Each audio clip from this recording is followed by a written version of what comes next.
Please make yourself comfortable and enjoy the rest of the session. On behalf of the organizing committee, we would like to call attention to a few security details. We hope that everyone in attendance today has self-tested beforehand to confirm a negative COVID status. In the event of an emergency, please make your way in a calm and orderly manner towards the fire exits located on the left of this Senate room, past the reception area. If there are any concerns you would like to have addressed, please do not hesitate to reach out to any of our committee members seated at the entrance of the Senate room. A HR booth on career opportunities will also be available just outside this room from 11 a.m. onwards. A very warm welcome to Professor Dr. Abdul Aziz Baba, President and Vice Chancellor IMU, Professor Dr. Vishna Devi Nadaraja, Pro Vice Chancellor, Institutional Development and International, Puan Noraida Yusof, Registrar IMU, Alumni Association Committee members, our guest speakers, Mr. Bikesh Lakmichand, founder of 1337 Ventures, Dr. Kev Lim, CEO and co-founder of QMed, our alumni, fellow colleagues, and students of IMU. Thank you all for joining us today in this event. I would like to take this opportunity to thank the Alumni Association and the Alumni Relations Office for organizing this session. This is a wonderful opportunity to foster stronger ties between the IMU and our beloved alumni. I am sure that for a lot of us, it is like walking down memory lane, being back here in the IMU. This conference is especially significant as it not only is in conjunction with IMU's 30th anniversary, but it is also the first of its kind to be initiated by the Alumni Association and the Alumni Relations Office as a networking conference here in the IMU. We hope that this will be the start of a time-honored tradition. Before we start the session today, I would like to briefly share on the conference itinerary. The Alumni Conference comprises of 3 sessions, beginning with entrepreneurship, followed by public community and engagement, and finishing off with teaching and learning engagement. Each session will be conducted before a 2-member panel, all of whom are our alumni. After all oral presentations and Q&A sessions have concluded, the panelists will deliberate and provide scoring. The winners will be announced tomorrow during the closing ceremony. Without further ado, we would like to invite Professor Abdul Aziz Baba, President and Vice Chancellor of IMU, to the stage to deliver his opening address. Thank you very much, Dr. Noalia, and good morning, everyone. You know, on behalf of the university, it's really a delight for me to welcome everyone here this morning, as mentioned by Alia, for the inaugural, the first IMU Alumni Conference. This is, as you've heard, part of the 30th anniversary celebration. Just before the meeting this morning, I overheard Prof. Vishna speaking to some of her former students. And it dawns on me that it wasn't such a long time ago that I was a student myself, although clearly much longer than all of you. But I'm just so delighted to see, you know, the success and achievements of our alumni. And I know that some of you have come from, not just from the KL Valley, Klang Valley, but also from East Malaysia. We've got Dr. Kasim Sok from Bangkok, also from around the world. And we know that our alumni are present all across the world. So indeed, it's a great pleasure for me as the VC to welcome all of you back to IMU, your home, so to speak. And, you know, your your first home, you know, alma mater is something that stays with you. You're never really out of IMU, I hope. And for the university, we see the Alumni Association as a very important partner in helping IMU drive its further growth and determine its strategy as we move forward into, you know, an area which is increasingly more competitive with the likes of digital and data integration, as we see healthcare and related areas becoming more and more technology enabled. And we've got Dr. Raymond Choi and a few others here who are very prominent in this area, trying to get activities around that area, really part and parcel of healthcare industry. So again, you know, I'm very proud. I'm sure my colleagues here, Prof. Vishna, Pro VC, Puan Norada, our registrar, again, would like to extend a very warm welcome to you. I know you are very busy people, so clearly on behalf of the organizing committee, we appreciate that you managed to spare your precious time to be with us. This conference, as you've heard from Alia, is a very important platform for all the alumni to interact and engage with one another, and importantly also to engage with our current and future alumni. And I think just by interacting with you today, sharing your ideas and experiences that you have had in your professional and working space will clearly be a very inspiring for our students. And I think there's a lot of learning that can be shared between all of you and with our students. So once again, thank you very much. You've heard that this conference overarching theme is based on the 3 pillars of entrepreneurship, public and community engagement activities, and teaching and learning. So around that area, I'm sure there'll be a lot of sharing sessions around symposiums, plenary lectures, and breakout session and poster sharing activities. Yeah. So once again, on behalf of the IMU, I would like to thank, in particular, our invited distinguished speakers. Of course, our Alumni Association, headed by Dr. Ao, the president of the association, and the Alumni Relations Office for coming up with this program, without which, without their help, this would not have been possible. So once again, thank you, everyone. I hope that everyone attending this conference, be it physically this morning here, as well as just attending online, will enjoy the rest of the day and make it a very interactive and engaging session. Thank you very much. Thank you very much, Prof. Aziz. Due to unforeseen circumstances, our keynote speaker for this morning, Dr. Goh Sian Ming, is unable to join us for today's conference. So we will move straight into Symposium 1, the Entrepreneurship Symposium. I would now like to invite Ms. Kirk Chen Wei to moderate this session. Ms. Kirk Chen Wei is our alumna from the psychology program, and she's currently pursuing her master's in counseling here in the IMU. I will now hand over the session to Ms. Kirk Chen Wei.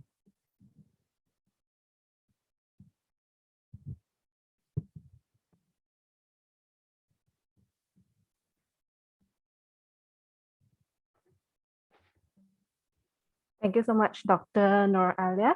So a very good morning, everyone. As Dr. Noor Alia mentioned, my name is Chen Wei, and I will be your moderator for this session. So I'm currently a student from the IMU Master of Counseling program, and it is nice that this event actually creates a space for all of us here to connect. So a very warm welcome to our first symposium on exploring emerging trends to launch your entrepreneurship journey. So in this session, we will have 2 panelists and 2 presenters. So let me start by introducing our panelists. And we are very honored to have Dr. Raymond Choi and Mr. Gajendran to be our panelists today. So let's welcome Dr. Raymond from ME 103. And Dr. Raymond graduated in 2009 from the medicine program, and he is the CEO of Doc2Us. And next, we have Mr. Gajendran from BP 113.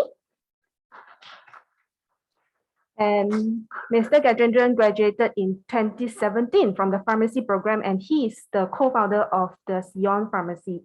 So it is great to have the invited panelists with diverse experiences that I'm sure will be of value in our session later. So we also have 2 presenters with us today in our session, which is Dr. Crystal Lau In Ching and Mr. Cedric Lee Jia Hong. So a very quick run through on our agenda for today. So we'll start with the 1 hour sharing by Dr. Raymond Choi and Mr. Gajendran on exploring emerging trends to launch your entrepreneurship journey, and followed by 30 minutes presentation from our 2 presenters, Dr. Crystal Lau In Ching and Mr. Cedric Lee Jia Hong. So before we start, here's to remind everyone that this is an interactive session. So if you have any questions or comments, we highly encourage all of you to unmute yourself, which allow our panelists to have a closer connection with you. So you may unmute yourself by pressing the mic button, and the white button will turn green. And the mic here, there's a line, it will turn red. So when you see the line is red, so you are ready to speak. So without further ado, let's get into our topic today on exploring emerging trends to launch your entrepreneurship journey. So new technologies, evolving customer demands, societal shifts are rapidly changing in the business landscape. So to reap the benefits that these changes have to offer, keeping yourself up to date on the emerging entrepreneurship trends can be quite crucial. And imagine if you're standing in the present right now and casting your gaze into the futures, what are the potential emerging trends that you could identify in the entrepreneurship journey? So today we have invited our panelists here from different industry with different insights to help shed some lights onto this matter. So without further ado, let's invite Dr. Raymond and Mr. Gajendran to share your thoughts on this matter. Dr. Raymond? Hi, good morning, everyone. Thanks, Cherry. Thanks for having me this morning. It's such an honor to be back here, and it's always feel good to be back home, right? It's a homecoming kind of alumni. I remember last year I also joined was it last year? No, before pandemic. Actually, we had the alumni, and I came back, and was so different, right? So I think I was asked to give a few pointers on exploring emerging, trends to launch, your entrepreneurship journey. The first pointer, probably I would think, looking at the trend right now, especially the pandemic outbreak, or now we are in endemic, right?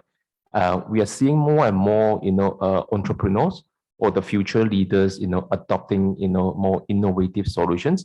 When we talk about innovation, doesn't mean it's equivalent to technology, right? Innovation is not about technology. Innovation is about continuous improvement of, solving the real pain points, right? It can be the processes, it can be the flows, whatever pain point it is about coming up with a solution innovatively to make it more, cost-effective, swifter, smoother, better, more convenient, right? So this is a trend that we're seeing, that, the adoption of innovative, solutions by all these entrepreneurs, be it in the healthcare sectors or any other sectors as well, right? The second pointer, probably looking at globalization. With the digitalization, elements in it, right? We are seeing more and more entrepreneurs, right? Not only focusing on the local market, but bringing their solution and the technologies in a global, stage, right? So globalization is definitely here to stay. So, as an entrepreneur, we should, look beyond the current market. If you look at Malaysia, right, our market is such a small market, right? 30-odd million people. But if you look at maybe the Southeast Asia, 600 over million, right? Maybe APAC even bigger. So if you look at e-commerce, right? So the technology and the scalability is so huge due to the globalization, right? So hence, I think, as an entrepreneur, we should put our, eyesight to further, instead of being so narrow-minded and so short-sighted into just what we are seeing now. And a lot of times, as a healthcare professionals, right, which is part of our, background, that we are trained to take care of the patients clinically, which is nothing wrong. But a lot of times that we encounter a lot of physicians or clinicians or healthcare providers who want to venture into, business or entrepreneurship. A lot of times they struggle with, professional part and the business part, right? Where they cannot actually, bring the balance together. So sometimes I think our healthcare providers can be a bit, short-sighted and narrow-minded, focusing on the, what they're seeing. But I think we should be open and be more innovative and be more receptive of the new things, right? The technology is changing every single minute.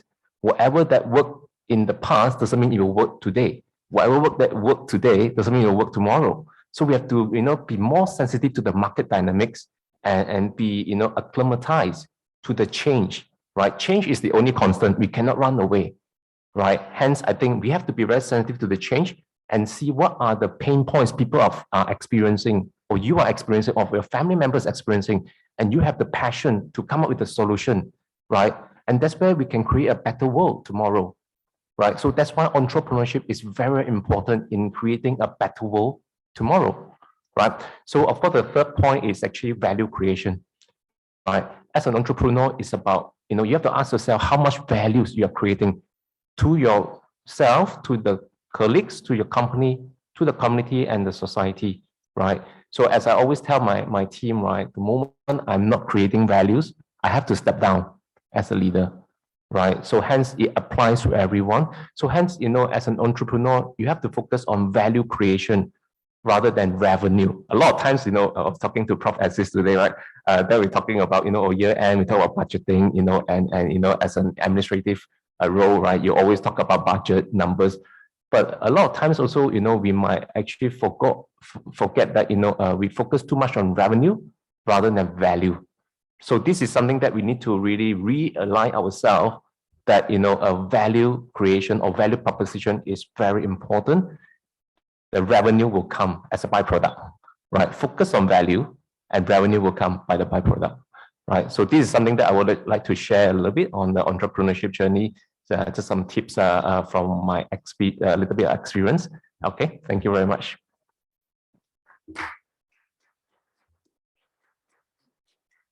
Thank you so much, Dr. Raymond. So regarding the points that Dr. Raymond just shared, is there anything to comment or add on, Mr. Gajendran? I'm a bit concerned after Dr. Raymond said that. I cannot beat a speech like that. But he has hit it exactly on the nail, whereby today some of our healthcare professionals are very, find that strike that balance between the professionalism and the business part of the whole industry. And I have a feeling he said everything that I can say to my healthcare staff in my company. Now, regarding with exploring emerging trends to launch our entrepreneurship journey, if I were to summarize the whole topic, it will be one, follow the consumer, you cannot go wrong. As long as you're following the consumer from the biggest thing to the smallest thing, you will end up having your entrepreneurship journey very fruitful, very beautiful, and you will do things different from what you're doing, what your competitions are doing. So that's all I have to say after Dr. Raymond said everything that was on my mind. Thank you very much.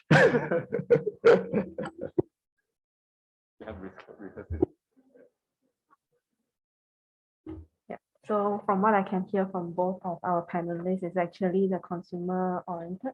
So it's very much into the value, and also because of the rapid changing in our market. So how do you catch up with the market trends, and not to forget also what you can bring back to your customers in terms of the value and what is their needs.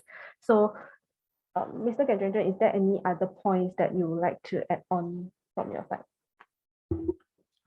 Coming back to the word, follow your consumer and you cannot be wrong. If you're creative with that concept, you would extend it to many things in your organization. For instance, manpower planning. Like nowadays, after the pandemic, what I'm noticing is nowadays people difficult come to office, want to work from home. What can I do as a boss to overcome this challenge that my staff want to work from home? Suddenly my HR policy, I have to review the whole thing. Work from home. Then also now I'm realizing, because my team is very young, relatively young. We are between 25 to 30. And during the pandemic period, I had a child. Suddenly I'm a CEO who has to find a babysitter for my staff because I need to follow my consumer. In this case, my staff, my manager is my consumer. So I have to change a lot of things in today's entrepreneurship journey. Because if I were to follow the old book, because I did an MBA, and if I were to follow that style, it's not going to work. It's definitely not going to work. So again, if I were to summarize that one simple concept, follow your consumer, you cannot go wrong. From the biggest thing, workforce, to the smallest detail. If my manager is someone in her 40s, should the font size of the email be bigger? From that level, as long as I'm following that, I cannot go wrong. Any comment?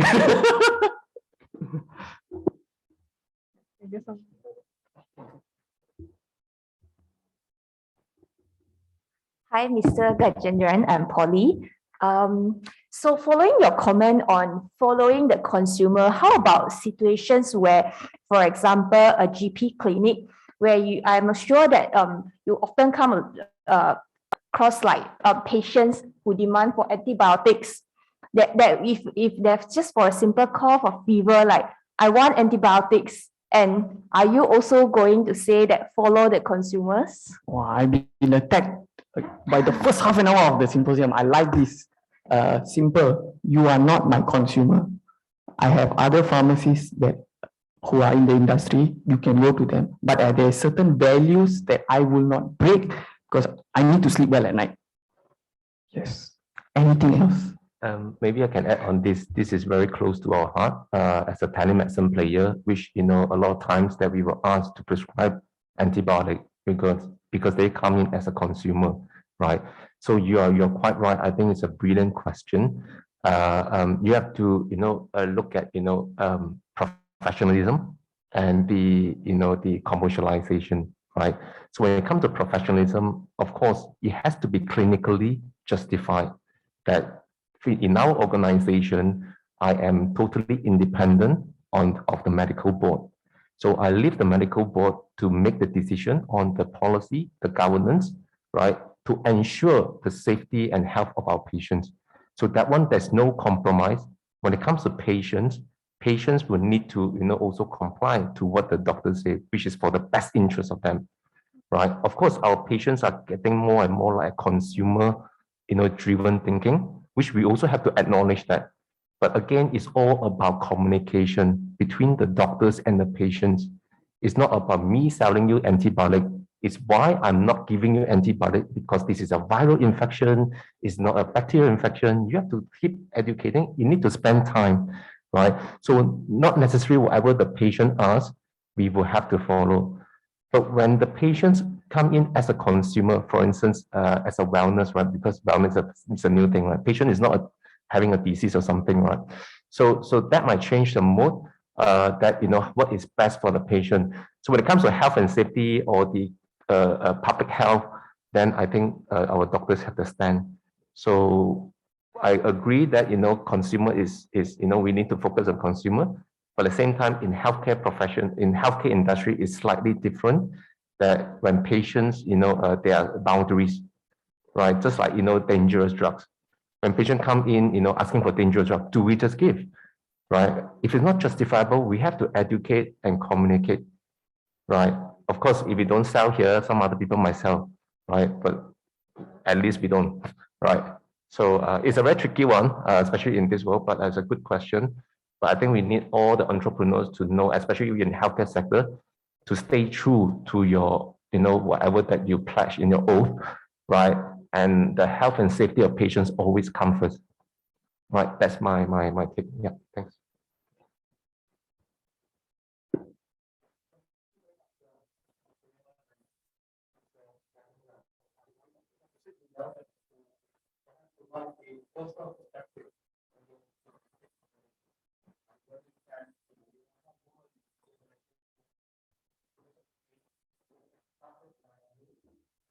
Or whether in fact this developed after you left IMU. I ask this because, clearly as a university, we do need, as you said, to inculcate the commercial skills, entrepreneurial skills, even as we talked about developing the technical skills and other skills that we know is important for the workspace. Yeah. And we always ask the question, can we do better to prepare our future graduates, healthcare professionals for the working world, which, as you said, rightly said, is now going beyond the normal doctors, nurses, and increasingly more and more around the fringe of healthcare, which is, I'm sure, will no longer be a fringe as we move along, right? So maybe it'll be useful to some of our students here in terms of how we can develop that commercial sense and entrepreneurship, the skills, and whether IMU can do better than what we're doing at the moment. Thanks, Prof. It's a good question, but also it's a very difficult question. I come from M103, 2003, still in this campus, not in IMC. So that time our course was mainly focusing on, the knowledge, right? I was a PMS, I went to the UK, right? So our phase one was mainly on medical and clinical, right? And Prof, which now was one of my, lecturers back then. So if you ask me, did we have, enough skill set to actually equip ourselves on the commercialization?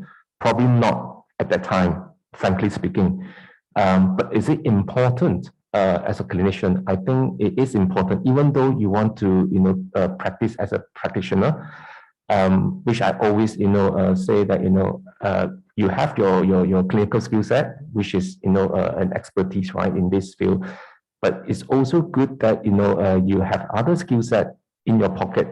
You never know what's going to happen next, right? And especially this ever-changing dynamic world. And this pandemic outbreak is a great, example that, you can actually do everything online, almost, right? And so I think IMU has set a very good example in equipping students with more different skill sets. And for instance, you have the digital health course, which is something new in the market, right?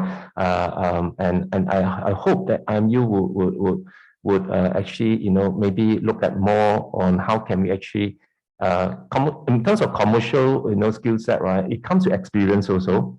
And how I learned throughout the journey is actually through making a lot of mistakes, right? And this path A doesn't work, then we go to path B, is to be how agile you are and how adaptive you are to the change. And you have to embrace change and pain to learn all this, right? So if let's say we can actually equip our students with all this, we get more expertise in the field that to share with them what are the path A and path B, which is the painful one, so that they can actually reduce the time to go through the less hassle, less painful pathway, and more inspiring journey for them. So I think that might help the students to actually think outside the box rather than only clinical.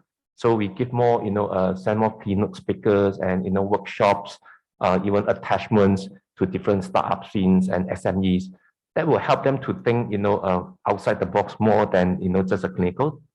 You might expose them to more commercial world or the circular world, that how does a commercial world works, right? So say you're running a GP. A lot of times GP is struggling in the way that they are wearing the hat totally as a GP, but they seldom, they do not take off the hat and wear as a businessman. You have to wear both hats, because after the patient walks out of your clinic, you have to look at your overheads, right? Who's going to pay for all these staff and all this, right? So you look at the ins and outs, your bookkeeping, your P&Ls, right? So I think it's good that, IMU actually equip our students, our future healthcare providers, with some form of a commercial skill set, even accounting, bookkeeping, financing, all this, right? It's good for them to have. And I'm glad to know that, IMU has got the Entrepreneurship Club, which is great, right? So I think how can we continue to deepen it and to expand, and so that it will benefit the students more. So that will be my opinion, Prof. Yeah. Can I summarize the question earlier, which is, how can I make my IMU students more commercial? Correct? Get the hands dirty. Even though if you're doing some form of small entrepreneurship activity, it will contribute to your growth. You will not see it now, you will not see it the next day, you will see it 5 years later. Yes, and the best way for entrepreneurship is, like Dr. Raymond said, mistake. And I'm very sure in my industry, there's no mistake that I've never made. I've made all the mistakes, and I think you all would know that I'm very young, which further adds to the inexperience and everything. So the mistakes I have made plenty, and that's the best way to learn.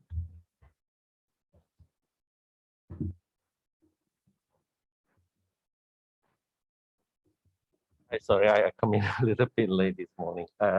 Raymond and Mr. Gajendran. My name is Fu here. I'm actually coming from very close to My senior. M102. Yeah.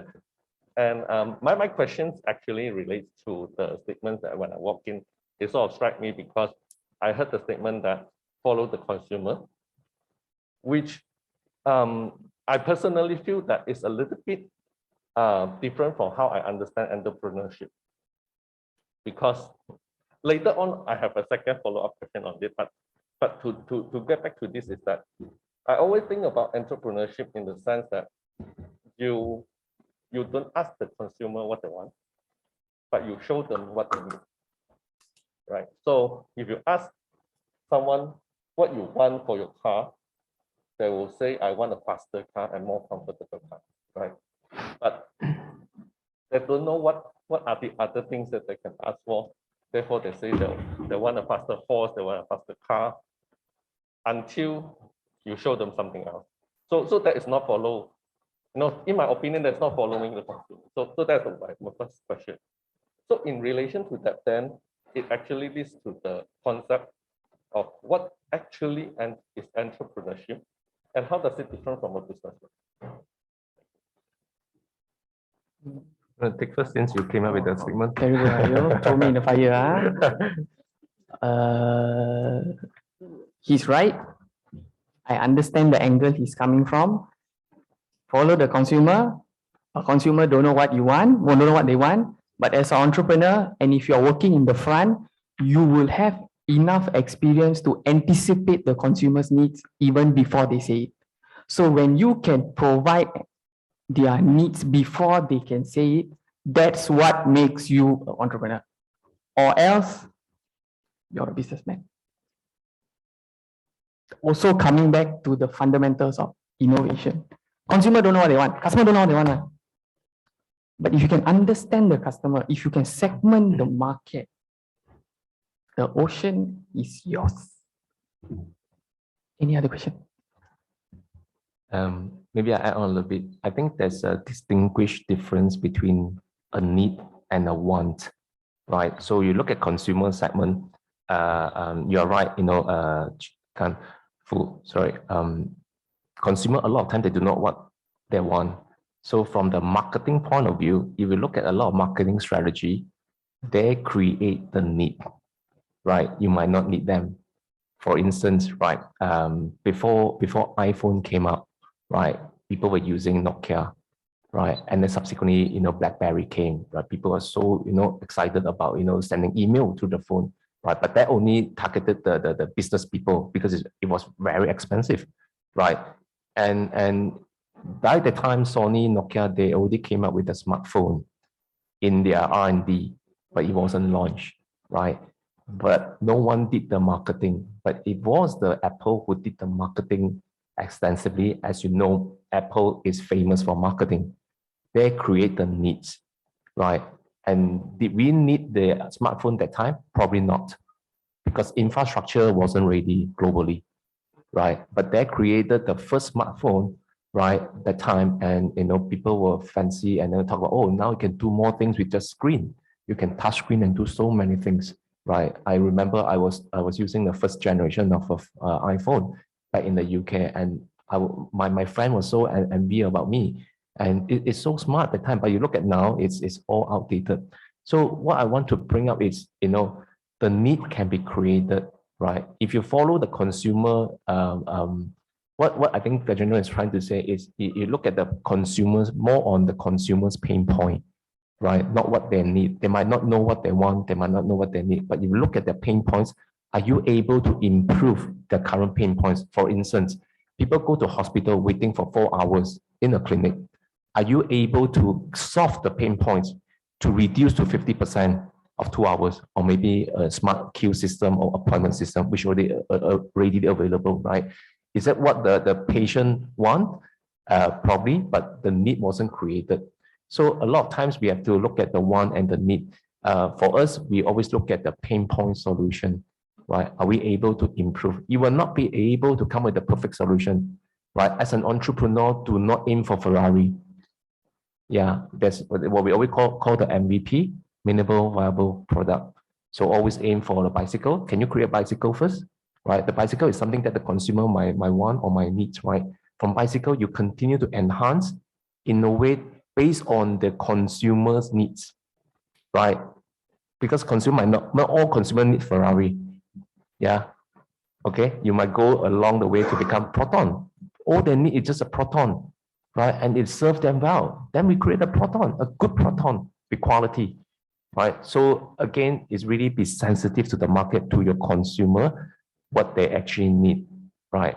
But again, my last point is bring back to healthcare. We cannot always follow consumers, what they want, because a lot of times it's not ethical and it's not safe. So we have to draw the boundary as a healthcare providers, right? Especially when it comes to antibiotics, dangerous drugs, right? Unnecessary surgery, right? All this we have to, draw the right boundary. Yeah, thanks.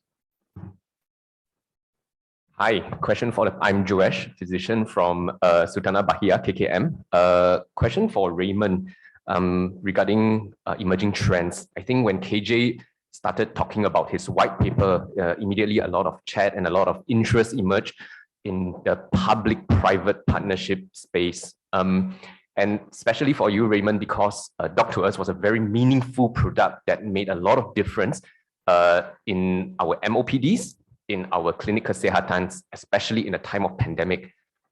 So the question is, as Malaysia moves towards healthcare that is less hospital-based and more primary care-centered, what trends should we be looking at? What trends should we be telling our emerging entrepreneurs to look at? Where would you point them? What direction should they go? Thanks. Thanks for a great question again. Well, this morning filled with a lot of difficult questions. I think it's a great question, as you mentioned, KJ, and the team, they came up with a white paper recently, right, on the reform of our healthcare tomorrow, right, which will take years. And you can see the whole list of committee members and all solid people inside. So in terms of the trend, I wouldn't say I'm in the best position to actually predict what will be the future trend of healthcare. But based on my personal opinion, I think primary care is something that we need to focus on, especially the public health. And true enough, in this pandemic outbreak, we are not, somehow we have quite a huge lack of resources in public health. And we are doing a lot of catch-up game in public health during this pandemic outbreak. And not to mention the KKM is not doing their job. It's hugely, challenging, but they are trying really, really hard. And probably now they are focusing a lot more, putting more resources in public health, especially training more public health specialists, right? You look at the numbers, but public health specialists is actually quite low in Malaysia. And in terms of the trend wise, I would, based on the private sector, you mentioned about PPP, right, just now, public-private partnership. Based on what we see, we're seeing more and more, for instance, the payer, like the insurance, trying to bring the patients outside of the hospitals to the primary care or even the step-down care, right? Reason simply because of cost, right? As you know, the premium is getting more and more expensive. Our healthcare cost is getting more and more expensive each year, right? And which is not at par at our GDP, right? Hence, I think is also very important for the future entrepreneurs to look at primary care, your step-down care, home care, right? And how can you make a cost more effective, right? The tertiary care, like Dr. Sandeep is practicing now in gastro, right? It is meant for, procedures and complex cases. For instance, refill of your prescription with the specialist. Does it make sense? Sometimes, maybe not, right? And not all cases, but sometimes not, because it can be refilled by the general practitioner or family physicians, right? Which is more cost effective from the payer perspective. Of course, you have a certain group of people like T20 that prefer to see the specialist. I think that is their choice, right? So all in all, what I would see is, I think our healthcare is going towards a value-based care model, which is hugely challenging to achieve that. Even the states is trying to go for that. It's not easy. Which I always say the value-based care is defined as the measurement of quality of care, multiplied by outcome of care, multiplied by user experience, multiplied by safety, divided by cost. If you look at the definition, the lower the cost, the better the value. But the better the outcome, quality, user experience, and safety, the better the value. So you have these 5 matrices or parameters to measure. It must be a measurable, right? If you are able to measure this based on your solution, then you are providing a proper value-based care. It's not easy to achieve, for instance, outcome of care, right? To measure that, it's not easy, right? And there needs a lot of infrastructure, systematic planning and all this, but I believe this will be the trend in the future. That will benefit the patients so that we can actually provide more value to our patients. So that's my humble opinion. May I have another question with the permission of the chairperson, open to both Raymond and Gajendran. I think both of you as brilliant entrepreneurs have created 2 wonderful products. Let's take it one step further. Can we talk about future-proofing and foolproofing? It's a good idea. It's not a great idea if it is outdated quickly. And it is also not a great idea if it is easily replicable or if it is not, if it's easily copy it, right? So in designing a product, what is the immediate measure that you take to both foolproof and future-proof it? Thanks.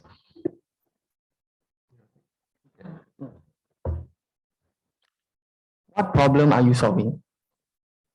The one thing you keep on asking yourself as an entrepreneur, what problem are you solving? And if you have a solution that only ideally you have, you're on the right track.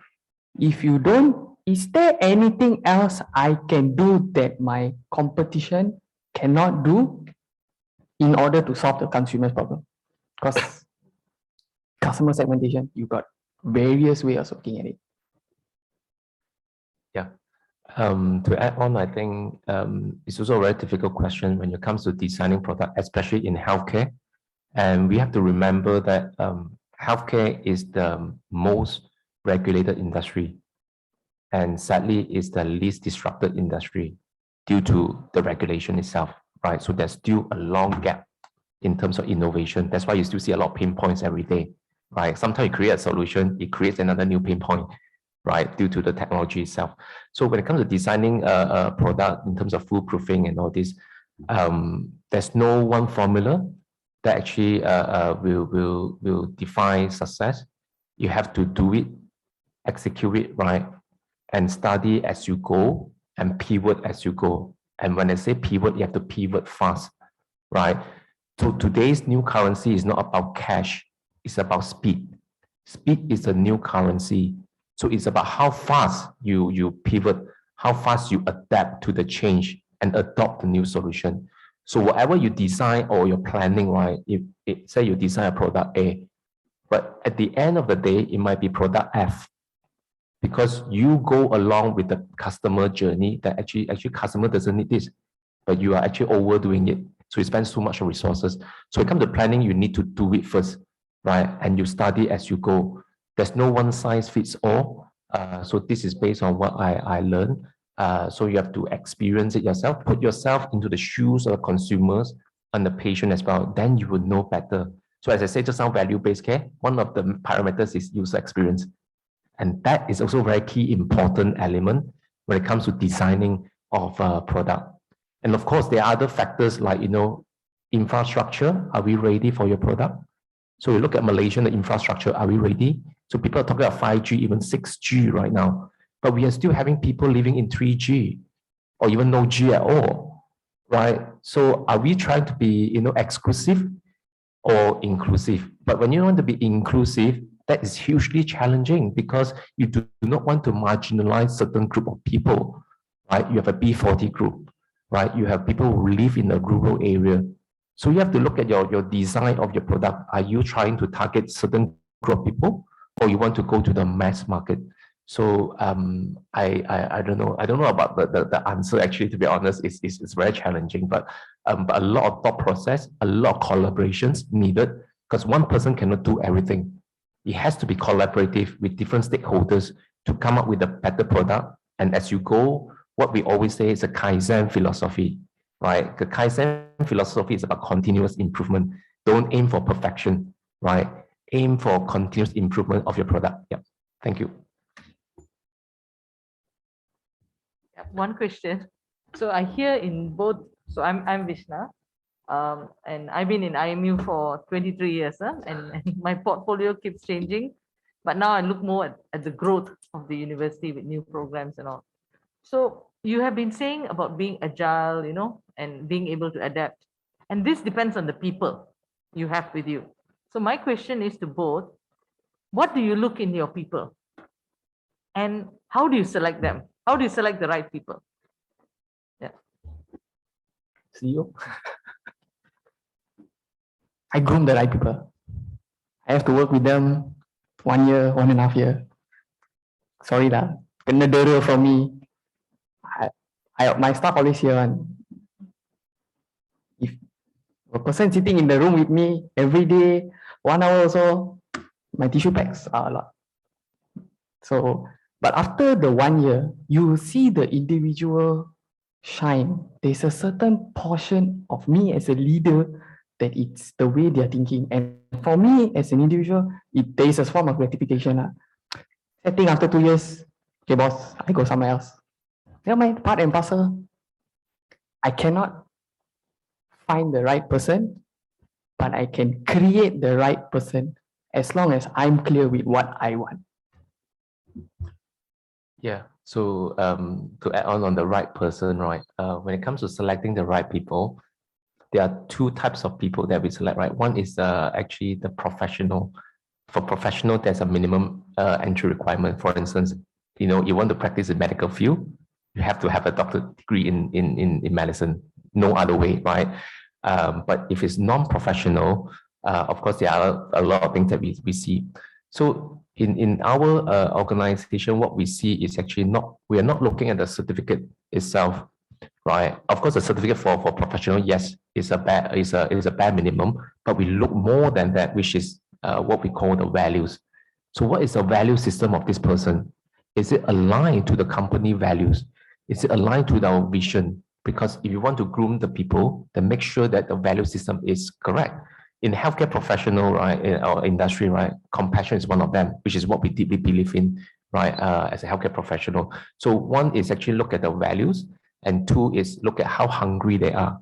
If someone is so complacent, it's going to be difficult to groom, right? Complacency breeds failure, right? So we look at people who are very hungry, right? If there are two candidates coming for the job interview, one is super hungry, super proactive, but the qualification is so-so, but the other one is an MBA, right? But very cocky, arrogant, right? From Harvard, right? Probably I would not go for that, right? Yeah, so it's really about the values and also how hungry they are, how proactive they are. But I think most importantly is as an entrepreneur, as a leader, as a recruiter, you need to know your people well in terms of the strength and the weaknesses, right? Maximize their strength, right? And to bring up the best of them. The weaknesses, how can you, equip them more with a different skill set to improve their weaknesses, right? So it's about, putting the right people at the right time, at the right place, doing the right job. Yeah. I thought you will say just, I will hire an IMU graduate. Sure, of course. Otherwise, I'll be too commercialized, for sure. I don't want to be too commercialized, but of course, if you bring this out, right? We also hire a lot of medical doctors, young doctors, and I'm sure in the industry, people will agree that graduates from IMU actually deemed to be having a better quality. I wouldn't say compared to any other university, but IMU produce kind of healthcare providers seem to be having better quality of service and of course knowledge and skill set. Yeah. I think your answers are right. You've got to do it both ways. It works, huh? And I think for us, when we think of the graduates, what we'd like is the alumni to give us feedback on how we can better prepare, like what Prof. Aziz said us. Yeah. Thanks.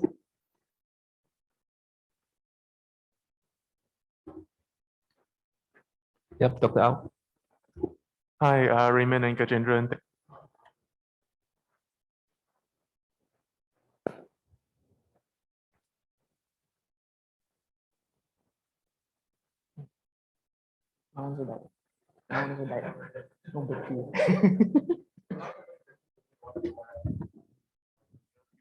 Your ideas and forward. So everybody is talking about digital health at this point, especially the past 2 years. I'm just curious in terms of, do you see any enterprise that IMU alumni can venture into, since most of us are still in the offline physical space, that would actually complement digital health and grow it even more, right? So essentially my question is, what are your pain points that we can solve? Well, I suppose this question is directed to me. Yeah, thanks, Dr. Al. Well, like you say, we have 6 people online right now. I think, as I mentioned earlier, the creation or the solution that you created sometimes becomes with even more pain points. Then you have to go back to your design planning, right? Why are you creating a solution that creating more pain points? In terms of digital health pain points, there are plenty, right? And digital health in this space or in Malaysia or the region, right, it comes with a lot of pain points. So you look at the whole stakeholders, right? And I mean, one of them will be the bureaucracy, which is a policy. Is our policy, ready for digital health, right? And second would be infrastructure. Is our infrastructure ready for the digital health? And third would be awareness and savviness, right? For both users, patients, and clinicians and healthcare providers. So in terms of IMU, how can IMU help in this digital health space, right? Actually, it's really to produce more entrepreneurial mindset, graduates and students, because entrepreneurship is not about certain people who are able to do so. It's about you seeing the problems and you want to solve it and you're passionate about, regardless of what age you are. You can be year one student, you can be 50-year-old. It doesn't matter. So age is not a limit. If you look at the trend of a startup or the entrepreneurship, right? And a lot of them are not in a very young age. A lot of them also in a very late stage, right? Of course, the younger ones will have more energy to do more 20 hours per day work. So I would think, if IMU can, help to instill more elements of, entrepreneurial spirit, right? Create more creative, innovative mindset. I think that will help, to create more people to come into the space of creating more solution and values, especially to the digital health. I cannot pinpoint which specific areas that we need at IMU to help, but I think they're huge areas, right? In terms of data, transfer, interoperability, all these are pain points for digital health. And digital health is still a very silo area, right? How can we make it more coordinated, harmonious space in Malaysia? And that will also need a lot of political view from the top. And from bottoms up, how can we, continue to create more innovations to help the clinicians, the healthcare providers, and the patient? So it's not about me, it's about, how can more students come into the space, right? Because the young minds, actually, they are quite creative, but they're using the creative minds in the right place or not. So that will need guidance, that will need, a proper hand holding, right? We have a lot of innovation challenge, a lot of them with great ideas, but the key is execution, right? Can the students execute? If not, then can we work with the industry players to help them to execute their great ideas, right? Because they might not have a commercial skill set, they might not have the funds to do that. So probably I would like to see, if IMU can instill more elements in this to equip our students.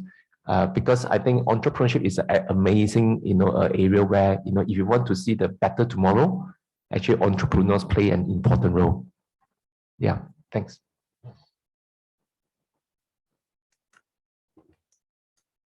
Thank you so much for sharing, Dr. Raymond. And is there anything to add on, Mr. Kajinder, regarding this? Not at the moment. Okay, thank you so much. So is there any other questions from the floor here?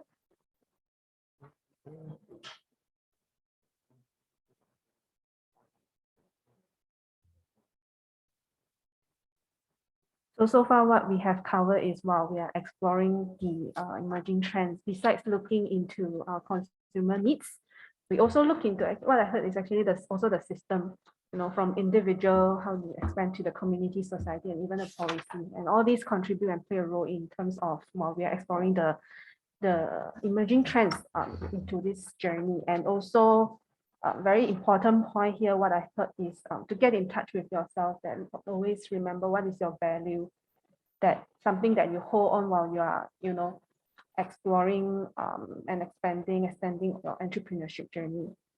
So this is what we have covered so far. And I think for Dr. Raymond and Mr. Gajendran, also included a few points regarding adoptions of disruptive innovations.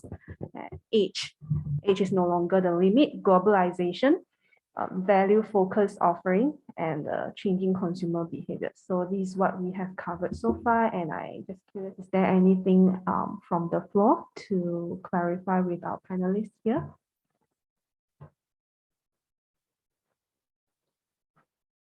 If no, is it okay if we invite our two panelists, Dr. Raymond and Mr. Gajendran, to give your last word regarding to this topic?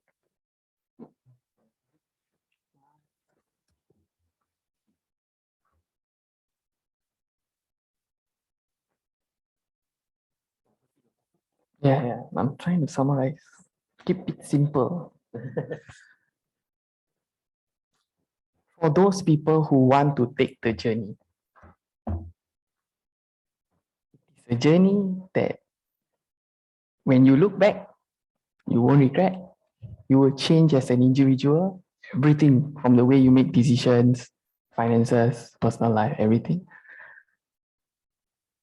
Be brave to take the risk. If you don't jump, you never know. Yes. Summarize already. To me, I think to me, I make it very short. A lot of times we have the vision, right? Which I always tell our people that, vision without execution is hallucination. So the key is execution. It's not about how brilliant ideas you have, because whatever ideas you have right now, I'm very sure around the world, there are thousands, if not millions, having the same idea. But how come you're not seeing such solution in the market? Because there's no execution, right? So the key to success is execution. And the rest is you learn as you go. It's painful, be prepared, but it's going to be very rewarding if your vision is right and your values are right. Okay, so my last statement is vision without execution is hallucination. All right, thank you.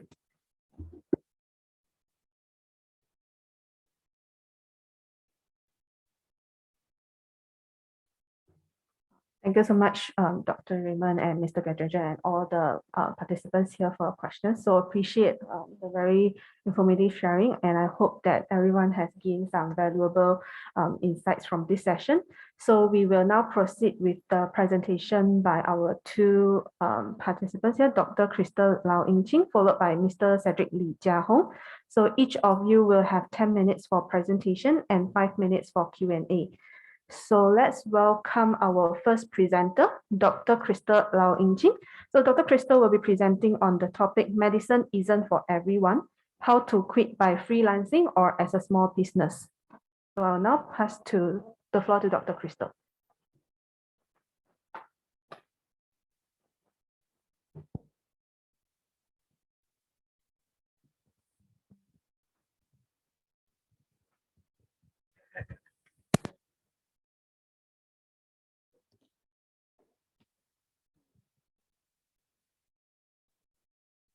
All right, can everyone hear me okay?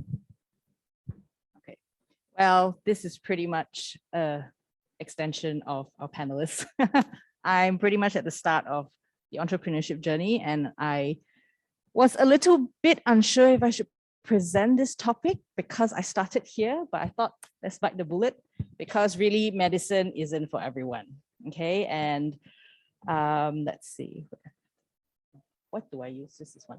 Sorry, I'm only 34, but clearly tech is still not my thing. Okay, so now one thing I do want to say is today's presentation is dedicated to my peers who know that medicine isn't for you at any point of your life, whether in year one, which was for me, or when you're 50, 60, whichever point of you are. And if you're not sure how to pivot, I hope that on top of what Raymond and Gajendran has spoken of, maybe I can help you guys get some more ideas and see where you can go with this. So I just promise you there's lots of opportunities, and there'll be a slide where I can give you guys some quick wins for the day that you can start your entrepreneurship journey or just out of medicine to begin with. So this one, I think we all are very familiar with this type of jokes. Ronnie Chang did this in Netflix.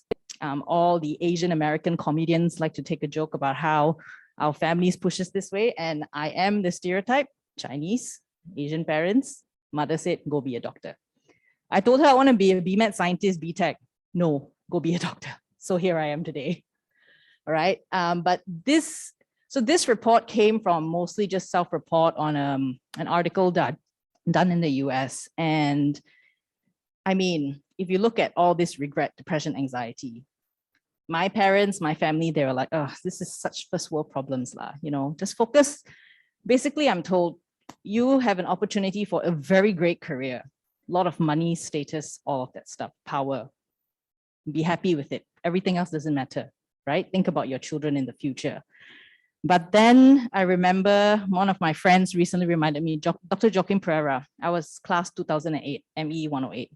And he did ask, how many people are here to help doctors? A few put up the hands. And he told us, there are better ways to help people instead of becoming a doctor. If you really want to help people, if that's your true intention. And you know what? He is absolutely right. So I really like this quote because so I practiced 2014 to 2017, then I quit. And I use marriage as an excuse. Husband have to go to the States, I have to follow. But honestly, for me, medicine was really not my calling. I was miserable all the time.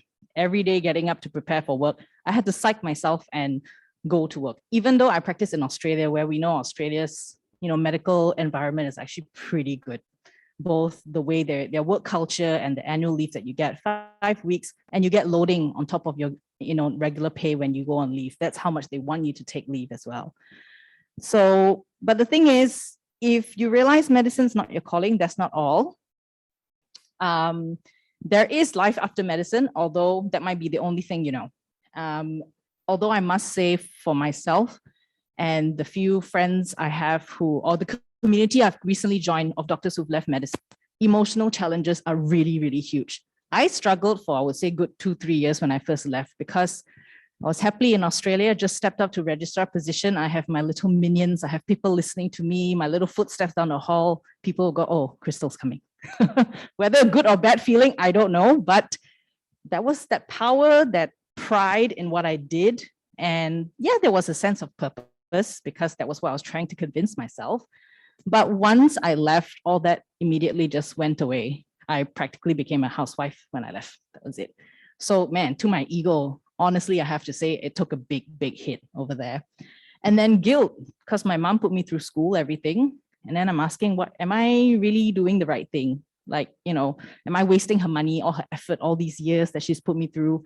And of course, my friends, are you sure? You study so long, why you quit? Wasted, everything. And of course, new people I meet, why did you quit? You have such an amazing job. But then I also tell them, if things don't work out in my journey, at least I have a backup job called doctor.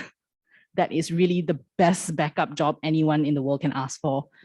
And the biggest thing, so towards the end of my struggle, I was like, okay, I really need more emotional support. My family wasn't really going to give it, understandably. My friends, they were all trying to specialize and things like that. So that was the struggle over here. So any of you who are thinking about that, I promise you will go through these things, especially when you're first thinking of being. And then you have logistical changes. This one was when I thought, okay, I might want to look for a job because outside of being a doctor, I felt like I had zero skills. I didn't know how to translate my medical experience and skills for a resume. And I was thinking, oh, if I want to do something else, I'm only a doctor. I don't know anything about that. Like right now, I'm trying to go into postpartum health. Something I never, ever wanted to do as a doctor. I avoided pregnant women and children like the plague. I would not pick them up in emergency because I was so afraid of helping them and treating them, but that's what I'm doing now. And I thought, okay, I've never had any OBGYN experience. How can I help them? And that was my imposter syndrome, which I can be honest with you till today, I'm better at it, but still working through it. And your medical registration. I have a non-practicing registration in Australia right now. I figured I'm not practicing, but maybe I should still just have my name on the board in case I want to go back. It's a lot easier than trying to get registration again, wherever you are.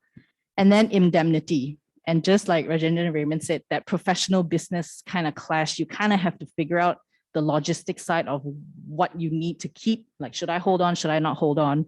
And things like that. Finance, very cushy job, right? Most doctors. And in Australia, especially. So when I left that, I was like, now I have to rely on my husband 100%. This is not what I thought my future was going to be like at all.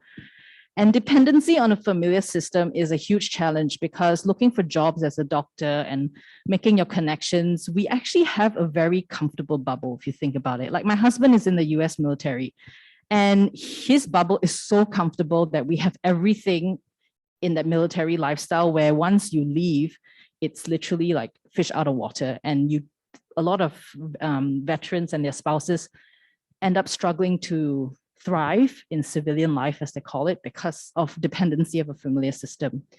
And of course, if you don't know enough people outside of medicine, I would honestly say that's quite difficult. And that was also my problem initially.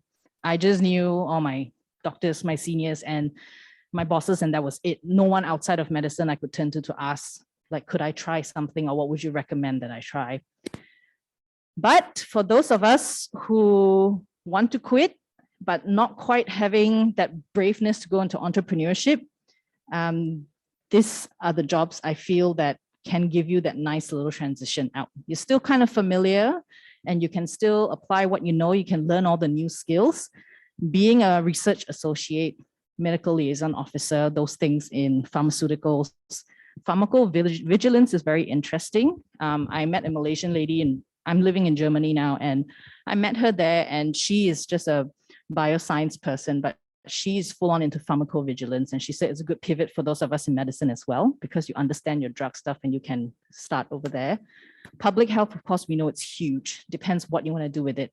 I ended up doing a master's of public health, but I chose a major in healthcare organization and policy, because like you said, a lot of regulations and things need to be influenced if you want to disrupt healthcare, right? So I thought, maybe in the future, I might go into politics, policy making, lawmaking.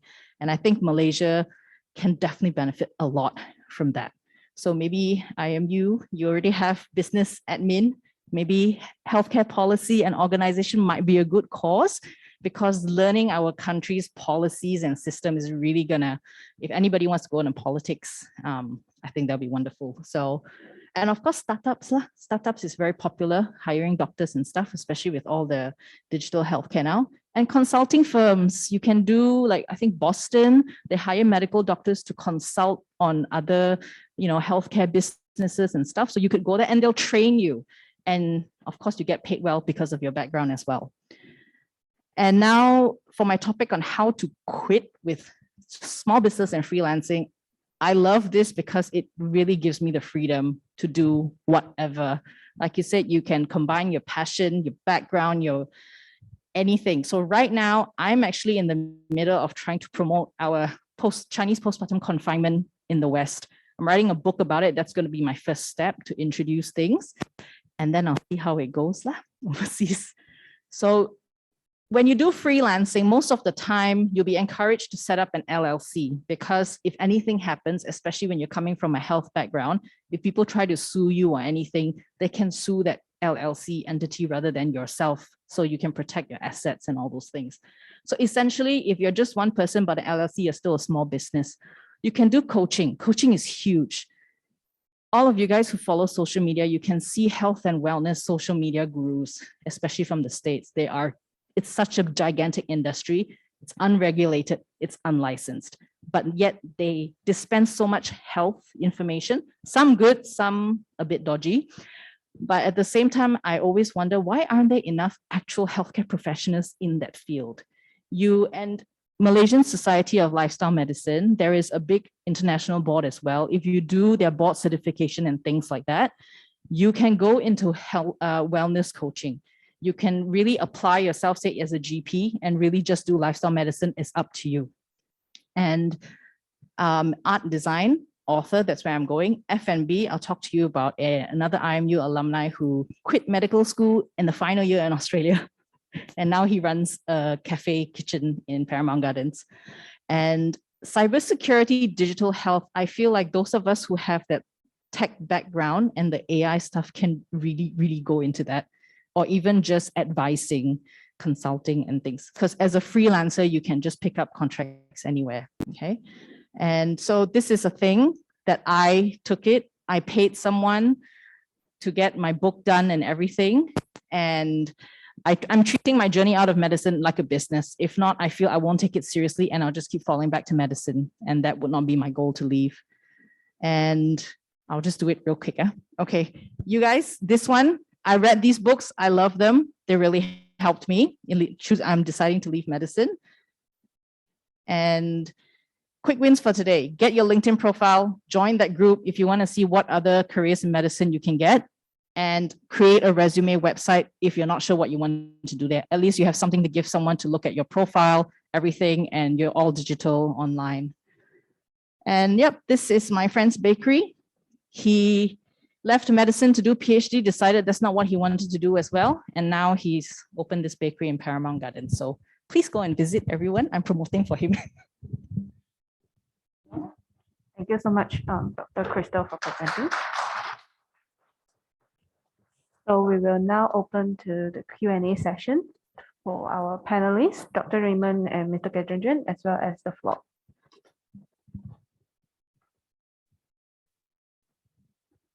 Okay, thanks, Crystal. I think thanks for your presentation. Very well done. And I suppose you need a lot of courage, right, to quit. Not easy, especially for a doctor to quit medicine. So a lot of barriers and psychological barriers, stigmas and all this, right? Yeah, so my first question is, how do you cope with all these barriers as you quit medicine? Because as you say, traditionally, Chinese parents would like you to become a doctor, and after you're finishing and practicing, now you say you want to quit and do something which is traditional, go back to Chinese medicine, Yes. right? And in postpartum, which is brilliant, right? How did you cope with all this and come to the where you are right now? Honestly, the first 3 years, I told a white lie to my mom. I said, I will go back. Let me explore first. Just like Gajendran said, if you don't do it, you regret. And seriously, the biggest thing was regret, because I worked a lot with geriatric patients, and the huge thing all of them told me when we chat is, don't have regrets. So I'm so glad and thankful for their advice. So I took that, and honestly, I just told my mom I'll go back to do it. That's why I ended up doing an MPH, but I still chose a major that I'm very interested in, because I saw that as a solution to the pain points of my geriatric patient when I was working as a doctor at that point. I actually also set the USMLE step 1 because I was so scared of leaving. And then I never did anything after that when I got my results. So that was that.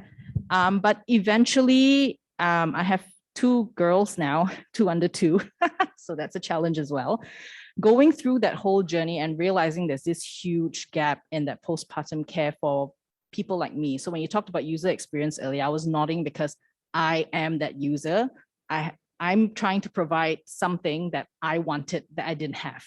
And there's so many of us who are living as migrants or expats overseas, and we actually want to do the 作业制, we want to do the confinement, but at the same time, we don't want to be so traditional. We want to still follow what our OB says and stuff. So I'm trying to merge both of that. And then when I talked to my mom, I involved her in the process. And now and then I talk to her about, okay, I want to take this book to a business, to coaching and speaking and all that.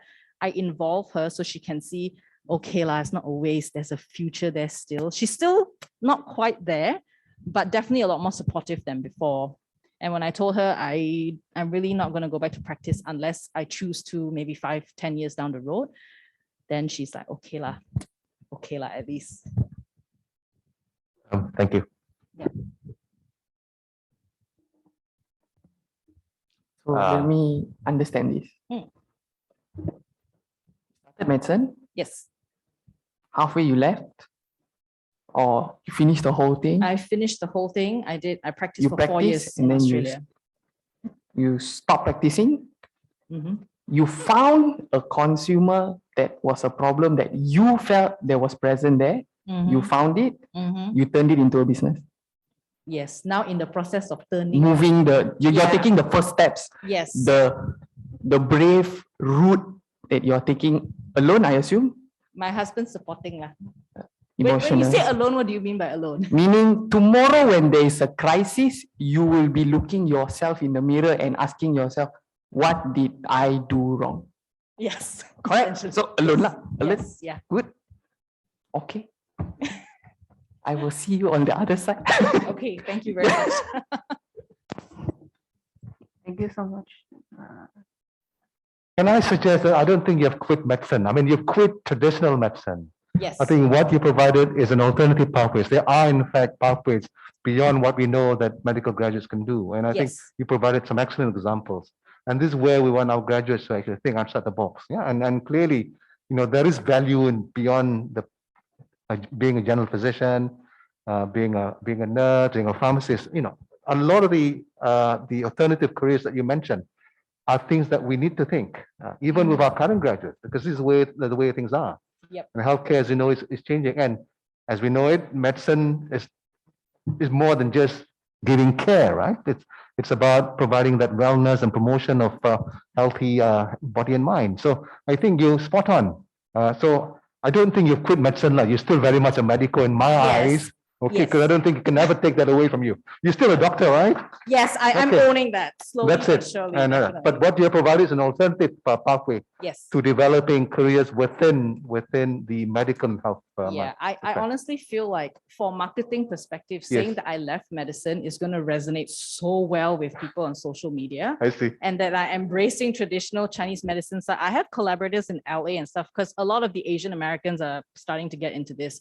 So that's my thing. And they're going to be like, okay, I can trust you to not push, because you know how they don't like modern doctors in the States because of whatever cultural problems and all that they have there. But yeah, so for that, that's why my small business now is based in Germany. I'm living in a US base. So I call myself Postpartum Doula by Dr. Crystal Lau. So I'm still bringing that, but I'm clear I'm not your OB, I'm not a medical, but I can still bring you that value from my experience and the background. Crystal, Yes. very good talk. Thank you. Resonated with me as a teacher, because again, I have had students who come to me and wanted to quit in year 1, year 2. I mean, in IMU, and this is a tough discussion always we have, right? Yes. But one thing I had a bit of a regret till now, is for those who wanted to quit, when they leave, I felt in IMU we couldn't give them other options. Yes. From my own as your ex-student also, yes. Yes, right? Mm. Now speaking and just so beautifully you have said it, speaking to others with similar experiences, what can we do in the university better to support students? It's not just about you quit medicine and then, oh, you go into biomedical science or psychology or something, They are searching for something else. What can we do to support students to see these possibilities? Yeah. I think, I'm not sure if you guys have career counselors. I think you do. So having someone maybe who has helped people or knows other pathways around, because I would personally say finishing the degree is still very valuable, because you end of the day, you still have a bachelor's of something, right? And there are other things. It's about, I think, helping them, or maybe a lecture, or like you said, a hands-on workshop. How do you reframe, at least for my few years in medical school, how can I use these skills that I'm learning in Seremban clinical and all these things, or my preclinical sciences, how can I use that to go towards what I want, or at least start exploring? Because that's what I struggle with. I thought that was it. I had to be a doctor, be miserable, and that was it. So until I really had to find for myself, like, what can I do outside of this, or how can I translate my skills? So like Raymond said, you have to just go out and try different things, or if you can bring challenges, like I've always thought that doctors are really bad at selling health to their patients, and technically that's our job. We're supposed to sell you good health, but not many are able to do that. Maybe some exercises that engage, maybe some of the students are good in sales, you never know. So I don't know fully, but I think at least some career counselors to tell them this is what you can do with the knowledge and skills you get after you finish, then they can still see the value in going through this. And then maybe giving them little avenues along the way, like, oh, you have this idea, let's see what you've got. Maybe we can do something, develop it into something, and who knows, you might have an entrepreneur right out of med school, or have me come and talk. Exactly. I just wanted to say, it's not me pitching for IMU, but one thing that we're doing now is we are getting, there's a team that looking at appointments from industry.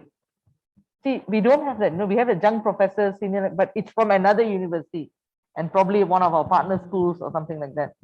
But now we really want to get industry in. So a lot of the new programs we're designing, and Raymond knows because we worked with him on digital health, but with health communication, bachelor's in business admin, like what you talk about, bit of public policy. We want industry to be in.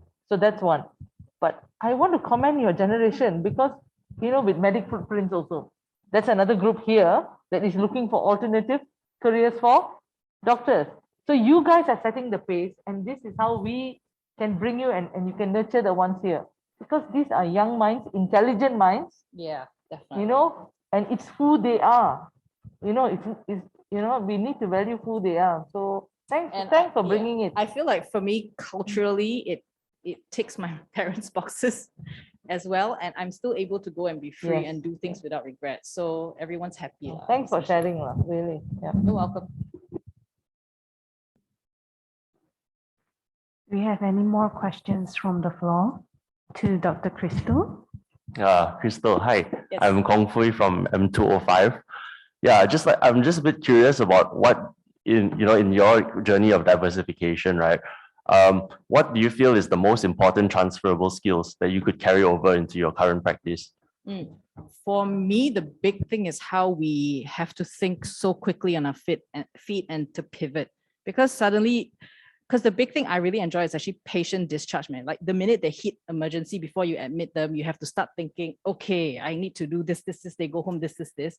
I feel that translates really well when you're out there.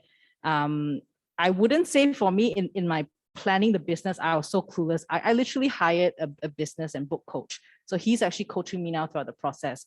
But along the way, when I, at least on social media, all this type of thing, when I'm out here like talking to you guys, if suddenly a question comes up, I'm able to think quicker, I really feel. And the stress management, there is really, unlike anything, when you're stressed in a hospital, anything I do now, I'm like, I can handle it. No problem, except raising children. That one is still very hard. That's still very hard, yeah. Yeah, maybe I add a little bit. I think according to the question, right? So I think which I can see clearly from Crystal is two of the transferable skills. As a clinician, right? Actually, you might not realize it's actually the mechanism or your coping mechanism in terms of stress. And second is resilience. Yes. And these are transferable skills from the clinicians to different part of the industry, right? And you will be able to cope well if you have this skill. So I suppose you transfer those skills into what you're doing today. Yeah, absolutely. Even I would say my personal life, because of being part of the US military family and now all the stuff with Russia, I think if I haven't gone through medicine, that type of stress or being away from loved ones and all the tragedy you see in your patients and their family, I probably won't be able to cope. Like the relationship wouldn't be strong, or rather I wouldn't have had that mental strength to be like, okay, we'll be fine and I'll just deal with the tantrums and vomits and tomorrow will be a better day. Yeah.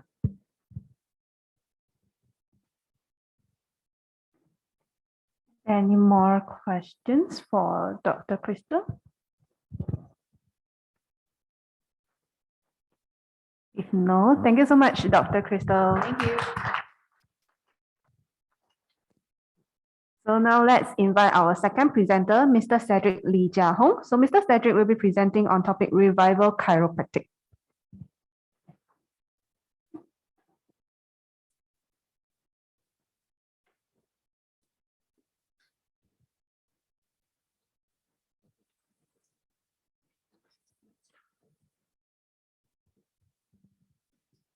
Good morning. My name is Cedric Lee, and today I'll be presenting about Revival Chiropractics, starting up and running a business as a university student.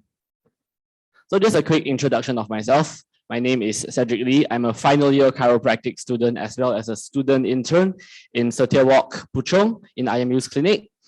I'm from CH219 and I come from a middle working class family. As you can see here, my beautiful family. And some of my hobbies include reading, drawing, and cooking. And I'm also the founder and director of Revival Chiropractics.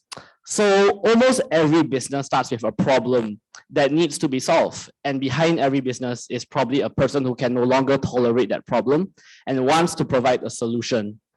And the idea of Revival Chiropractic started when I was a semester 3 chiropractic student.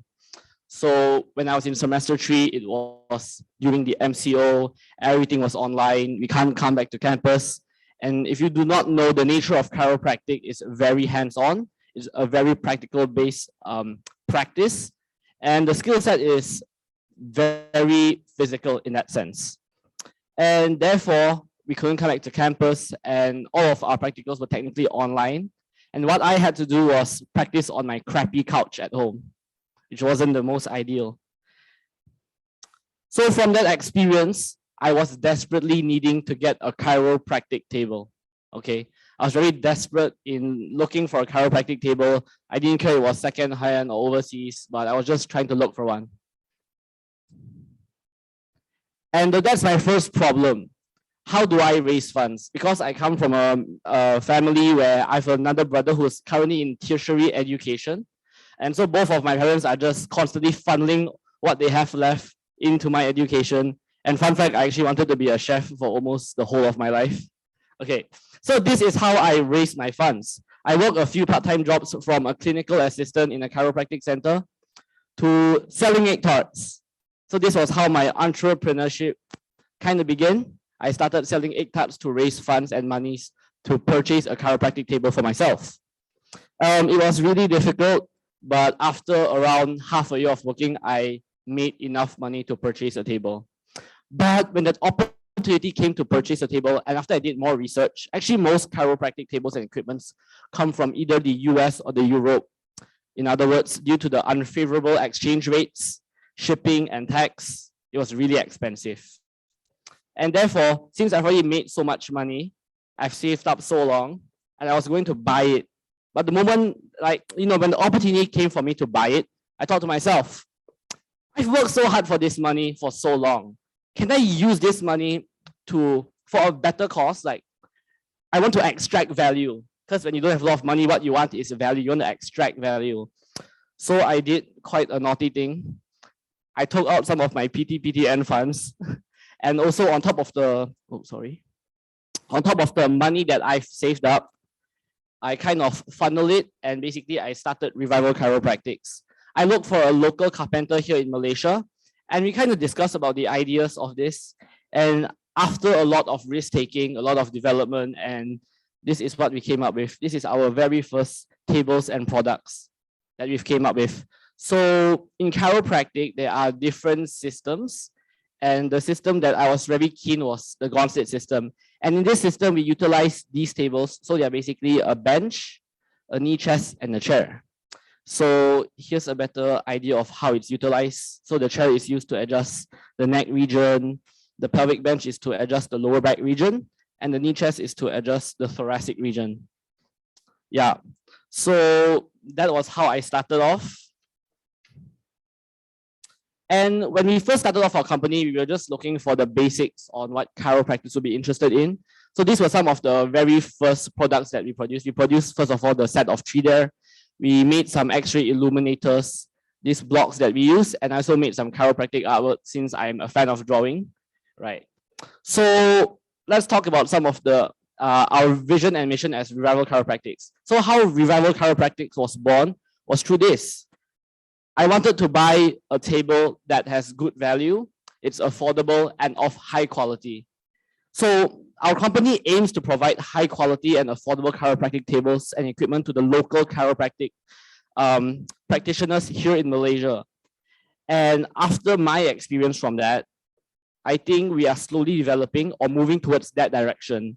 And our vision, of course, is to be a reliable local primary source catering to the needs of the local chiropractors, which is definitely a challenge, but we're slowly working ourselves to there.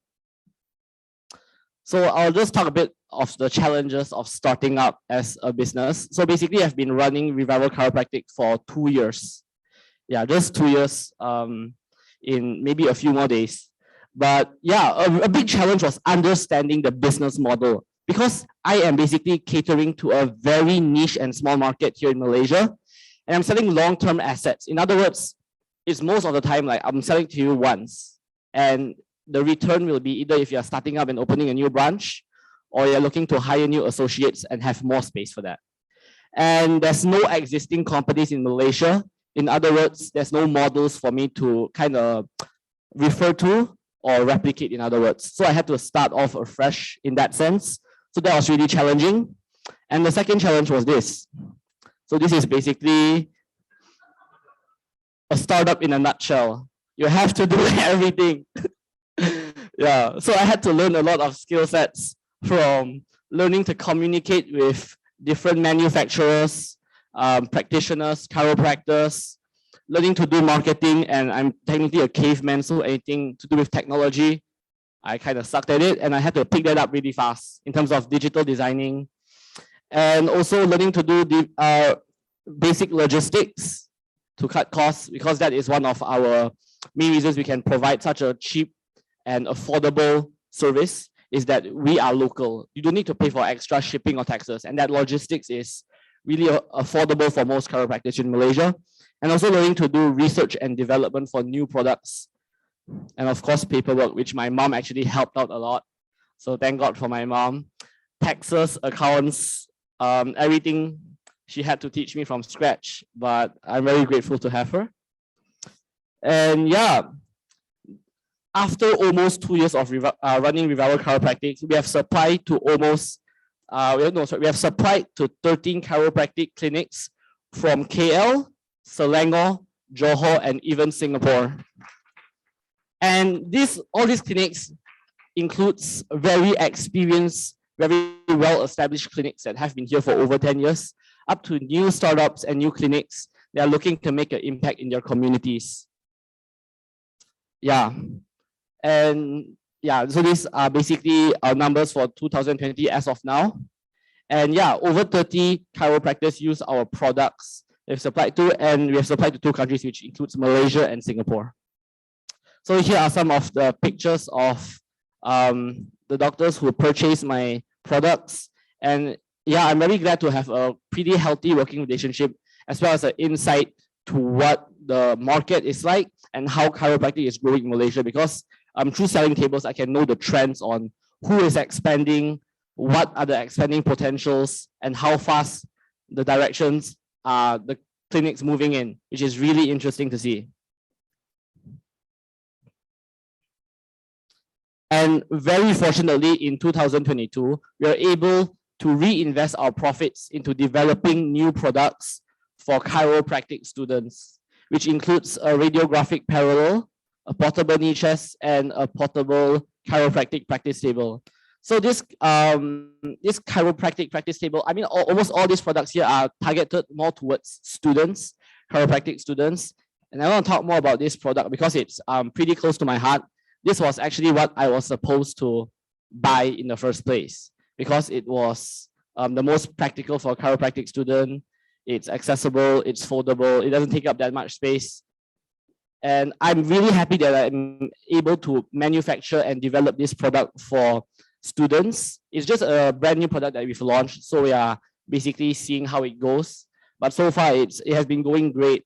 And I hope to provide this, which is basically a problem I used to have, a struggle I used to have in providing affordable tables of high quality. And this is something that I think I can give back to the chiropractic community in helping the profession grow in that sense. Yeah, and you know what? Doing this new R&D for this year was kind of challenging because it's like taking that risk all over again. You're putting your profits back into research and development. It just feels like the risk all over again when I first started out. But, you know, it's such a chilling feeling. And you know what? Even if I don't really get a good return, I'm doing it for a pretty good cause and helping the profession grow in a sense. So I was really willing to do that and really ready to take that risk out once again. And yes, we are continually looking and asking for feedback from our current practitioners on how we can model and manufacture better tables. Because as Revival Chiropractics, we are providing very high quality tables to practitioners, and they are using these products to deliver their healthcare. So in a sense, we play a role in providing quality care from the doctors to their patients as well, in that sense. And this year, we are also looking to export our products into different markets, such as Australia, Europe, and China. We're still discovering that potential there and looking at the options, because logistically, it's quite a challenge. But I've made a few connections with some chiropractors in Australia through a conference this year in August, and that went out pretty good. So one of my favorite quotes is from Jordan Peterson, where he says, "Opportunity lurks where responsibilities are abdicated." And it's a big privilege for me to shoulder this responsibility in helping develop and also solving this problem and playing a role of providing tables as well as growing this profession here in Malaysia. Because chiropractic is still a relatively young profession in Malaysia. It's continually growing, and I'm really glad to be a part of it, helping grow this community and to look at the larger picture of chiropractic in Malaysia. And I owe all of this success to my very supportive parents. They're very conservative, they don't really take risks, but nevertheless, they are very supportive of whatever I've done. And also, I must thank the local chiropractic community for trusting in my product, because without that, I'm not able to create new products. I'm not able to venture into different markets. So because of the support I got from the local chiropractic community in Malaysia, and they trusting in the products that I provide and the service I provide, I'm really grateful to that, and I owe my success to the community here in Malaysia. Thank you.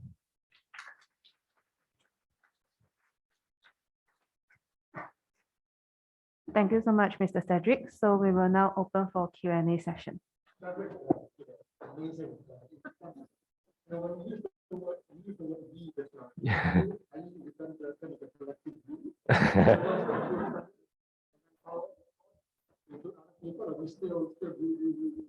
Yeah, it's mostly me. Yeah, it's mostly me.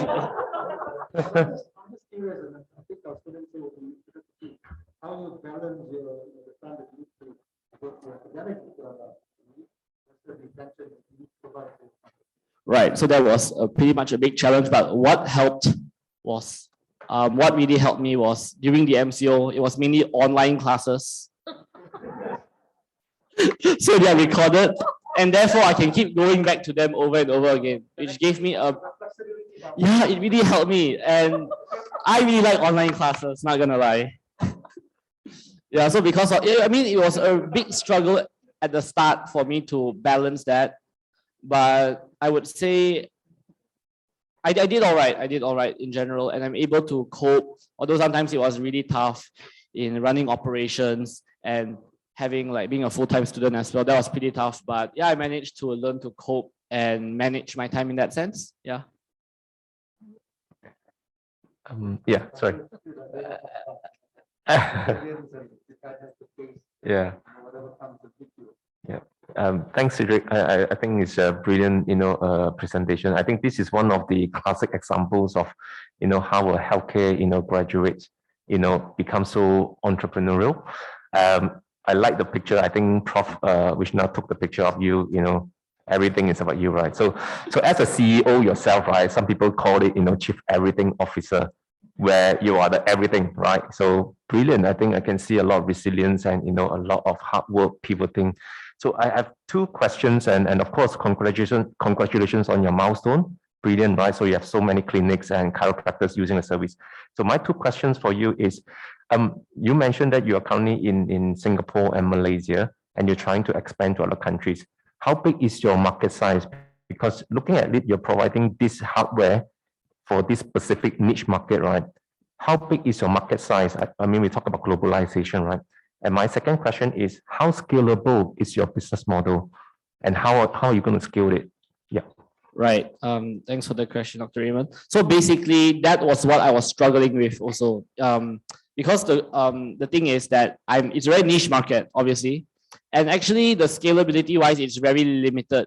Because as we are looking into developing new products, the new products are basically a scalability to a certain extent, but after you reach to a certain peak where it kind of stops, because production just becomes so much more exponentially expensive when it comes to mechanical devices, which some chiropractic tables do have, or most chiropractic tables do have.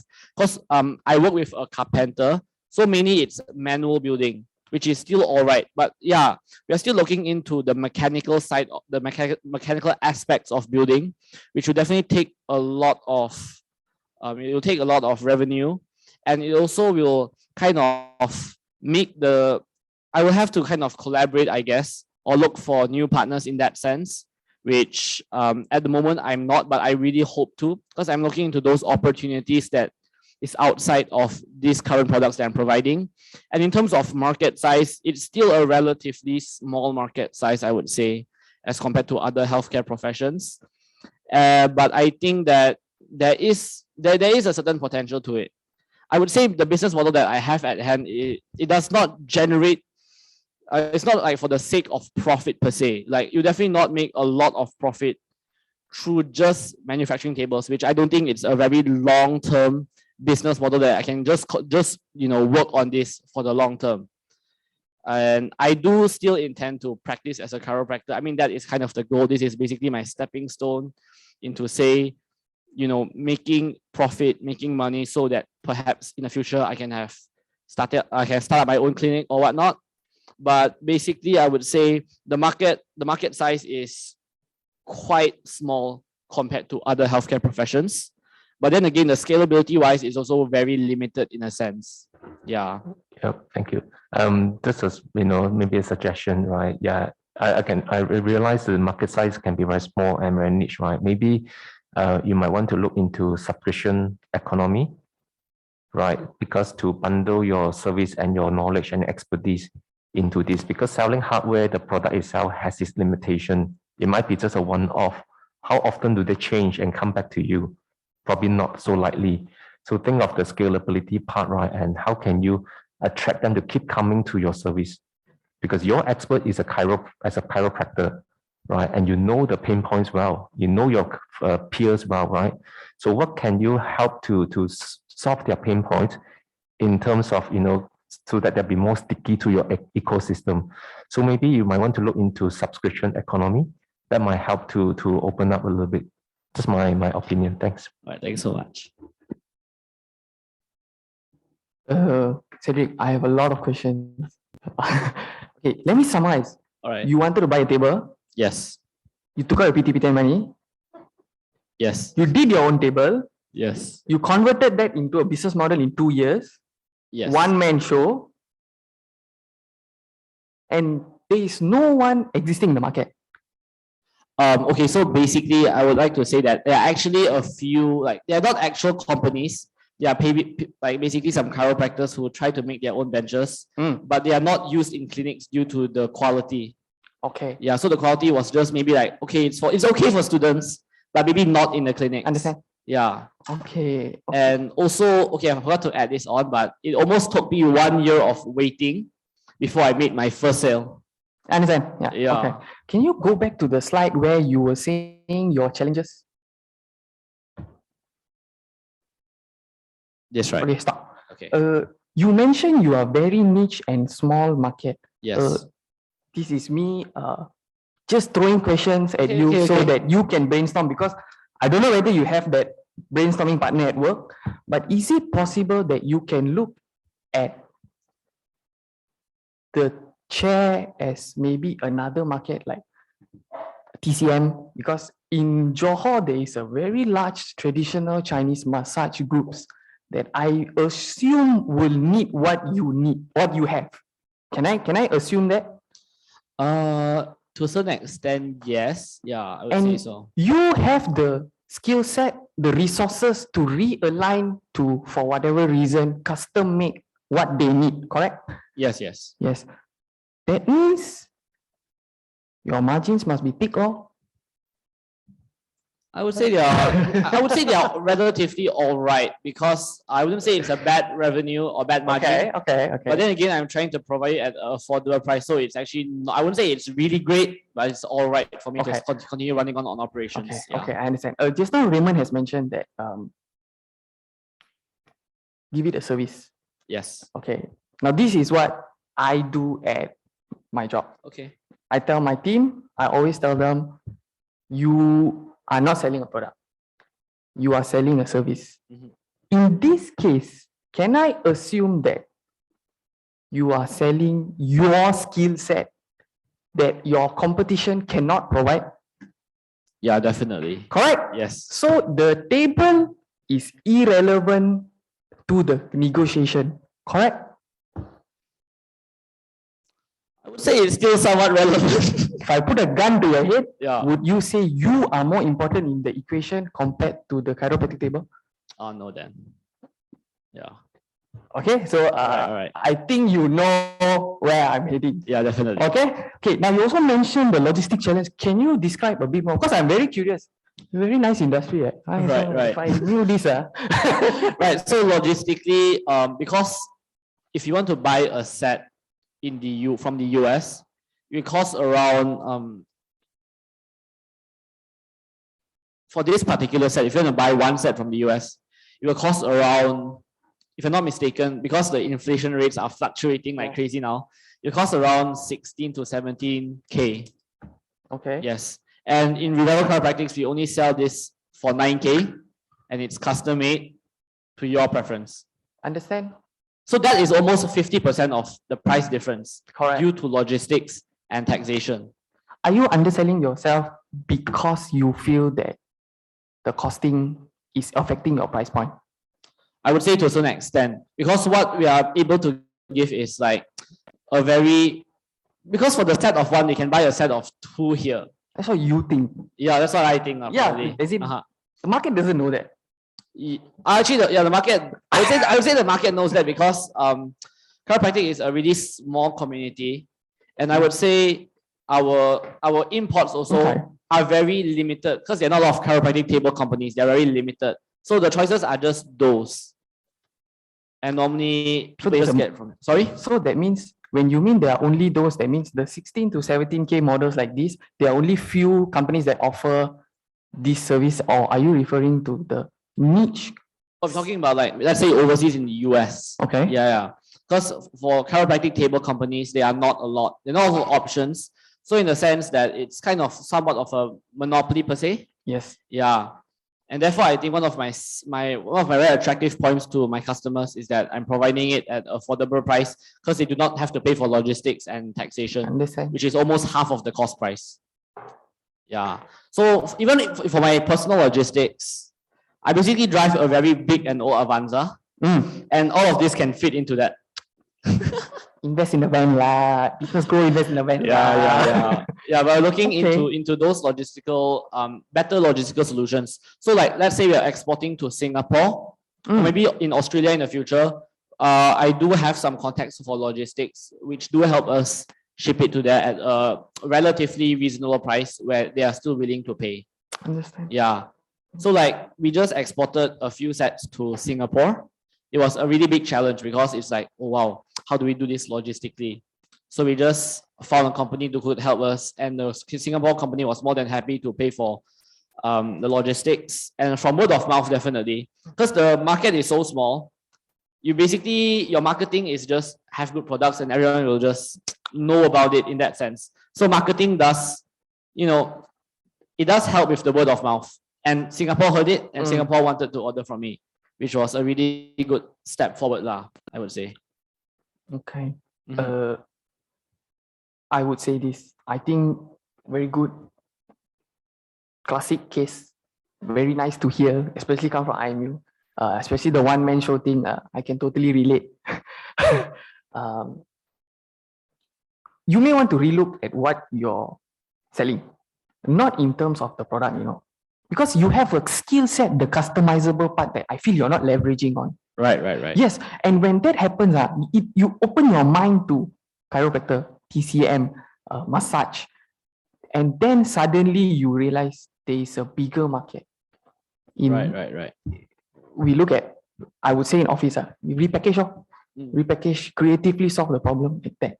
Because this customizable thing is something that a lot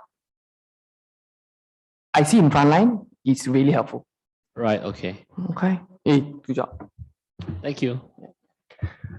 Hi, question from me, Cedric. Hello. Yes. Hi, Joesh here again. First and foremost, congratulations. Very proud. And as an alumni listening to you, as a student coming up with such a wonderful product, I'm so proud, so happy for you. So congratulations to Cedric, your family, and also to the support that you have received from the faculty. Question. Do you need the full chiropractic set of chairs and tables in order to perform a basic chiropractic assessment or management? For example, let's say a 40-year-old gentleman with no known medical illness who has just lower back pain, needing some relief of muscle tension. Would you be able to achieve minimum or adequate assessment and treatment with your mobile table? You mean like the one that I've just developed, right? Correct. handheld Oh one. yeah. So basically that is the most basic thing that you'll probably need. But then again, I would say it's more catered towards students or mobile clinics or chiropractors in that sense. But yes, I would say that is sufficient. But okay, sorry. Because the pain point that I have identified from chiropractic and physio services is the lack of mobility. Right. Correct? It's okay. always based at centers. And I see that with that table, that how you can actually fold it and bring it to centers, that opens a whole new market entirely for you. Just a thought for yourself, Cedric. Yes. Thank you. Yeah. So in terms of that, actually most chiropractic students purchase foldable tables from the US, but it just comes at a really expensive price. So, and it's quite a complex mechanism to make it fold into such a, accessible, and it saves a lot of space. So as a student, if you don't have a lot of space, you're living in an accommodation, that is the perfect thing for you to have. So that is what we wanted to make and aim for this year. So yeah.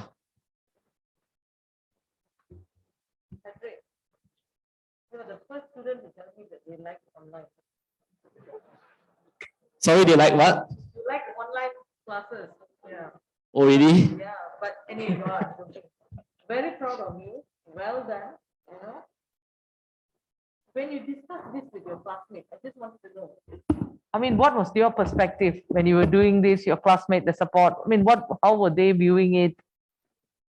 Well, to be honest, there were a lot of skeptics. Even in the industry itself, they were like, "Who's this like semester 4, semester 3 students making tables? You should be focusing on studying," or something like that. Yeah, I got a lot of criticism in that sense. But some of the doctors were really supportive as well. They were really, like, "Hey, this is something that you're trying to do. It looks great." Yeah, but yeah, as the years goes by, as almost like running this operation for 2 years, yeah, it definitely, told them something that, this is not just a fun game for me, or it's not just me wasting time. And I've proved some people wrong, and I'm, kind of happy about it.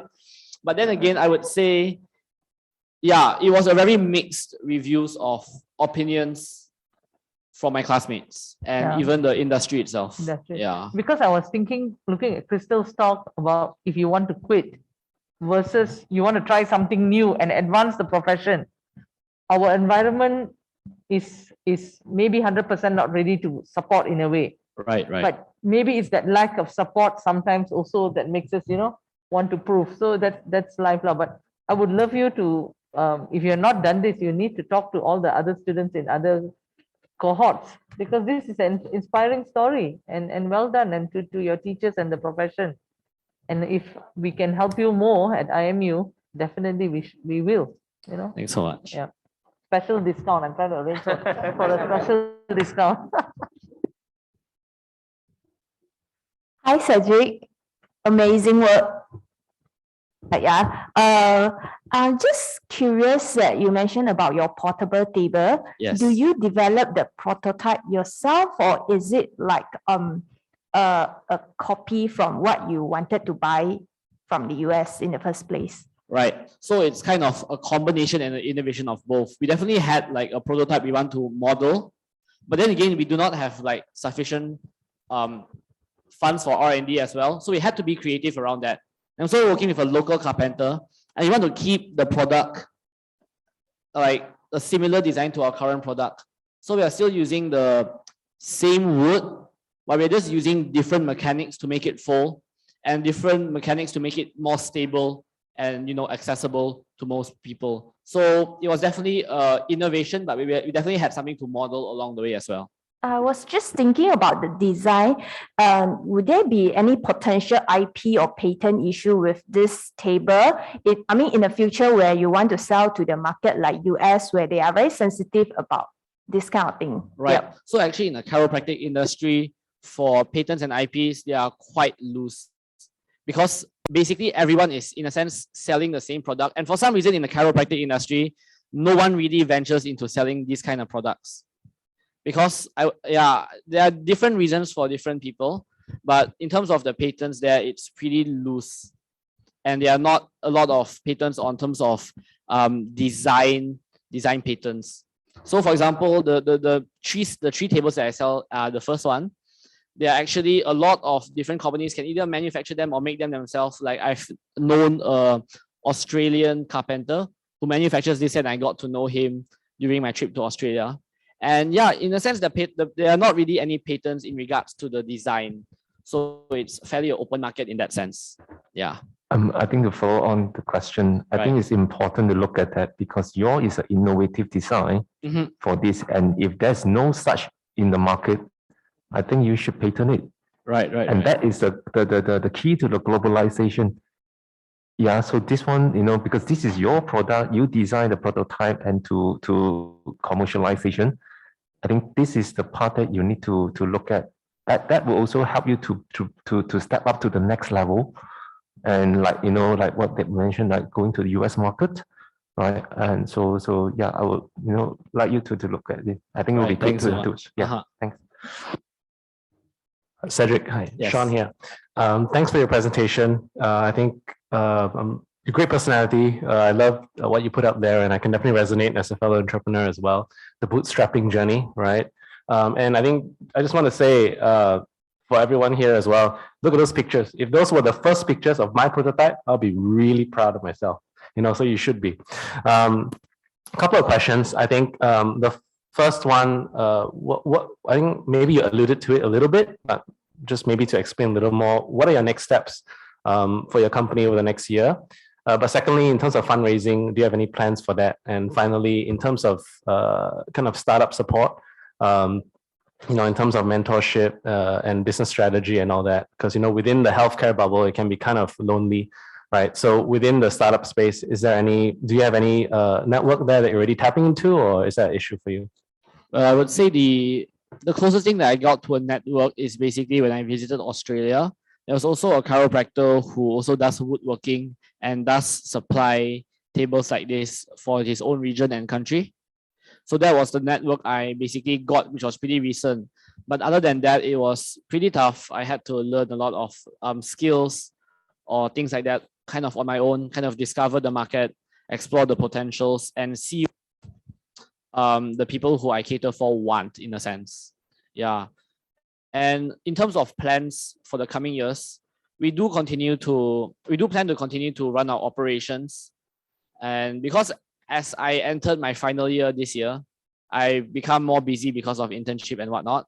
So it's definitely still a new challenge to me that I'm looking towards, but we're still providing tables and we're looking into different R&Ds, such as maybe say chiropractic posters, educational posters and educational materials that chiropractors can utilize. So that's the market that I'm trying to, create more products. Since I'm selling mainly so-called one-off items, I'm looking into those new ventures. Yeah. And do you have any plans for fundraising? In terms of fundraising, not at the moment. So far from where our company is at right now, we are still happy with what we have. And in terms of R&D, it's still going on plan at the moment. But I think if I were to have any fundraising or whatnot, I would actually rather look maybe perhaps into a partner of mechanical engineering and production in that line of field that I would like to have. Yeah, someone that I can work with in terms of that, because designing that is really tough. There's a lot of mechanics, a lot of technicalities that's really difficult to not only design, but also to manufacture. So yeah, we're still in the midst of discovering that aspect because we are more concentrated and basically familiar with this so-called manual tables. Yeah. Thanks for sharing. I think you will go very far for sure. In terms of networking and for startups, if you have decided to leave after this, I suggest you don't, because Bikesh and Kev here have a lot to share and you should speak to them. Hey, Bikesh. All right, thanks, Cedric. All right, thanks. Just as we spoke, right, I just received a message from our alumni, Paul. I think he's listening online. No one is requesting. He's addressing. He asked me, bro, can help to get Cedric's contact. I'm wondering if he's open for a strategic investor. There you go. If he is, right. If he is, I'm open to explore. So Paul used to be my partner and is a very senior of IMU. quite successful entrepreneur as well. So I think if you don't mind, you can pass me a contact. I'll pass it to him. All right, all right. Yep, thank you. So I'm very aware of the timing. So is there any last questions to Mr. Cedric here?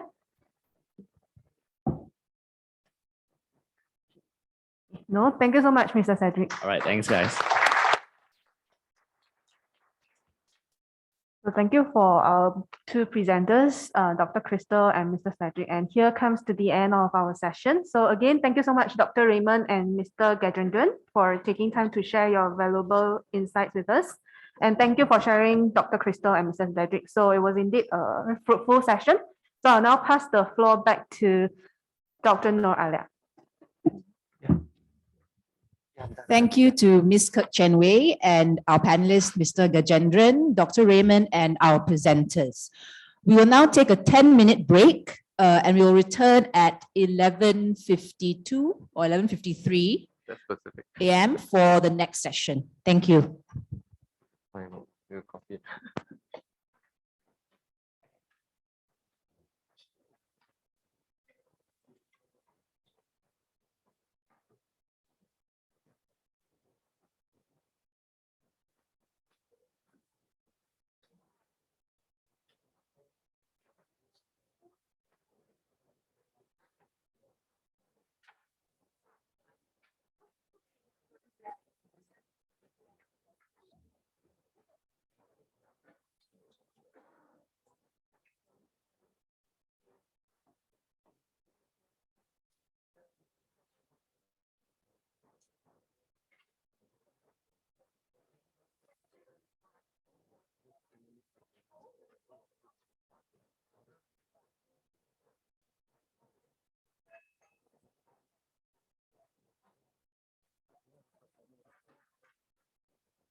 Hello, everyone. Please be seated as we will start the next session very, very soon. Thank you.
Welcome back, everyone.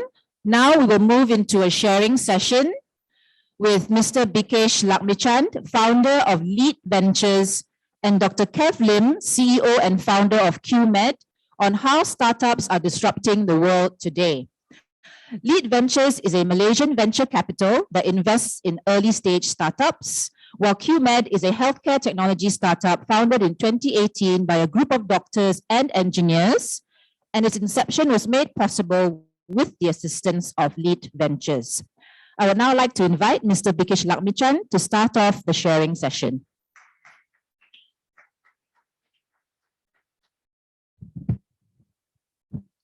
Right. I don't do rostrums because I'm not a doctor. Afternoon, everyone. My name is Bikesh, founding partner of Lead Ventures. We're geeks. We started this up. We're geeks.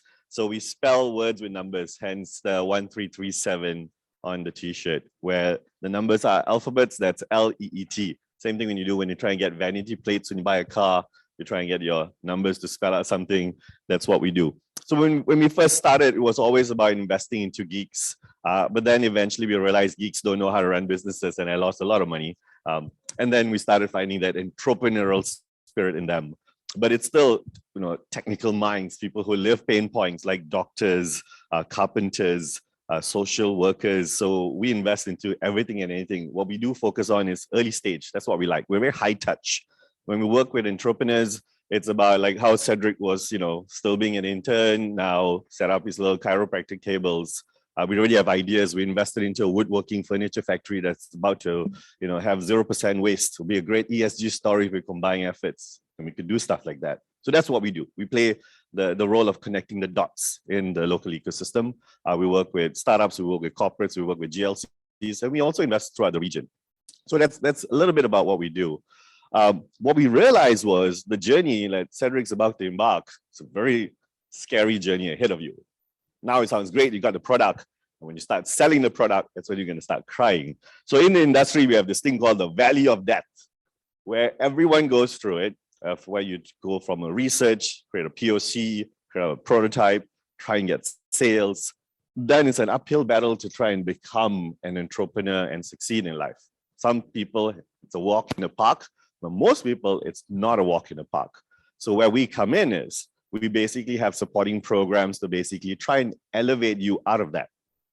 From just, like I say, connecting you with the right vendor, so you don't have to worry about your supplies, to connecting you to the right corporate customer we have that basically want to invest in you or JV with you. So it doesn't always have to be capital that we deploy. It could be very synergistic on how we come up with JV structures or strategic partnerships itself. So that's our role. We sit down and we architect how companies can be successful itself. And later on, you'll hear from Dr. Kev how his journey went and his struggles to fundraise and how we came into the picture itself. So I'll let him say some of those things. But I want to talk about what we've been learning as we invest into the local scene for the last 10 years. The do's, the don'ts, where we've lost money, what works and what doesn't work itself. So if you're listening in as the live feed or people over here, and you're thinking about embarking to your journeys of being an entrepreneur, how can we help you navigate that scene? So we call this sort of like the startup trinity. There are three major factors that you must have, this triple threat, if you want to call it, that will make or break any company itself. Most probably it will break you if you don't have one component of it. It can be kind of correlated to a typical thing of what we call a business model. So if you're trying to build a business, there's always three aspects you need to have, which is about creating value, your product offering. But it's not just about offering, right? It's about the value proposition. It's like me saying, look, I'm going to sell you an apple. I could put the apple up and saying, buy this apple because it's round, it's shiny, it's red. Is that enticing to you? Well, if you wanted an apple, maybe, but I could be 10 people selling you the same round, red, shiny apples. Why would you buy an apple from me? Same thing with you. You're trying to sell your chiropractic cables. Why would people buy it from you? Maybe it's just a price point. But if they don't care about a price point, then what do you say? So that's where you got to think about the value. I could say this apple comes from a small hoarder farmer from the rural side. When you buy apples from this particular entity, it's going to put his kids to school. It's going to basically reinforce that little desa he stays in, where everyone is basically working towards the farm and you're giving people livelihoods and livelihoods itself. Now, when you want to buy the apple, it's a whole different thing. It's a whole different value that you add onto the apple instead of just round, shiny, and crunchy and red, right? So that's what you have to figure out, the value. And then there's no point having value and you don't know how to put it in hands. Like you made this table, 9,000 ringgit compared to what, $17,000 or something. But how is everyone going to know you exist apart from this room? How do you get it out there? So delivering the value will be your biggest issue, because you can do it if you had a lot of money. If you don't have money, you want to do it organically. How do you do it with lesser money than you have? That's the trick of being sustainable, right?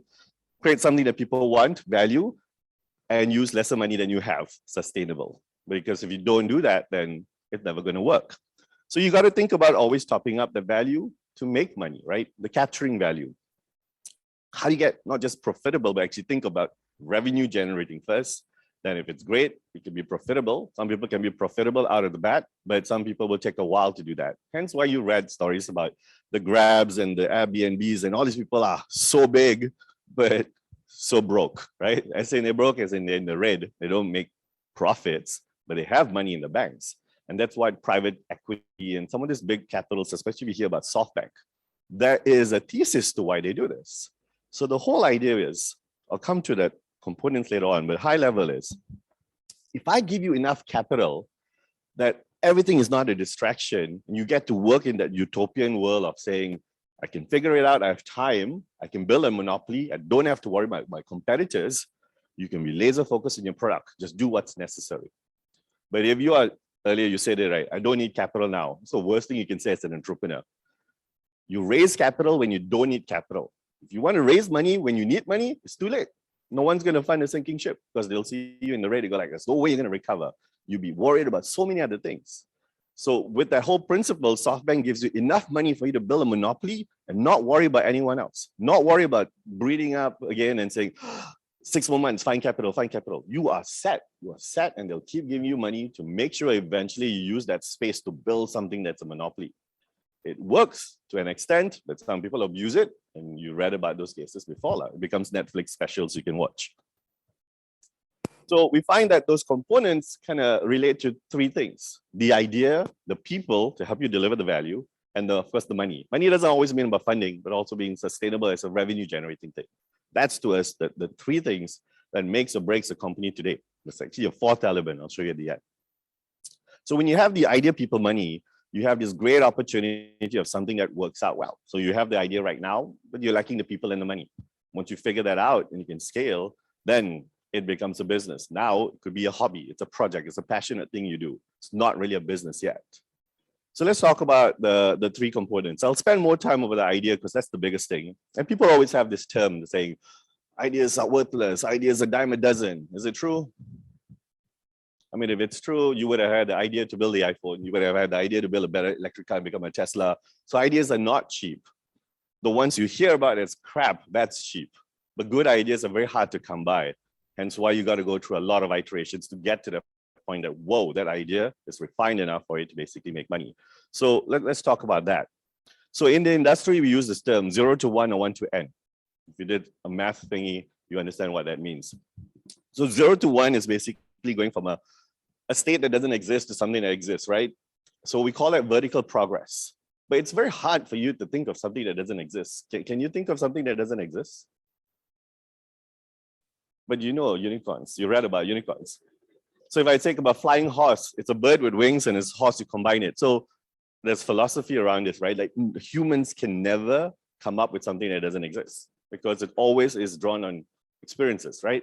You have experiences, you come up with stuff. It's impossible to create something that doesn't exist. So the idea with 0 to 1 is build something that it feels like, holy, very blunt and then diplomatic, holy crap, feels like it's a brand new thing, but it's not, like the electric car. Why is Tesla so sexy? What is it about Tesla that people love? Anyone?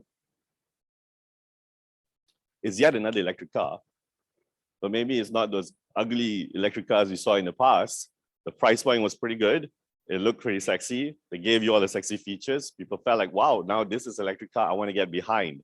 Not those boxed up little small thingies that you look like you buy for your mom, but not for yourself, right? So they decide that. And what also Tesla did was figure out how to commercialize it and get it to the point of scale, which what they started building the gigafactories. And the core was the battery, right? That it was so banking on that, they were okay to give out patents to the car. You could get the patents for free for a Tesla car. You could go build your Tesla car, but you'll be dependent on their infrastructure, which is genius to basically do that. So that's their 0 to 1, reimagining something. If you want to put a magnitude to that, we always use the term 10x.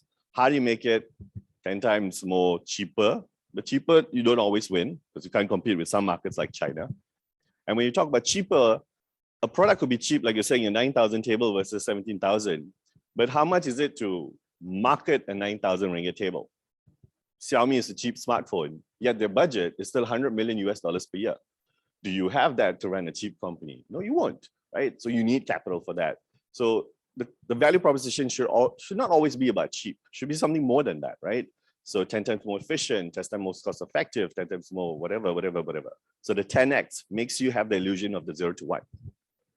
But if you're trying to do 1 to n, where you're taking something in the market and just making an incremental build of a feature on top of it, then you're wasting your time. You're going down a very competitive market. You're basically going up against someone who already has thought of a roadmap 10 times ahead of you. Because if you say, let's build Twitter 4.0 or Facebook 7.0, Facebook's building Facebook 25.0 already in their labs, right? You will never be able to compete with that unless you can reimagine something that Facebook's not thought of. Then you go back down to that vertical progress category, 0 to 1. So how do you come up with ideas like that?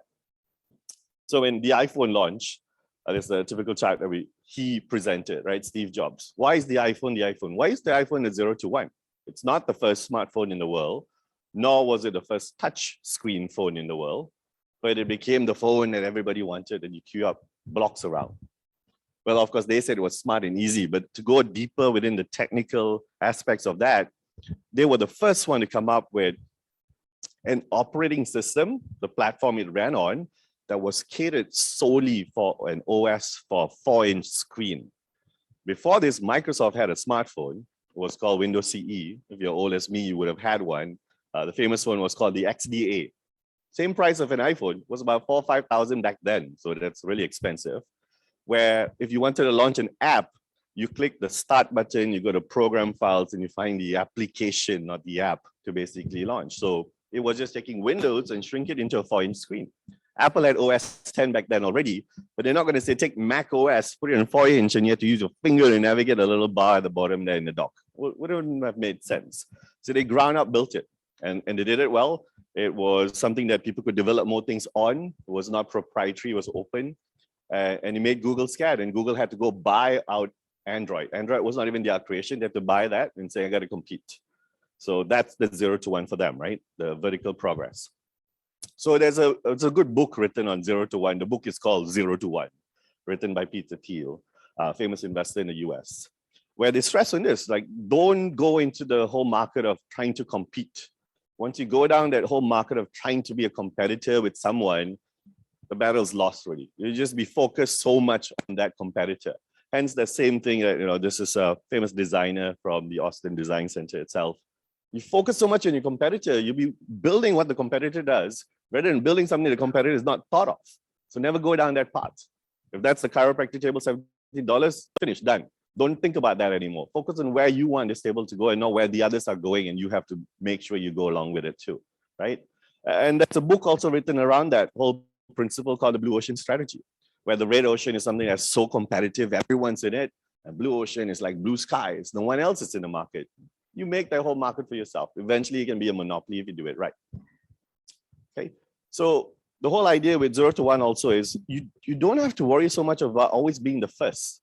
No one talked about the disruptor had to be the first person to come up with it. The first person that comes up with it better have a good checkbook behind them to defend themselves. But if you come up to be second and third and fourth, the whole idea is if you come into the market and you do that 10x and you're so far away from your competitors, then you are the last. That's the trick. You come into the market, number 2, number 3, number 4, who cares? But make sure no one comes in behind you. So you make the biggest change, the biggest development in progress. That people look at it and go like, man, I'm not going to build another chiro table. This guy won. He figured it out. The price point is right. The angle's right. The partnerships are right. Distribution chairs are right. It'll just be a waste of my time to try and be the next player after them. That's what you basically have to do as an innovator when you get into a market, right? So you've heard of the word disruption. So like, the hotels has been disrupted by things like Airbnb. We've heard of taxis being disrupted by Ubers and the blockbuster videos being disrupted by Netflix. So all this stuff happens. We've heard about it all. But the big question is, excuse the very ugly fonts, the why. Why is this happening? What is happening that's causing this disruption? Anyone take a stab at it? People are lazy. Anybody else? Convenience. Okay. All right. So let's have a look at this example. So I'll go into the world of finance because I understand that more than your world of medical. That's why I brought Dr. Kev to talk about the medical world. I won't pretend I know. Do you know what this is? There's no answer at the bottom. TV.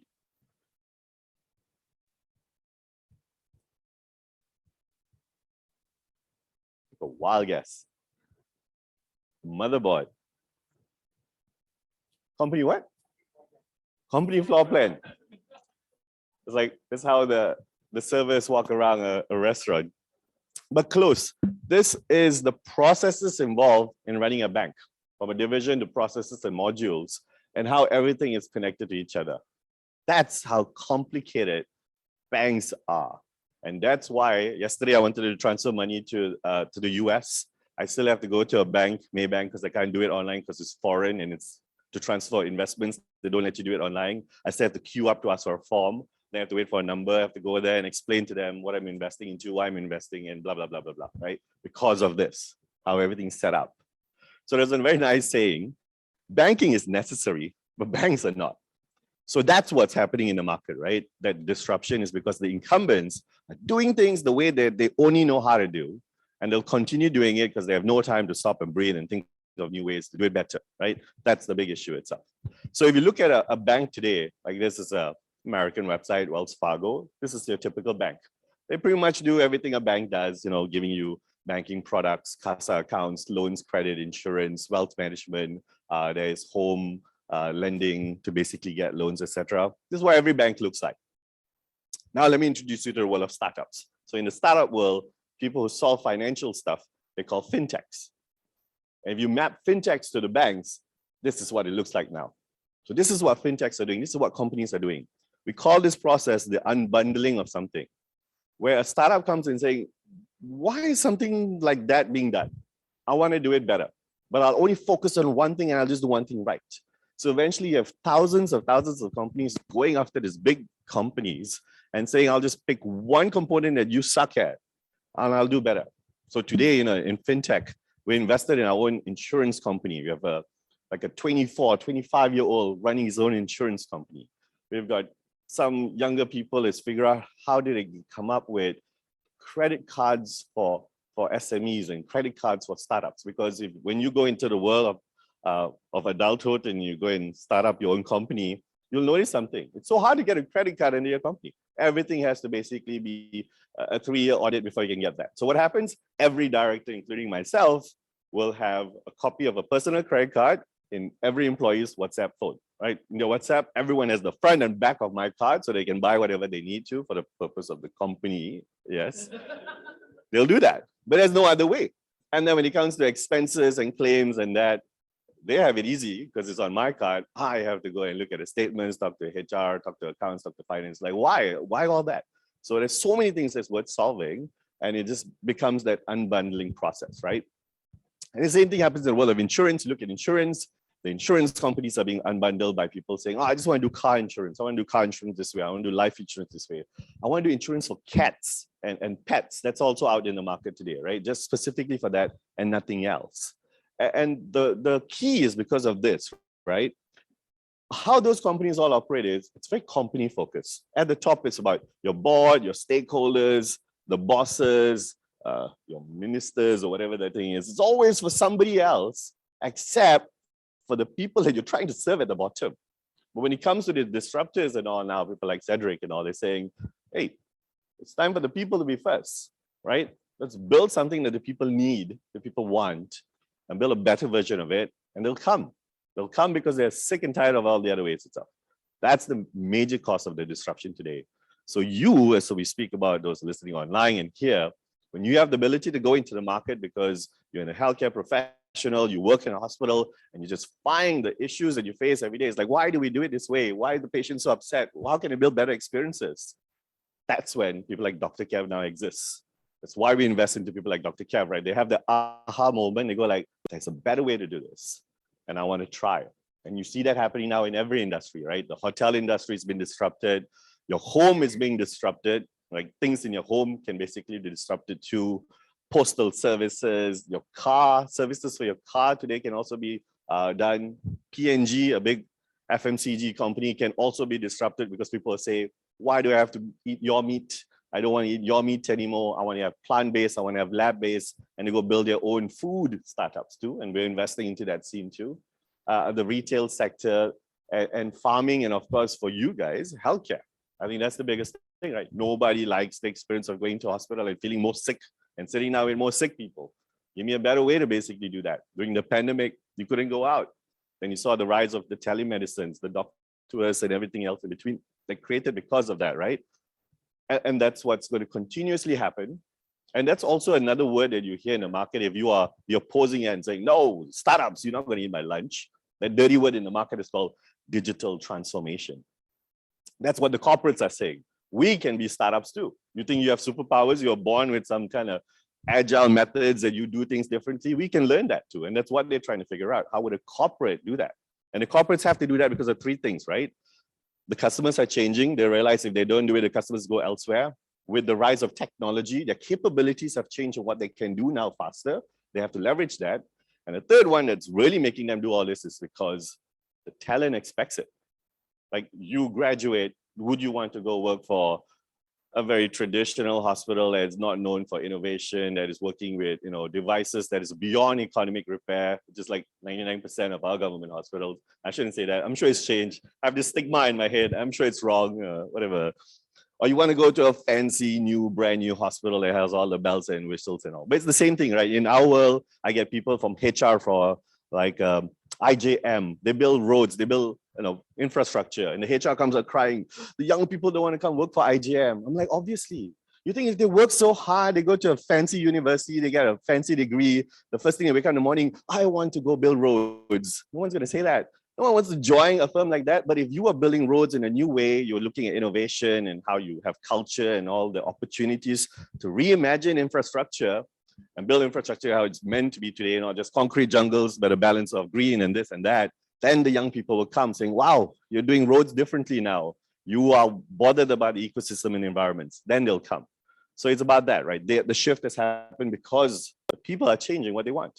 So that's quite interesting. So let's talk about the people right now, the second act, the effect. So it's fine to start a company really small. You don't need to have like 10 people under you. But the idea is you need the right people. A good team can save a bad idea, but a good idea cannot save a bad team.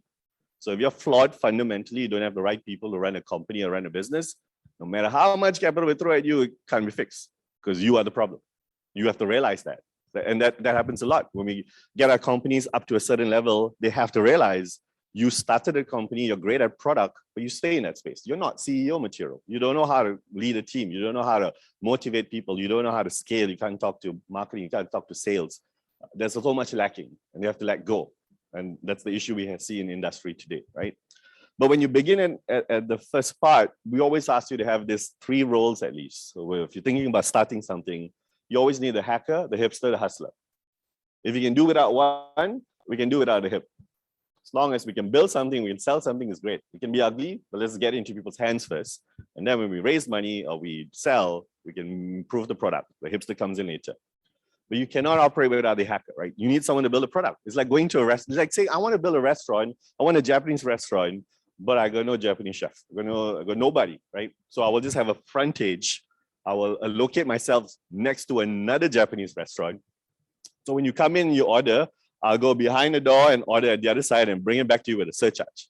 You laugh, but that's what people are doing today, right? You just glorify reselling products on Facebook and Shopee and everything. That's what you're doing. You cannot do product innovation. And that's our downfall of our country. Innovation is always downstream, distribution. It's not about upstream product creation. So that's where you people come in, right?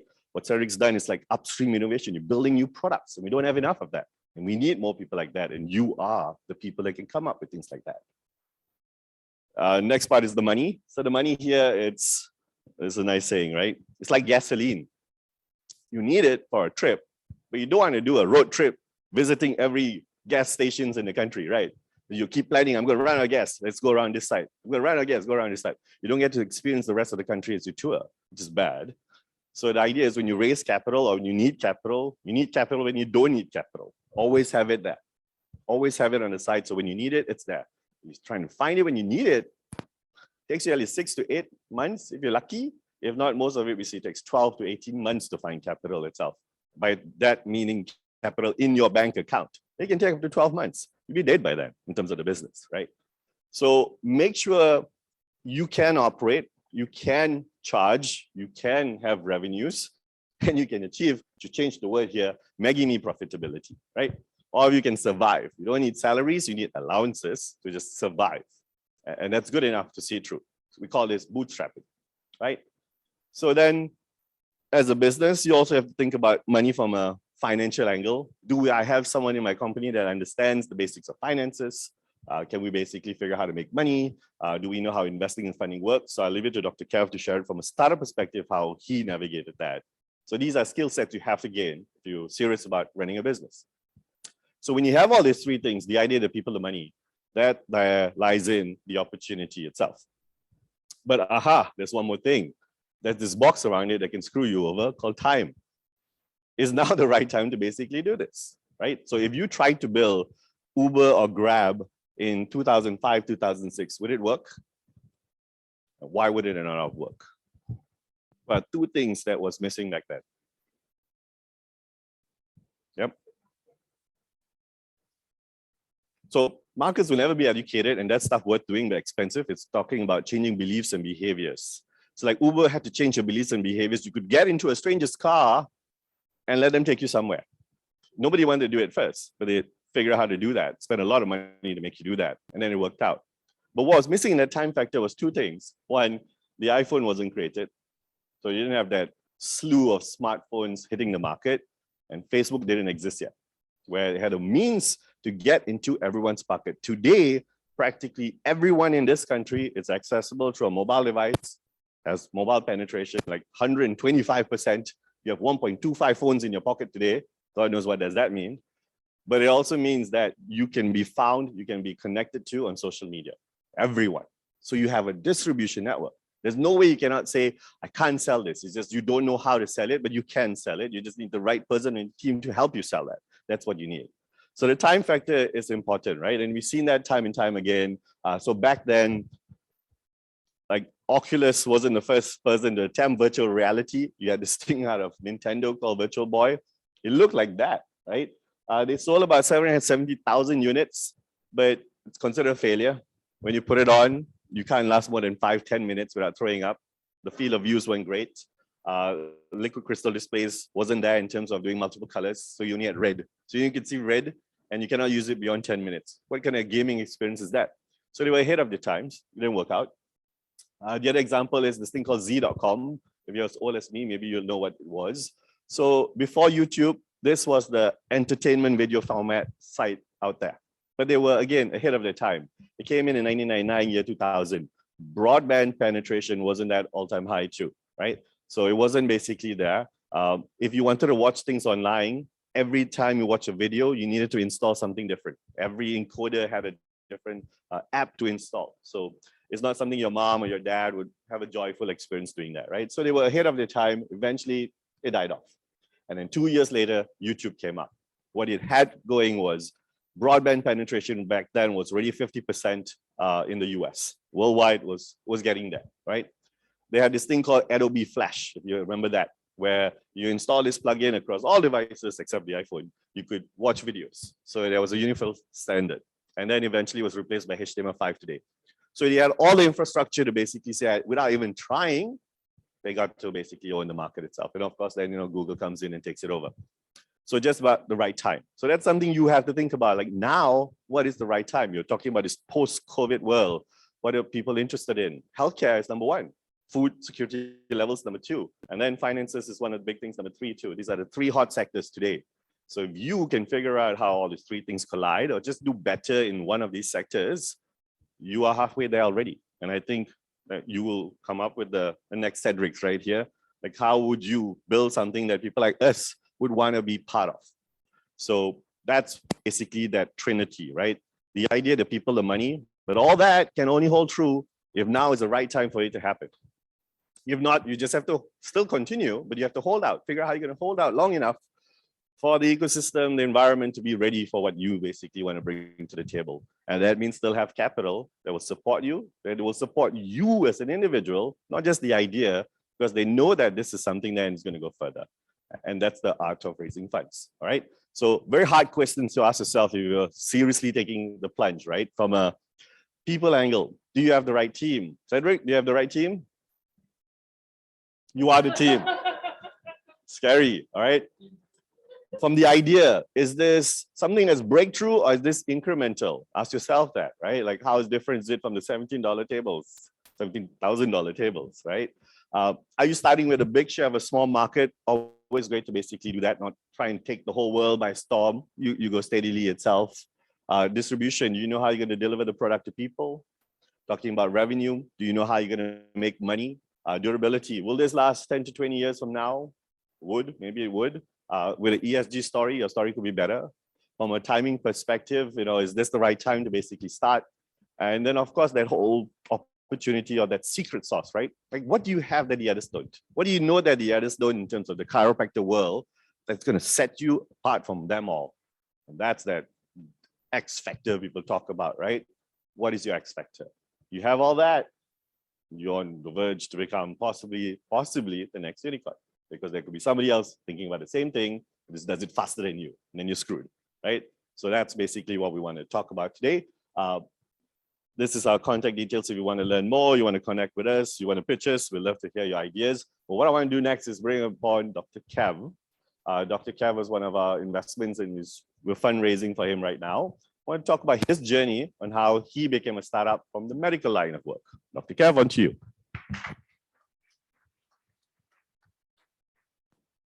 Yeah, thanks for having me here. It's a wonderful experience for me to see that IMU, such a medical school, that talking about innovation, talking about startup. Back in 10 years ago, when I studied medical school at the time, there's no one talking about this kind of innovations or about startup to me. So today I want to share to you about, I think my phone is a bit haywire, but it's okay. Just want to share you my journey from being a medical doctor, now become an entrepreneur. So I was raised out to visions to become doctors. I practice as doctors, I have passion to become a doctors, but somehow something happened, and now today I stand here, I become an entrepreneur for a healthcare startup.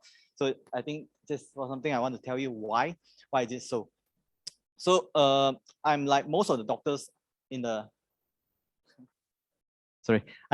doctors outside in the world, that actually I done my medical school in UCSI, so done my 3 years clinical year in hospital in Terengganu, HNZ. Then I studied my housemanship in hospital, done my housemanship in hospital Selayang. Then I went to Bintulu for another 3 years. Then I come back from Bintulu to Sungai Buloh for another 2 years before I came to private here. So you can see from the pictures here, I have deep passionate in pediatrics. I love pediatrics so much that I actually gotten my MRCP CH Part 1, I gotten my entrance for master program. I want to become a pediatrician. Particularly, I want to become an pediatric intensivist. And throughout the year, I also very enjoy on my clinical practice, flying doctors in Sarawak, meet with my legendary idols, Prof. Franchance. If I'm Pitts, I carry the Franchance with me in my pocket every single day. So I get to meet him in one of the international conferences. That's something excited me back then. But I also write some articles, published on journal in BMC, so quite academic persons. But somehow back in 2018, the time I have a newborn that the time grew to around 9 months to 1 year's time. He suddenly has some medical conditions, macrocephaly, quite extensive, more than 90% that I require me as a father to bring her for quite a lot of follow-up investigation. Plus, I myself is a pediatrician and pediatric trained doctors. I actually concern more about my daughter's health. At the same time, my wife also joining master program. So it will be very burden for us if by both of us are actually continue our clinical practice. So there's a time I make a very heavy burden decisions that I want to came out to have a more flexible time to bring my daughter for a lot of investigation follow-up. And that actually cost me a lot of stress, getting the question from my parents, from my friends, especially my bosses in the hospital who actually put in a lot of efforts to raise me out to become a pediatrician and intensive pediatricians. So I was quite confused back then. But when I bring my daughter for follow-up, then something different that I see from the perspective of patient myself. Before this, I practice as a doctor. I see the world healthcare from doctor perspective. But when I become a patient, bring my daughter for follow-up, this is something very frustrating for me. 2 to 3 hours waiting time, that is standard. If we bring my daughter for genetic follow-up in HKL, I don't know why it had to be so long. I really don't know why, because doctor perspective, we understand this is the floor, right? But from patient, why I need to wait there? No one informed me. Very bad experience. So there's something sparked me to do something to change this kind of issue in the healthcare system. And that's why I started this company called QMed. Back then, we are very focused company to start to focus on solving the waiting time. The appointment and queue is to solve the waiting time. I think technology is something very useful to solve all these pain points. By using technology, you can solve a lot of pain points from there. So this is how I start my journey. So this is basically a why. So you can see actually we are quite crazy guy. I actually started with 4 guys.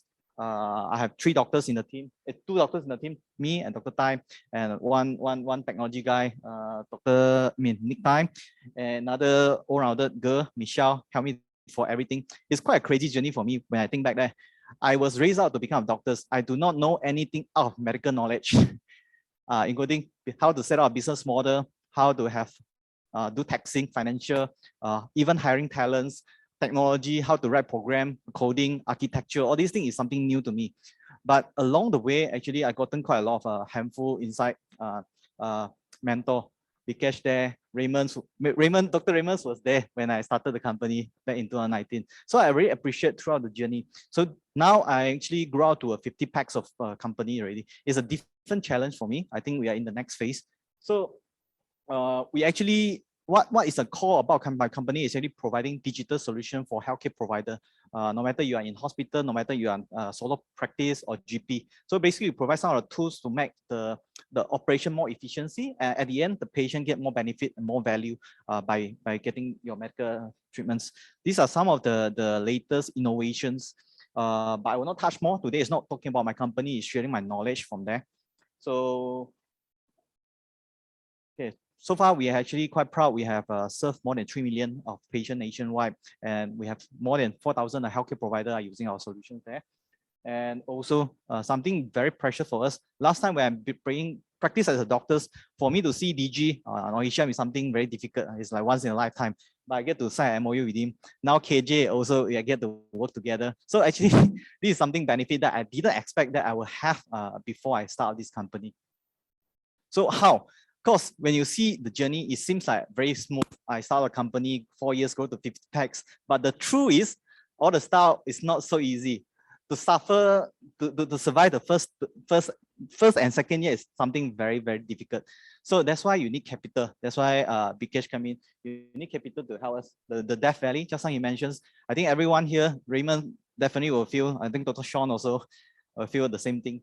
So I met Vikesh when I started a company. I joined this digital healthcare bootcamp. And that's how he teach me a lot of things. One of the things, not sure any one of you saw this before. I think this is the first chapter of business school. But for me, this is my first seeing this when I started the company. It's a lean canvas. I need to know where's the proposition, where's the problem, where's the solutions. So I learned from there. So in terms of my company funding round, and to be transparent, this is how I run my company throughout different phases, from early stage to validations to growth, now to expansions. We have gotten different funding tools from angel investor, from Star Associate Program, and from grants, equity crowdfunding. So to be exact, when I started a company, when I have nothing, so of course, before this, I actually talked to many triple F we call, friends, family, and fools. Fools is those who trust you and believe in you, even though you have not proven any track record in the market. So that is something we gather some of the capital from there, and we actually bootstrap our company together, our own fund. Then we started. with some MVP. Then we joined this kind of Star Accelerator program. So there is, if you started, Patrick, right? If you started, you can actually look for all these people who can help you with. So last time they have this Magic, well, now changed to Moranti already. Magic last time organized this digital healthcare bootcamp. And that's actually Bikesh, 1237 is the one who helped to mentor people like me who knew nothing about business model about start hour and teach me from there. And also we joined the CDEX. They organize Langor Accessor program. Actually, they give you 3 months of the program and to same thing, they guide you and you win out of the competition. They give you some funding to help you to further growing. And once you have the MVP validated in the market, so now it's validate your MVP with the market, whether your market is actually wanted your MVP. So actually from there, actually we try to apply some of the grants to help us to go to market. So Meranti actually previously is Magic. Meranti has an NTIS, National Technology Innovation Sandbox. You can try to apply for it and they will actually give you a sandbox to help you in terms of regulation, in terms of funding, in terms of mentorship from there. Also Cradles, we actually apply for Cradles, gotten a grant from Cradles. MDEX is the latest one. MDEX is more later on. And now we're actually trying to get MDEX to come in to help us. Of course, now we are in the next phase. So that's why we actually raise our fund using Lead Capital Equity Crowdfunding, ECF. So ECF is another type of funding. You might not heard so much of ECF. You heard about VC, you heard about private equity. And why this round I go for ECF is because ECF doesn't just give me in terms of funding. It also give me in terms of more people can come in to join my company. It basically is a crowdfunding. So anyone, my doctors, my subscriber, my customer can come in and join us. So actually it improves my loyalty, improve on my awareness to the market. That is something I see the value in ECF. So also we are actually applying loan. So these are some of the company actually you can try to apply loan from MDB, SME Bank. So I think that's all for my journey. 2 cents. Sorry, today my font is a bit special, so I think all the font is a bit blurry there. So just 2 cents. My company actually follow some of the point that we learned from the accessory program throughout the year. Like just I mentioned earlier, we don't really looking for solutions, but looking for pain point. You don't think of like, okay, this is my expertise. I can do this. I want to come out of solutions. Then only attack the market. Most of the time, this is something not worth in terms of your cost effective, your time, all these things. Rather, you go to the market as a consumer, you find what is the pain point as a consumer, then you think of the solutions. So that is something we also practice a lot. MVP. Anyone of you haven't heard about MVP? Back then, I never heard about MVP. MVP for me, MBA, MVP. Yeah. So for Star Wars, MVP stands for minimum viable product. So let's say you want to build a car. You don't build the car from scratch. Basically, you need to think from the beginning, from the initial part. What is the car for? The car is just connecting point A to point B. So you just do something to solve the problem first using the minimum viable product. To prove your concept, then only you spend time to actually enhance it to the things that you want later on. So adapt to changes, pivot. I think when pandemic hits, a lot of people think that healthcare technology company will benefit from it. But for us, when the pandemic hit us almost 2.5 years or 3 years ago, actually there's a dramatic things for us because we provide appointment and queue to patients. And when the pandemic come, the clinic never have any patient anymore. There's no queue needed. There's no appointment needed. Patient just stay at home. So that's why we need to pivot ourselves. It's not then we were just very, very suffering from there. So I think Charles Darwin saying it's not the strongest species, not the intelligence species, rather it's the most fittest to the change that can survive. So of course you need to find your partner. You cannot do everything by yourself. Just now Bikesh showed a very good slide. In the healthcare ecosystem, you have many components to disrupt. So for me, we actually find the partner to do something that they do the best. We focus on the things that we do the best. Then we can scale up faster and look out from just this region. I think my last slide here, my advice to those who want to do startup, these 3 points: do the right things, feel fast, feel cheap, and spend your things wisely. Yeah, thank you.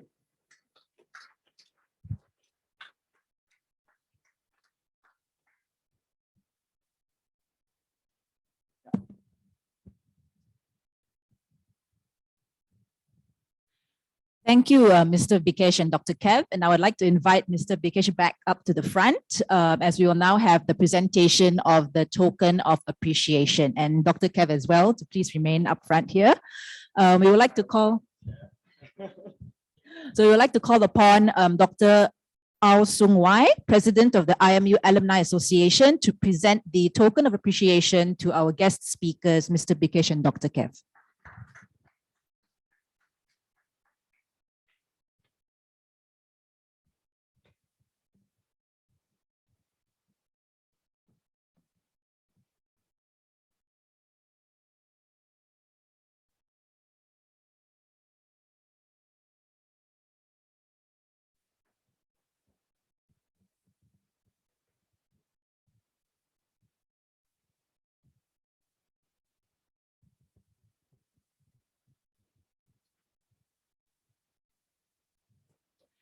Thank you, Dr. Ao, Mr. Bikesh and Dr. Kev, and thank you everyone for joining us for this session.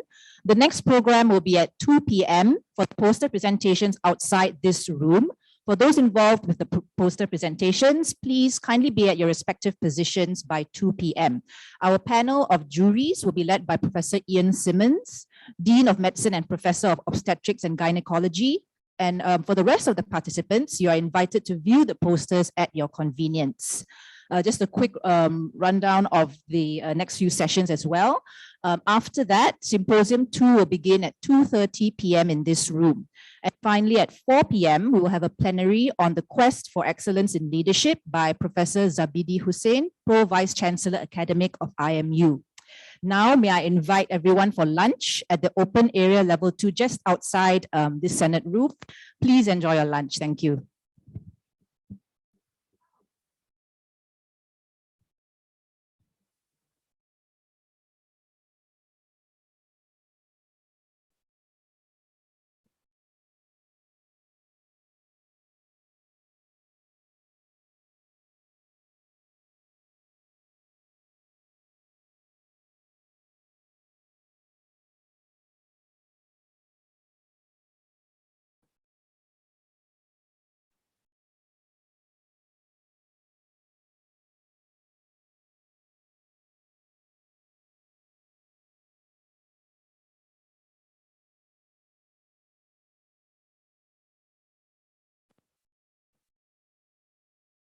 Very, very soon. So please make your way to your seats and be ready for the next session. Thank you.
We have to keep pressing it. Okay.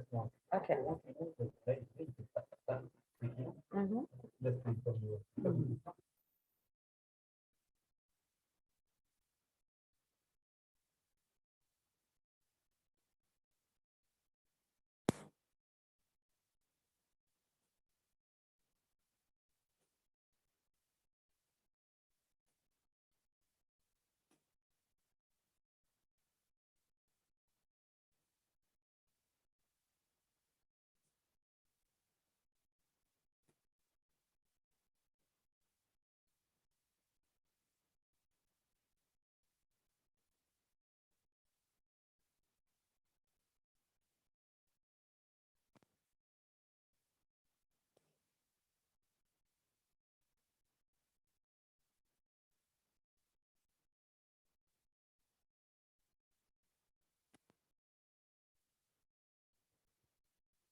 Good afternoon, everyone, and welcome back to the symposium. Thank you for joining us.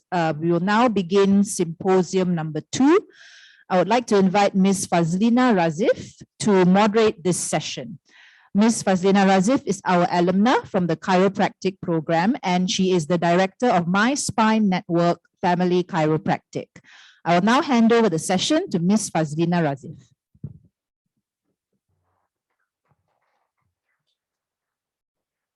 Thank you, Dr. Noalia.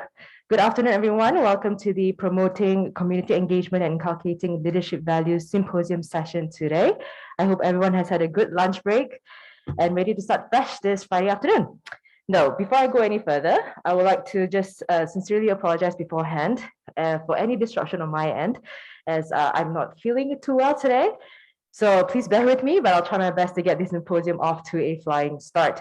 So before we begin our session, why don't we start with some introductions?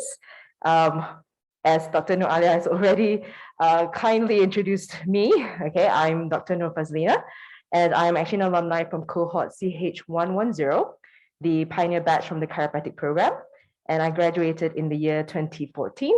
And yes, I am the owner of my own chiropractic practice in Shah Alam for over 2 years now. So present here today are also 2 amazing panelists, whom are also no strangers to IMU. First up, we have Dr. Shamini Tevi Paramalingam. Yes, come on up. Dr. Shamini is also an alumni, however, from the medicine program, cohort ME298, and she graduated in year 2004. And Dr. Shamini is currently a medical officer at Mahamas Medical Services. Let's have it for Dr. Shamini again. And next up, we have Dr. Richard Teo Soon Kiat. Yes, Doctor.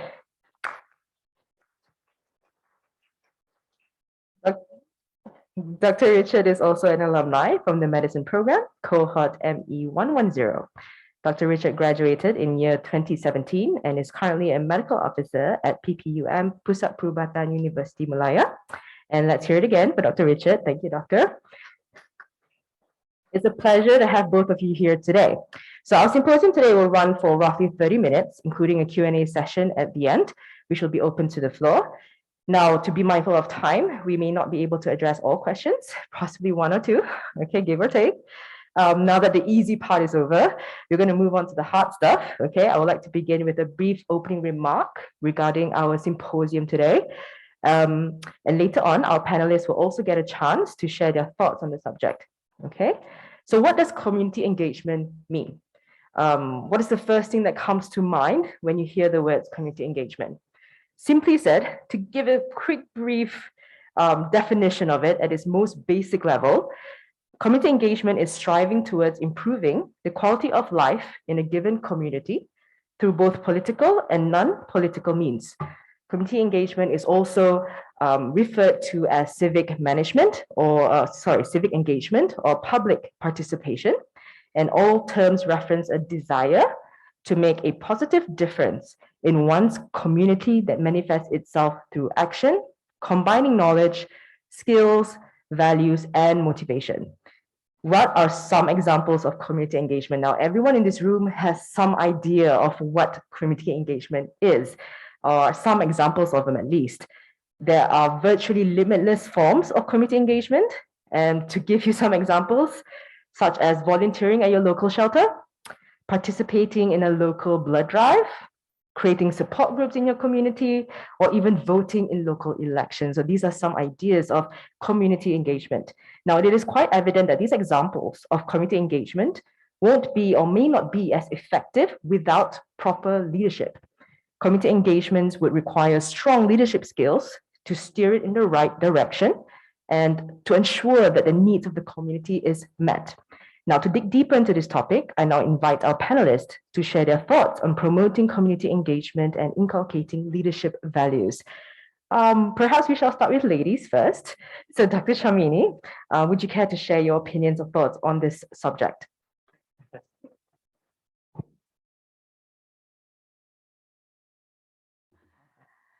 Thank you, Fazlina, right? Yeah, so really nice to be here this afternoon. May I know, are these all doctors or students, and there's a mixed crowd? Everyone? Okay. So yes, I'm Dr. Shamini Devi Paramalingam. That's my full name. And I've been, I mean, it's quite daunting because I meant to inspire you guys to, to engage with the community. But,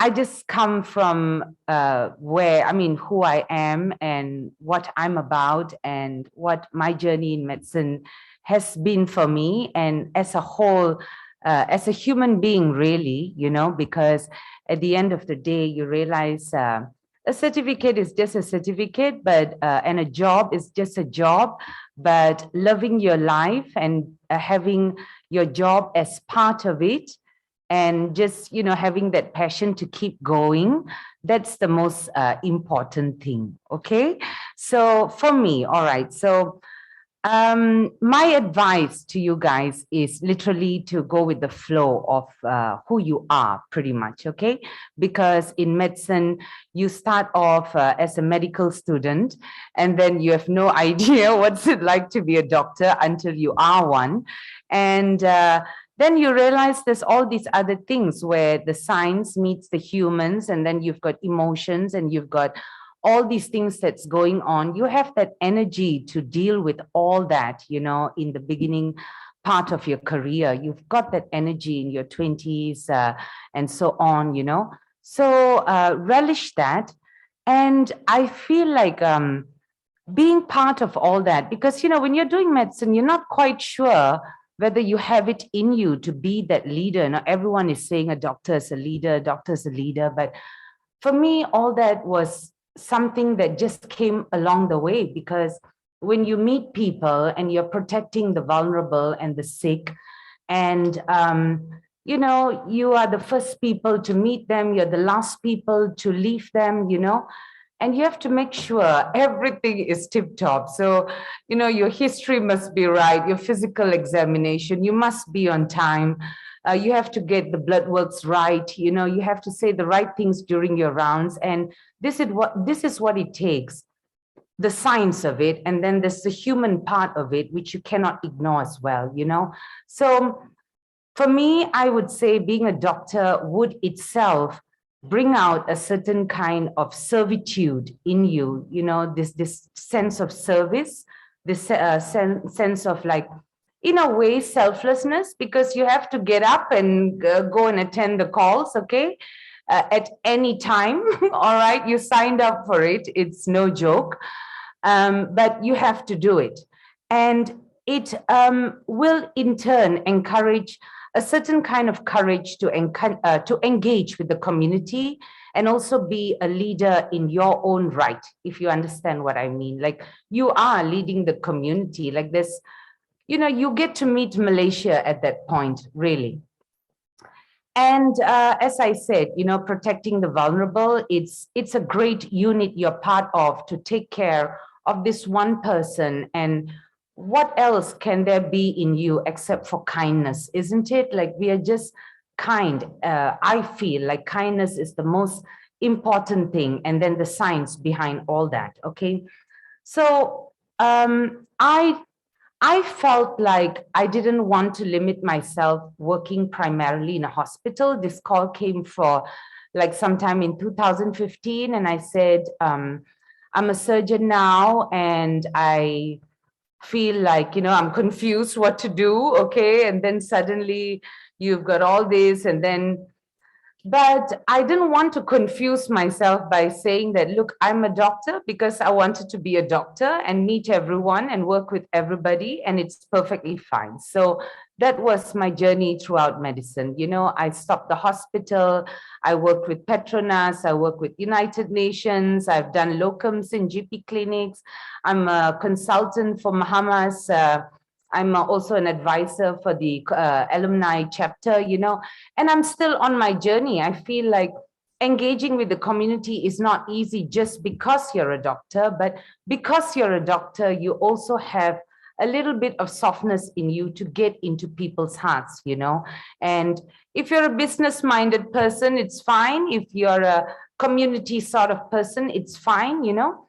Money is, for me, I mean, I always say money is a byproduct of the work that you do on this planet. So ultimately, it's you, how you want to drive your life, how you want to be a doctor. And I feel like the journey of medicine, it's a great education, but it doesn't have to limit you to just being, you know, what people tell you to be and what people expect you to be throughout the strata. You can just step out and do something. Like I just stepped into orphanages or, you know, refugee communities, just with my medical bag, everything I ever think of, like Panadol, bandages, and just a lot of heart, you know, just to stay from like 10 a.m. to 2 p.m., just talking to people and getting to know them. And medicine is your passport to the world. You will understand humans just from that compassion alone. So that is what I have to say. You know, love animals, love the planet, hug trees, do your yoga, okay? And it's beautiful being here. Thank you. So if there's any questions, I'm more than happy to answer them. And I hope I said something useful and inspiring to you guys. Thanks. Thank you so much, Dr. Shamini. Let's hear from Dr. Richard, shall we? So very good afternoon. My name is Richard. I am from the batch of ME110. I am currently pursuing my master's in rehabilitative medicine in PPUM. Thank you, Dr. Shamini, for that opinion and perspective of community engagement. So we've been asked today to speak to you about promoting community engagement and inculcating leadership values. We are by no means experts in the area of interest or subject matter, but we come with years of experience doing civic engagement activities. Myself, I am involved since I was a medical student with with provision of rural medicine to the rural areas in Sarawak. We have done, Dr. Shamini has worked a lot with urban poverty and provision of medicine to the poor city folks. My recent area of interest has been a lot to do with disability rights and how we can advance the rights of people with disabilities in Malaysia. So I want to break down my talk into two areas. Firstly, what is community engagement and why I feel that community engagement is important, and two, in terms of what is leadership and how can we inculcate leadership values in the young doctors and other healthcare professionals that we have here today. So I'm going to speak to you from the point of civic engagement. So community engagement is basically working with members of a community to try to identify the issues that are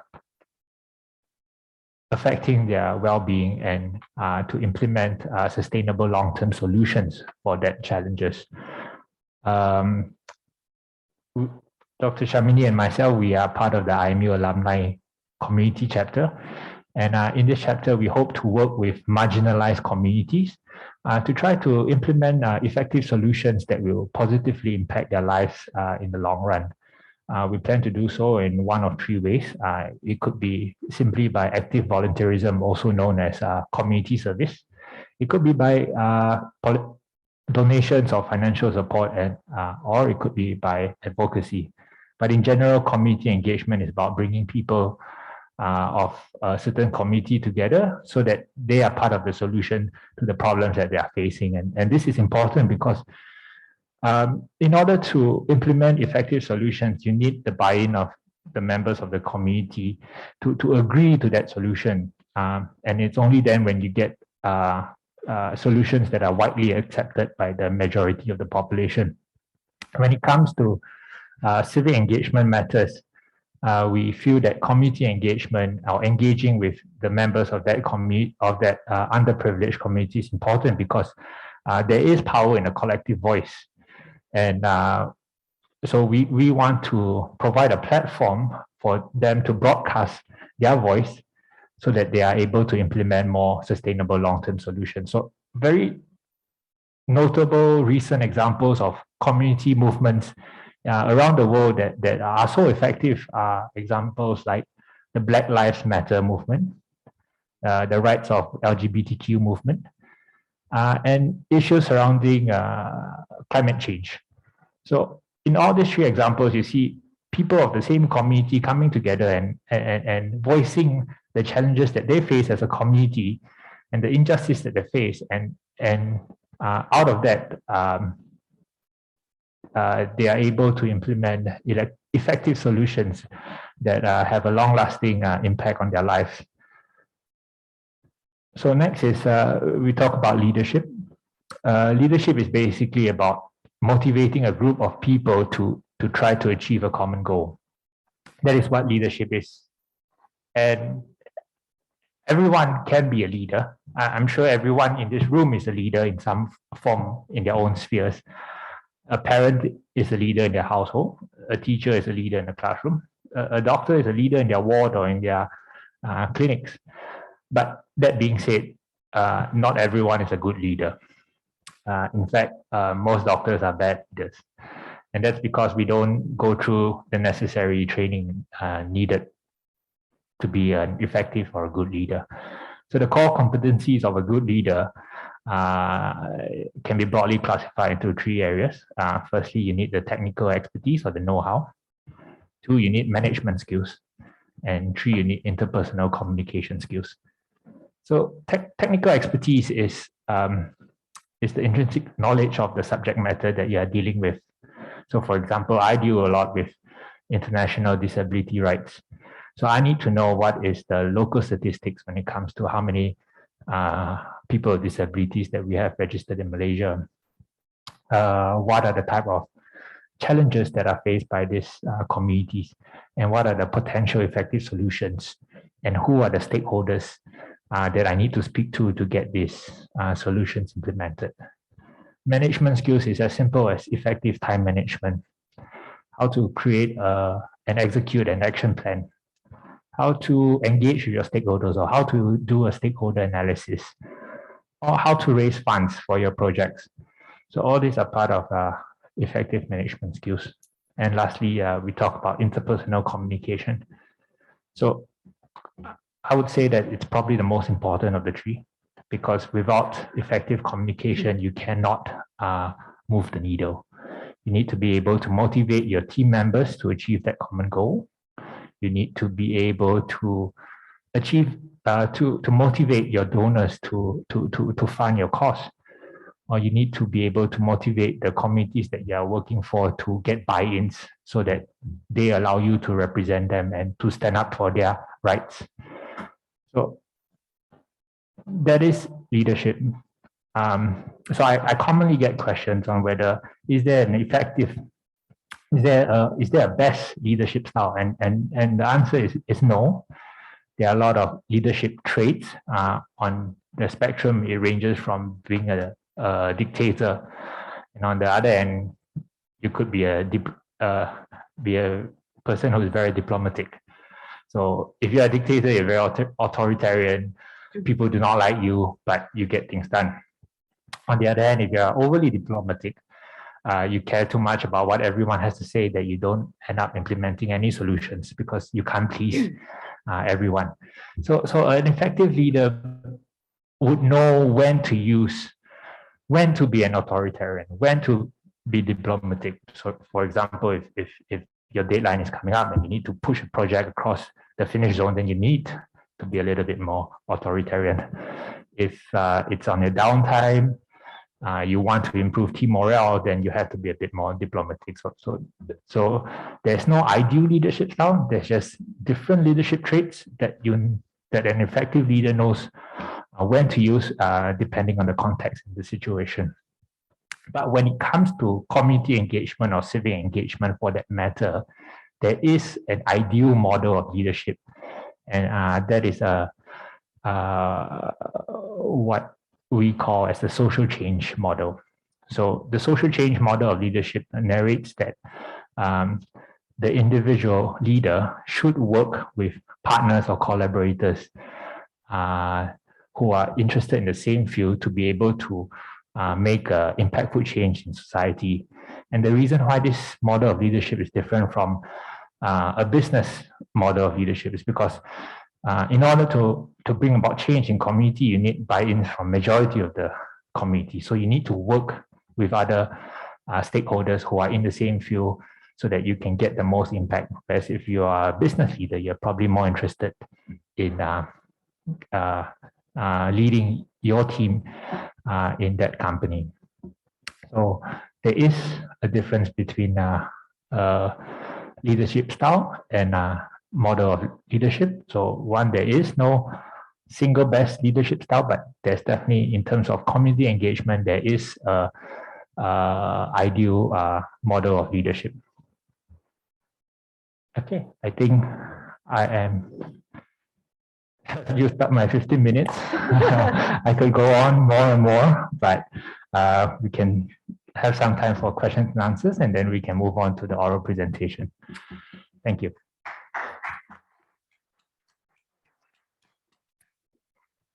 Thank you, Dr. Richard. So we have about 4 minutes or so. Okay, so I would probably 1 or 2 questions from the audience, if there are any. Hi, Hong Fui from M205. I'd just like to ask, what coming from a standpoint of private healthcare sphere in Malaysia, what would your ideas of the best way to create social impact be from this angle?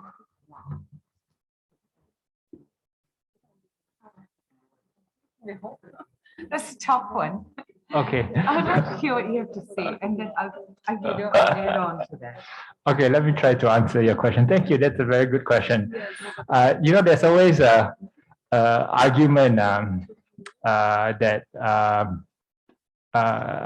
NGOs or non-profit organizations are at opposite ends with for-profit businesses. But I feel that in recent times that it's actually not so true. There are middle grounds, what we call as social enterprises, or for-profit business that have a community and social arm. So I feel that in terms of private hospitals or private businesses, in for that matter, how you are able to engage with communities or to be part of the cause, it is mainly by either in terms of 3 things: active volunteerism, community service. So you could have your doctors providing services for free towards a certain cause, depending on what that cause is. It could be provision of healthcare services to the urban setting, or in the rural setting. It could be providing pro bono surgical services to UNHCR refugee children who need those services but are unable to afford those services. Or it could be in the form of donations. I always see civic engagement in a stepwise ladder. At the most basic level, we have giving money. Okay, it's important, but at the most basic level, because you don't have to give any time and effort. Beyond that, you have community service or volunteering your time. And at the top end, it's about leadership and advocacy. So it depends on which, how comfortable or your resources, how you want to manage them. Your private business is able to contribute to all 3 levels. It just depends on how much you want. So if I were to give a very practical example, like pro bono surgical services, or volunteering at health camps, or even just giving talks to to marginalized communities about how they can improve their oral care or their dental care. These are just very simple, effective strategies. Thank you. Yeah, very interesting question actually, because it's nice to think about it too, So in my experience in the private healthcare, it's been with an ambulance service, or basically like a medical service provider in a remote center, all the way down in Johor, in a construction site, and I'm working with people from all sorts of countries in Asia and in fact all around the world, So that's one scenario, okay? And then another scenario is like in GP clinics, okay? And then when you get involved with NGOs and then they are providing all the services. So I can give you some examples, just like how Dr. Richard said, like in those kind of private settings, when the clinic is entirely, you are the manager of the clinic. What's wrong with having health talks for something that you notice like a pattern in this sort of places? Like in remote medicine, it can be, occupational induced bronchiolitis or something like that, or asthma for that matter, or, all these joint pains and sleeping disorders and this and that. So you can sort of step in and just think a little bit, very basic. It doesn't have to be so dramatic, and just about increasing that kind of awareness, okay? So like in GP clinics on the other hand, or I've not really worked in a private hospital for a very long time to, comment too much, but in my experience, I know there's something called corporate social responsibility, CSR, and you can use those funds to actually do something meaningful instead of just sort of say giving a donation and just not knowing, but I know it takes a lot of time, effort, and all these things. But if you want to do something, the ideas will just sort of come, and you don't mind sort of like putting in that money because you know that you're spending it for a good cause, and that's your corporate social responsibility. And these are how that, the private centers can sort of step up and think out of the norm instead of just being in the same system all the time. You can do anything for anyone, like really, for the trees, for the animals, for the planets, and the soil too, just do anything with those kind of opportunities. Yeah. Thank you, Dr. Sharmini and Dr. Richard, for your views and for the audience participation. So I believe, without further ado, we are ready to begin the oral presentations. So each presenters will have 10 minutes for the oral presentations. And after concluding, the panelists and also the floor will have 5 minutes for the Q&A and provide feedback. We have a total of 4 presenters for our session today. And again, to be mindful of the timing, we may not be able to answer all questions that may be presented, okay? So yes, we have 4 presenters for our session today, and we are beginning with Dr. Liu Kongfui. All right.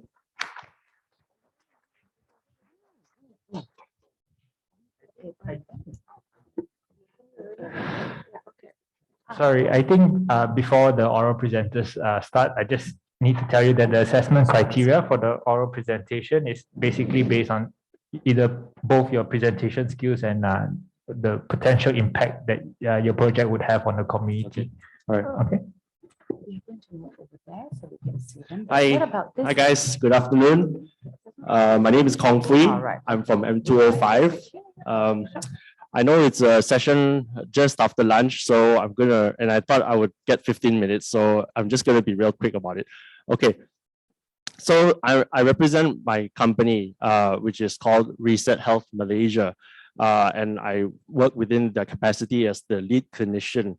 So I'd like to share a bit about what I've been doing in the company ever since I've graduated from the institution and all the way until now. So the title of my presentation is called My Life with Roxanne. No, Roxanne is not my girlfriend, but I'll tell you more about Roxanne later, okay?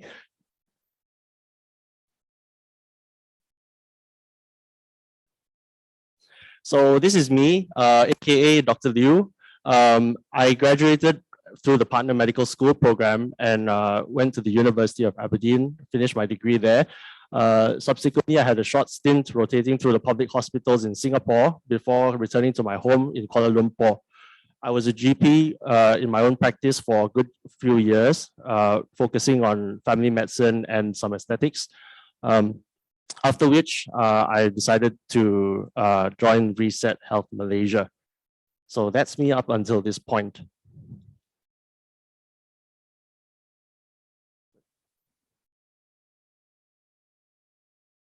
Sorry, where do I point? Just okay. So this is me. If you can find me in the pictures with a lot of my good friends from my IMU days. So M205, I joined in 2005.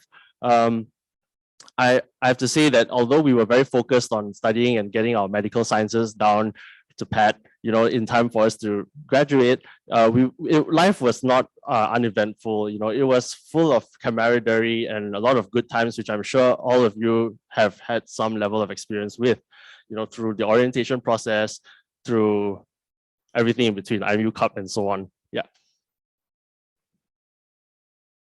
So focusing back on my talk a little bit more, I'd just like to highlight WHO Sustainable Development Goals. And this will tie into how my company is working in terms of social change later on. Okay, so what exactly are the WHO Sustainable Development Goals, or SDGs? So a few years back, the WHO, World Health Organization, they decided in terms of promoting peace and prosperity for the world as a collective. They drew up a bunch of guidelines, about 17 categories of guidelines in which the world as a collective should achieve by the time it was about 2030. So one of these sustainable development goals that I'd like to highlight is 3, the third goal and the sub goal of that, which is 3.4, which actually tackles mental health problems and non-communicable diseases. So what exactly are non-communicable diseases? They are essentially chronic diseases that are not infectious in nature. Things like high blood pressure, diabetes. Nowadays, even we consider overweight and obesity as an NCD as well. Diseases of the like cancers. So why is particularly 3.4? 3.4 resonates very closely with me. As a former GP, I found that I see a lot of the impact of uncontrolled NCD in my patients personally. After a long while of getting to know them and the ravages that these uncontrolled NCD can cause to their families, not only to their families and themselves in terms of health and their emotions and socially, but also financially. It's not cheap to treat an NCD such as diabetes. So in a recent survey from an international consulting firm, Malaysia in this year alone, 2022, has been projected to be the second highest gainer in terms of medical claims or healthcare costs for corporates in the Asian Pacific region. So you can see there that it's just below India, 16.2%, right? And some of the reasons that this survey highlighted is, well, dual in nature, overprescribing from clinicians, but also underuse of preventive services from corporates and the stakeholders. So as you can see, it's a bi-directional problem. It takes two to tango, and to that effect, everyone needs to change a little bit. So what does this actually mean? Okay, so we know that it's rising. We also know that between 2013 to 2018, about that 6-year period of time, the healthcare inflation rates have been 8% per annum. Okay, and this is based on a recent study commissioned by the insurance and takaful industry in Malaysia. So what happens is that this report also claims that the prevalence of non-communicable diseases is one of the top causes for this 8% per annum inflation rate over 2013 to 2018. Yet again, what does this actually mean for us as a collective community or as a nation? To put it into context, the Malaysian national inflation rate has never been higher than 3.87% in the past 10 years. So what does this tell us? That between those 6 years that we know is definitely 8%, that is more than double of our national inflation rate. So basically the cost of goods and services that we are incurring, the rising rate of that, of general goods and services, is moving at a rate which is much slower than our healthcare expenses. Soon, healthcare inflation will make healthcare unsustainable in terms of cost. So how does this bounce back and reflect on our NCD burden? Okay, so based on our National Health and Mobility Survey in 2019, we know that as many as 50% of Malaysians are either overweight or obese, and as almost 20% of Malaysians are diabetic. And this causes tremendous healthcare burden on us, as much as about 9 billion per year ringgits. So healthcare costs could be unsustainable very soon if it maintains this trend. So here comes my introduction to the Roxanne program. What exactly is the Roxanne program? So yeah, it's not my girlfriend. Actually, the Roxanne program is the product of our company, Reset Health. It's a lifestyle intervention, which is physician-led, evidence-based, online-first, technology-enabled, and we provide it as a lifestyle intervention, which means that there's no medication, no supplements involved, right? And we're specialists in dealing with NCDs, particularly obesity and type 2 diabetes. The Roxanne program has data that works. This is based on the data from the UK cohorts that we've done. This sample is from a 50 patient sample size within the NHS framework. So we have multiple metrics that we measure, things like weight loss, reduction in average control of sugar levels, as well as improvement in mood in terms of depression, anxiety, and even down titration of medications during follow-ups. So the Roxanne program has got sustained clinical outcomes as well, based on the data that you can see here in the bar charts. You can see that the Reset program leads in comparison to other UK market offerings in terms of weight loss and HbA1c reduction, which is basically blood sugar control. We also participate heavily in academic development and research. Recently, our work within the UK has been published and has been submitted and has won top prize of Best Abstract Submission at the International Congress of Endocrinology in 2022. And we have actually presented our data in Singapore this year. We have also presented at the Association of Study of Obesity's conference, the UKCO in 2022. So essentially what we presented is that the Roxanne program works, and there are multiple parameters that improve it. So now that you know a little bit about the Roxanne program, how much does it cost? Why is it that we're, how will it actually improve the healthcare burden? Is there a price tag that you can put on reversibility of a nation's NCD burden? Is there a price tag that you can put on achieving WHO's SDG 3.4? Take a wild guess. How much do you think the Roxanne program costs per month per patient?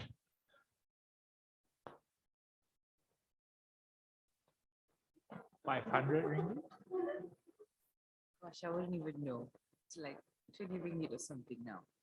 Okay, it's quite a large range, 500 to 20 ringgit. So on average, it's about 150. Okay, so we want to have a price point that is as sustainable and as accessible as possible to the general public. It's not going to be something that's exclusively unreachable. So we started operations in the UK in 2020. Then we opened up our offices in Malaysia in 2021. Soon we will be in Barbados as well. These are the areas that we feel are most heavily affected by NCDs, and therefore we want to have a presence there. So, okay, so just a bit of my life as the lead clinician, just before I wrap up. I feel that many times being the lead clinician at Roxanne program or Reset Health Malaysia is like juggling multiple hats. As the doctor, I see our members or our patients. As the lead clinician, I take care of operations management, as well as certain levels of business development and marketing, and so on and so forth. So it's really a multiple hat juggling role. And I have to say that I can only do this because of my wonderful team that always has my back. Yeah, they're in the crowd there. So one other thing that I find which is most rewarding about being lead clinician is also that it helps me to form very deep and long-term relationships with my members or patients. And many a times this is very akin to being a GP, that we actually, we face the challenges with them. We face all the problems that come with their lifestyle intervention that we need to ride out together as a team. And then sooner or later, you find that you become their friends as well as their doctor. So I'd just like to finish my talk with a little bit of a comic here from my favorite MCU character, Deadpool, right? So multitasking is cool, but don't over multitask because you might get your hand chopped off by a chainsaw. No, but seriously, I think, multitasking, has its limits as well. We're all human, so keep it at that. So thank you very much.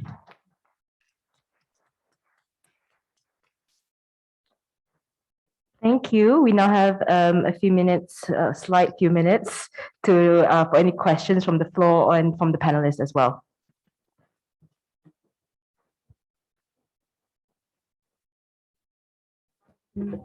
All right, we can do one. So, Doctor, very nice presentation. Thank you. And it's a great idea, actually, because preventive medicine, in fact, when you look at medicine, the whole word medicine, the root of it in Latin means remedy, So that's why doctor means the knowledgeable one in remedy, the doctor of philosophy, blah, blah, blah. So you are talking about preventive remedy into the future, which is great. Okay, we have that. And that statistics that you presented was very staggering, and it can be noted. There was a comic show one day that said, look, close all the 24-hour mamas and put 24-hour gyms, because that can, but you see, it's not punitive. So what you're doing is actually really good. So the idea that I get is your lifestyle intervention is mostly through food, is it? Like, is it a food that you are primarily, So it's primarily diet-based. However, we do have recommendations on physical activity as well. Okay. It's not just about eat less, move more, but we also implement behavioral science techniques. Yes. So that it creates a sustainable and a non-yo-yoing kind of clinical outcome for the patients. Okay, sure. We would like to think of it as slow increments to create that big mountain of change in Right. behavioral behavior and mindset. I'm very happy you said that. So which brings me to my next question. So when did you start this program again? Right. So we've started in Malaysia for about half a year now. Half a year, yes. But we have data from the UK. So the data in Okay, Malaysia has so been that's a good base, yeah? Yes. I mean, so it's a good base that you're bringing that idea forward. So it's been 6 months. And my question is, what has been your measurable outcome? So for me, I would be thinking like, okay, loss of weight is one thing and all that stuff, but the most important thing, because lifestyle intervention is, that behavior sustainability. So, and also, what is the rate of the cut down in medications, to control their sugar and statins and blah, blah, blah. So we have some case studies, aside from, I know you're interested in the medication down titration. So a very typical sort of down titration case would be, for example, I'll get a bit technical here, but I'm actually asking, like, in your experience in this 6 months. So would you like to share that? My personal. Yes. With this Roxanne program, Right. what did you note in this 6 months that inspires you that this is a sustainable idea and, we can carry this forward? It's the actual local results. There was some doubts and some skepticism that, we as Malaysians, we love our nasi lemak, we love our chicken rice, we can manage Yeah. So how were we going to, manage to eat less carbs, move more, take more proteins and fibers and things like that, So it was a great challenge that was put forth to us, but the data speaks for itself. Our Malaysian data is starting to reflect and mirror the UK data very well. So we can see that actually the results are replicable even in the Asian population. Yeah. Yes, yes, that's right. All right, thank you, Dr. Shamini. Now, because of the time restraint, I'll hold off Dr. Richard for the next one. Thank you, Doctor, for your presentation. Thank you. Oh yeah, if anybody is interested to learn more about the Roxanne program, please feel free to talk to me and my team later. All right, thank you. All right, so the next presenter, our presenter we have is Ms. Polly Yap.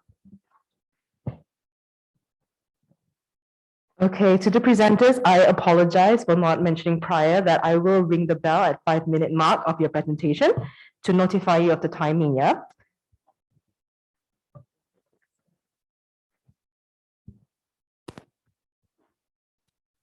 Hi, good afternoon, everyone. I'm Polly. I'm from the pioneer batch of IMU Medical Biotechnology, MB108. And after my degree, I did my master in research in IMU and subsequently completed my PhD in medical microbiology from the University of Malaya. Currently, I'm a research fellow at Monash University. So I'm really happy to be given this opportunity to come back to talk about my topic today, mining the poop from biomarkers to personalized medicine. The day I came across this advertisement online, my first impression was, wow, prebiotic and probiotic shampoo. Is this like probiotic become a new stem cell for you to sell your products, if you get what I mean? Yeah, so being a curious scientist, I went on to look into the ingredients.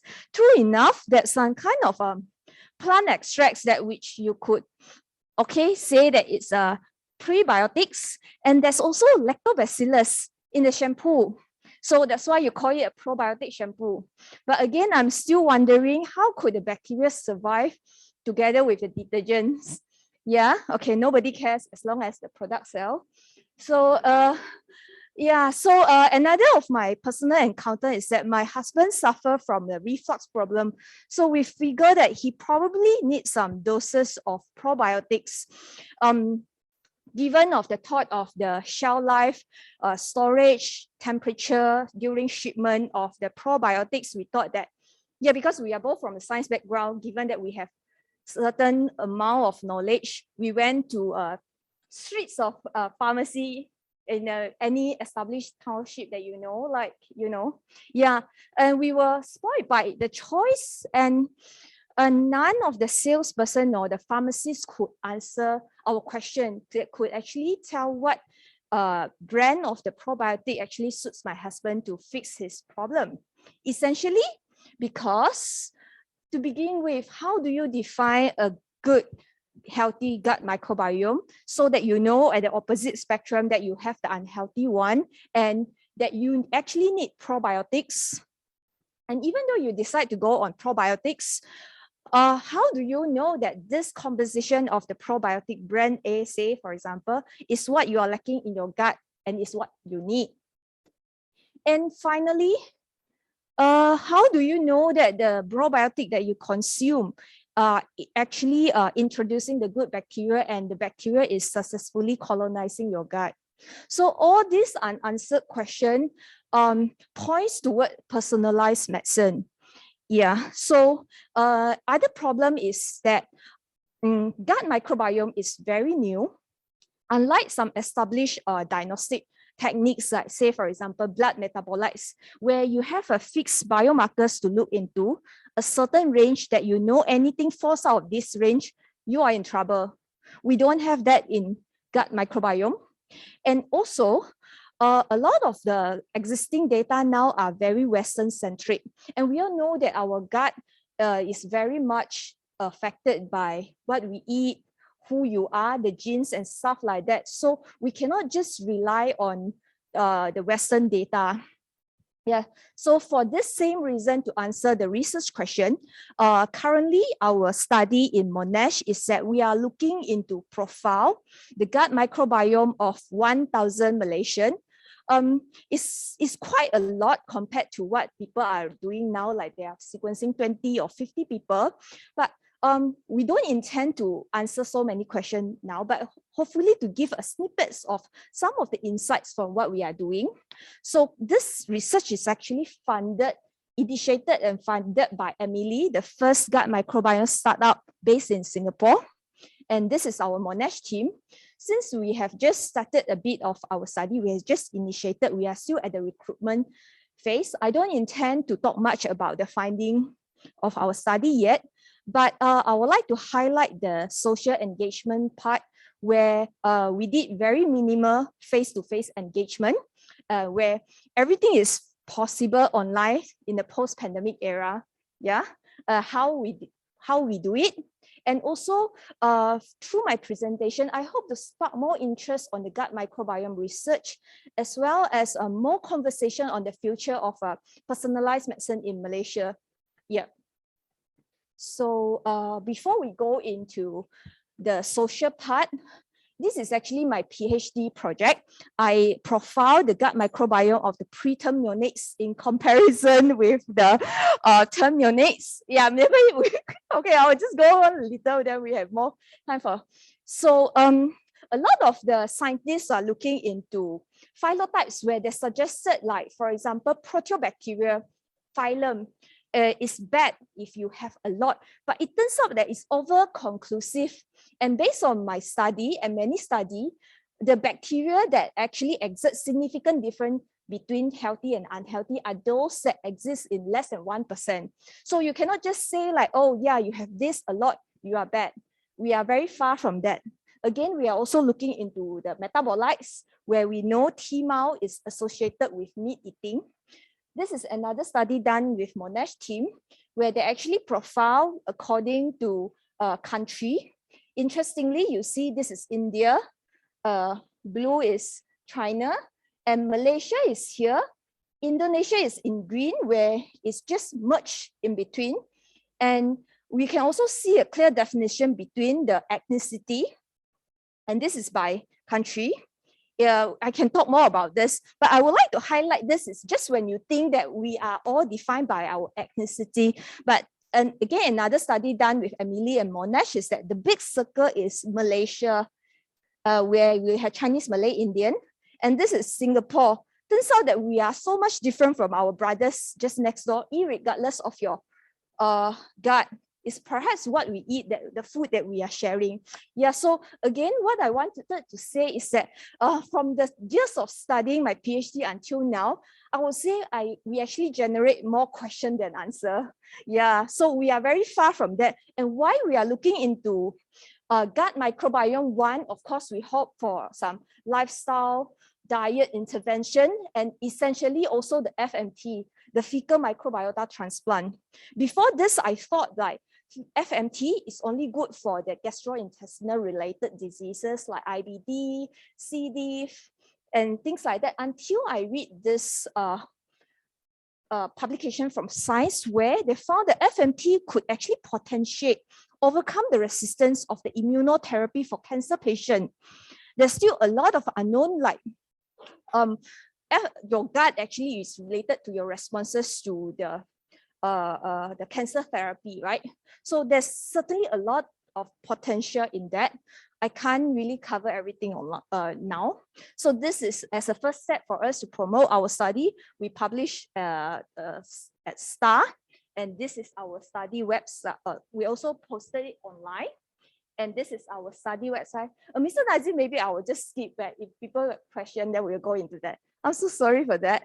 And this is some of my insights that we learned, because we realized that social media, I actually gain more organic traction from social media rather than conventional one. I figured maybe these days people don't read newspaper anymore.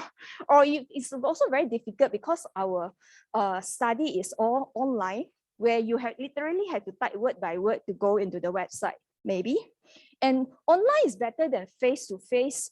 Maybe because, for example, if I chance into you and I'm telling you, I say, yes, I want to sign up. It's a very personal thing that your friends will know that you are giving me your proof.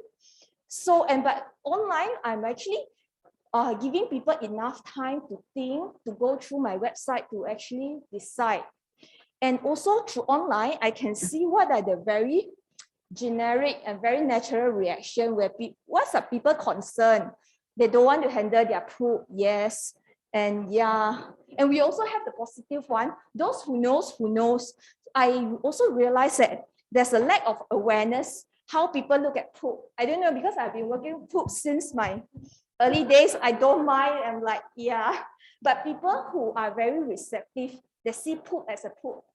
To me, it's many things. So, and we also have, to me, it's potential. Yeah. So we also have people after the Star news came out, people wrote in to me, like really like sharing their problem, the daily problem that they suffer with gastrointestinal disease. I read that, but again, I have to be very careful when answering. When they learn about this project, they thought it's like, oh, this is a life-saving thing for them. But I have to be very careful when answering that the data that we are giving. So the volunteers will be given 50 ringgit in compensation of your time to answer a series of questionnaire, and you will get a simple gut health report. But I have to be very careful with that, is that the report is not something suggestive that, oh, if you've had this, you better go and check for your cancer markers and things like that. No. And also not something that you could use for diagnostic. We are certainly not there yet. Yeah, so I need to manage the expectation. Like, it's not like for the sake of getting you to take part in my study, I will promise you a lot of things. Yeah. So we always say that it's a simple gut composition report. Yeah, so other things about recruitment that I think we should look into is other consideration. What is stopping people from giving me their poop? Could it be a cultural belief or personal preference? And also, have we make it enough, easy enough instruction?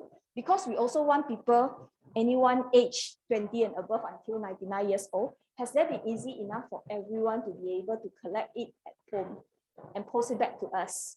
Yeah. Okay, you can probably ask that further in the Q&A session.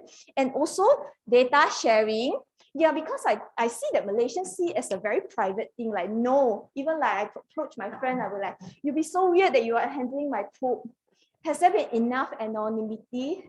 And you know, like all this, yeah. So the participant will be given a personalized ID. So the identity will not be known, and the person who analyzed your data will not know. Only a limited people who handle. So we have to assure that. And as again, I say that there is lack of awareness to begin with before we even talk about F&T. You're not even handling your poop, and now you want to talk about F&T to put the yellow soup into your gut. Yeah.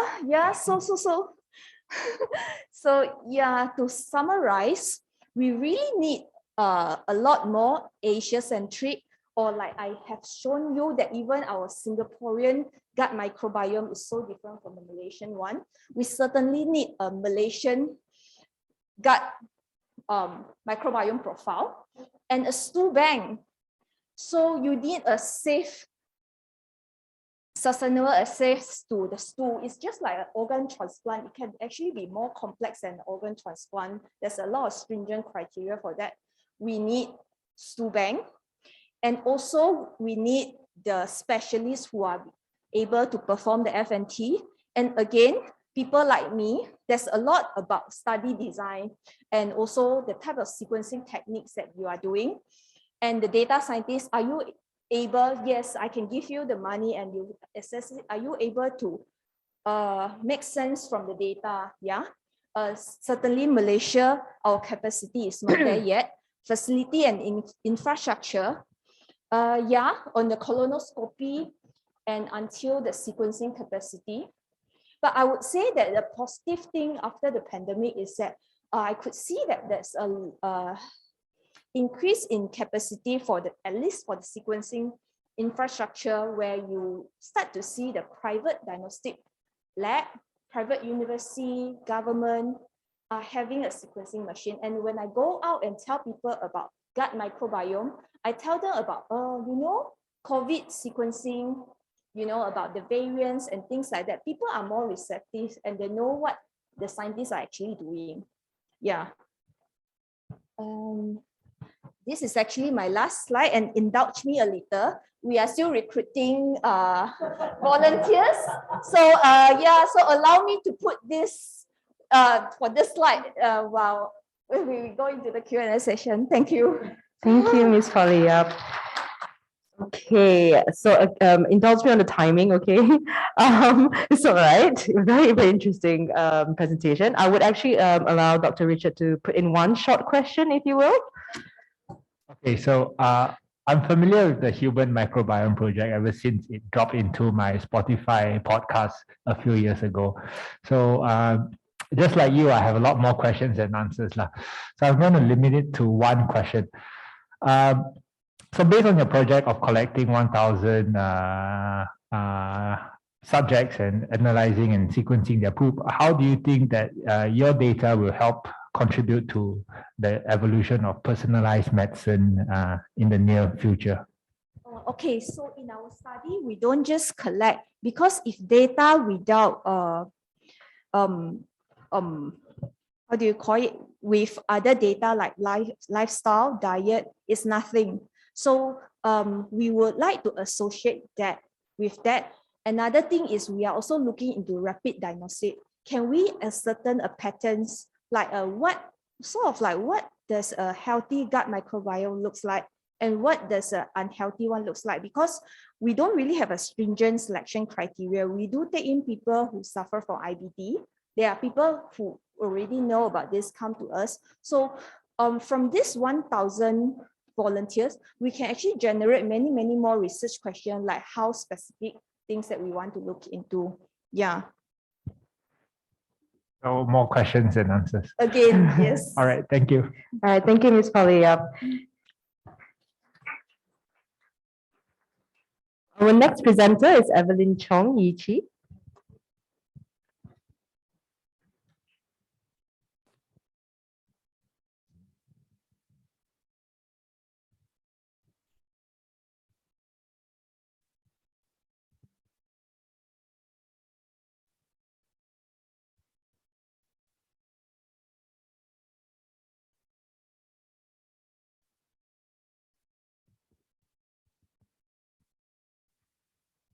Greetings to our panelists and everyone.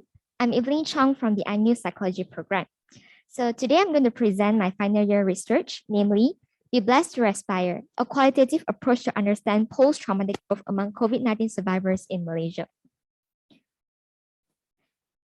So the research background of the study has a lot to do with the current pandemic that has struck us for more than 30 months. So as of today, there are more than 4.83 million confirmed cases and more than 36,000 deaths has been reported due to COVID-19.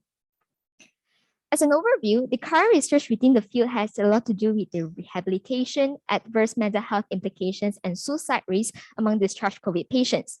But on the other hand, there are only limited studies focusing on the positive aspects derived from this critical life experience, which is called post-traumatic growth (PTG). In fact, there is only a brief overview of studies has been focusing on the role and significance of PTG, and therefore the problem statement exists. What about the process of thriving through the life crisis then? So to define, post-traumatic growth is a positive psychological transformation that follows a highly challenging or stressful encounter. It's about finding the purpose of pain and looking beyond the struggle.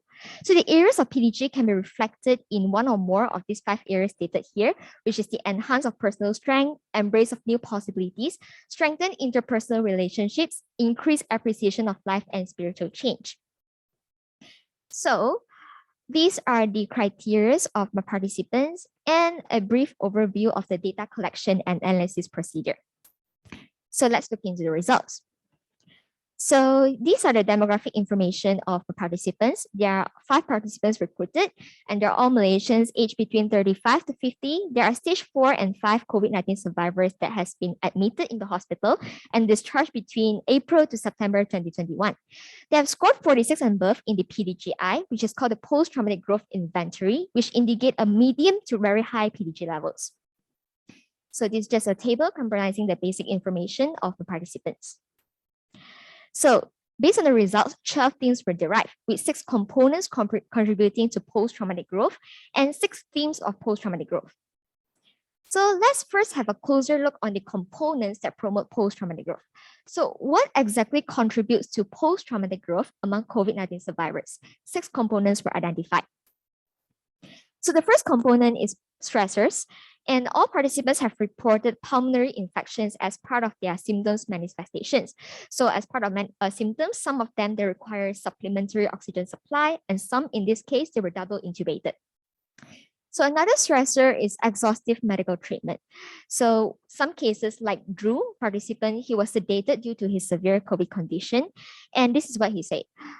The process has destroyed my whole body's immunity. And as a result of this, Drew was infected with a second disease called blood poisoning. And as a result of that, he has prolonged his hospitalization for another 6 weeks. So this is another example for May. She only remained at 50% of lung functioning right now, and she also experienced a severe sleep disturbances. This is what she said. I'm afraid of sleeping. It's like you're so tired and you want to sleep, but you can't because you're afraid that you might not wake up again. Apart from that, isolation was also a common stressor that was experienced by our participants. So while May thinks that the hospital staff might perceive them as monsters, this is what Drew said. If you have a cancer and a heart problem, one of the 36 critical illnesses, people still can visit you. But this disease, nobody can. One of our participants has experienced a death of their loved ones in a family cluster case. So Don's mother actually passed away just 1 day before he admitted into ICU. He actually requested for an earliest possible discharge because he didn't get to say goodbye to his mother. And in response to all these stressors, the perceived fear, especially perceived distress, they were also commonly experienced by our participants. So Sam has been staying in the emergency unit for 2 days due to shortage of hospital wards and beds. So in his stay, he witnessed a lot of death due to COVID-19, the Islamic way to pack and handle dead bodies. During Drew's 7 weeks in the ICU, he had witnessed 9 people came and died. And in Don's case, the doctor told him, if you were a smoker, we will not be having this conversation right now.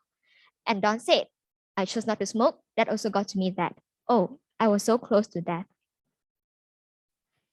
Helplessness was also another common perceived distress that was experienced by our participants. So Don realized that even he got to discharge earlier, he didn't get to do anything for his mother because of the restrictions during the MCO. And he also shared that his brother who need to handle everything over that was only go near and hold his mother after she was cremated. So May also experienced a similar helplessness, and she said, what about my family after I died? They can't even come to have a glance at my dead body. And hopelessness was also experienced by participants. And Drew said, sometimes I just wonder, why bother fighting it anymore? And even the patients get discharged, they also have perceived apprehension about would they be able to get back to normal again. So with all this stress, traumatic exposure, what has actually played a role in helping our participants to thrive through the process and eventually achieving post-traumatic growth? So several adaptive coping strategies were identified. It include positive reappraisal, approach coping style, just as what Don said, is either do or die, as well as compliance and adherence to medical advice. So resilience was also another component identified that has helped our participants to thrive through their hospitalization and recovery journey, including self-efficacy, a strong will to live, and perseverance. So nevertheless, social support has been identified as a common strategy for all participants, thinking that help them to thrive through the journey. This includes social support from doctors, nurses, family, and friends. And lastly, having an optimistic mindset was also another strategy. So now we are having a closer look on the themes of post-traumatic growth. So this part will answer the question, what do our participants actually learn from the experience? Again, 6 themes were identified. So most of our participants has increased pro-health awareness and actions after surviving through the disease. So such as Don, he was reluctant to his diabetes treatment, and after the experience, he decided to take initiative to take care of his health. And some of our participants also derive a sense of purpose after the experience. Like May, she was thinking about how to impact lives with her life. She said, I feel like by sharing my stories and spreading awareness, if I could impact one person, I'm actually saving the whole family's life. Some participants also have a positive life view of the experience, tend to see the positive side of things in life. Some participants also noticed that they become more agreeable after the experience. And many of our participants has a change in life priorities after being discharged. So they realize that money matters less to them. So this is what Don said. It's more important to be happy, to do what you want to do than to chase money. So with such a changing in life priorities, many participants also adopt a carpe diem attitude to seize the day. So Don decided to talk about marriage with his girlfriend after he got up from his coma. And another example is from Drew. And he said, I want to start living my life. If I want to buy a Porsche, I would just buy it because I can afford it. By the way, it's Drew said I couldn't afford it. It's Drew who can afford it. So I don't want to sit down and just wondering what if anymore. What do you want to do? Why do you want to wait for tomorrow when you can do it today? So finally go to the discussion. So the research findings have found that our participants were exposed to multiple stressors, including viral pneumonia, long-term health implications, exposure of perceived life threats, and isolations. And therefore, the hospitalized experience can be considered as a traumatic life event. So this is why a complex psychological distress that was closely intertwined with the fear of death and possible symptoms of PTSD and adverse mental health can be commonly experienced in the discharged COVID patients. Not to mention, pandemic restrictions in rituals and mourning practices have brought enormous grief and despair when dealing with the death of loved ones among family clusters. So surrounded by death and knowing that one's life can only be ended with mere solitude, the perception of distress is profoundly experienced by hospitalized patients of COVID-19. So as part of the recommendations, there should be continuing effort to adopt a biopsychosocial model with interdisciplinary approach to manage recovery and rehabilitation of COVID patients. So knowing that patients are susceptible to psychological distress due to isolations, mental health professionals could step in to process these emotions together to ensure that patients' health and well-being are being taken care of. So our research findings also found that the coexistence of both mental distress as well as positive mental health in the post-discharge. This implies that COVID survivors have the tendency to flourish from the traumatic encounter, and what was found to be integral to their post-COVID recovery and growth is actually adaptive coping strategies and perceived social support. So here is just identifying about the role of resilience and optimism to help to have patients to have a positive appraisals towards their hospitalization. And our research shows that COVID patients can actually have a changes in life priorities and what we say existential growth. They can achieve existential growth even after their hospitalization and post-discharge. So close to death perceptions could prompt a realization of life's fragility with a carpe diem attitude to seize the day. So this is why participants have a pro-health awareness and actions to elongate their life expectancy. So this is why we will see that COVID-19 patients would have a active engagement in preventive and proactive healthcare. And what is fascinating is that such awareness tends to be transferable from just personal pro-health attitudes to spreading awareness to people around. So this has a lot to do with the derived sense of purpose from their hospitalization experience. So coming to the recommendations, aside from having continuing effort in raising awareness about the importance of getting vaccinated and receiving booster doses, there should also be having continuing effort to establish a supportive hospital environment that aids patients' recovery.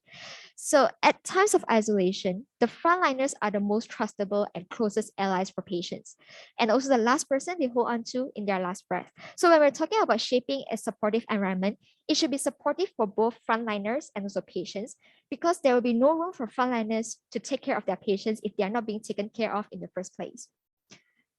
So I would like to conclude my presentation with what my participants say. This disease has shown the world that your life is snapped out without even you thinking about it.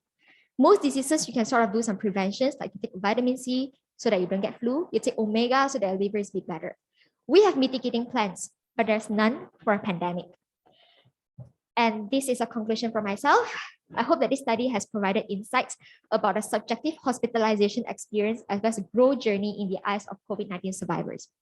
I hope that research findings can be a source of reference for political and community stakeholders to go beyond alleviating the negative impacts of COVID-19, but also extending towards the positive dimensions to achieve pragmatic outcomes from this global health crisis.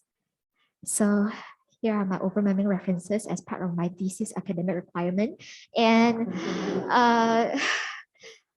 and thank you so much.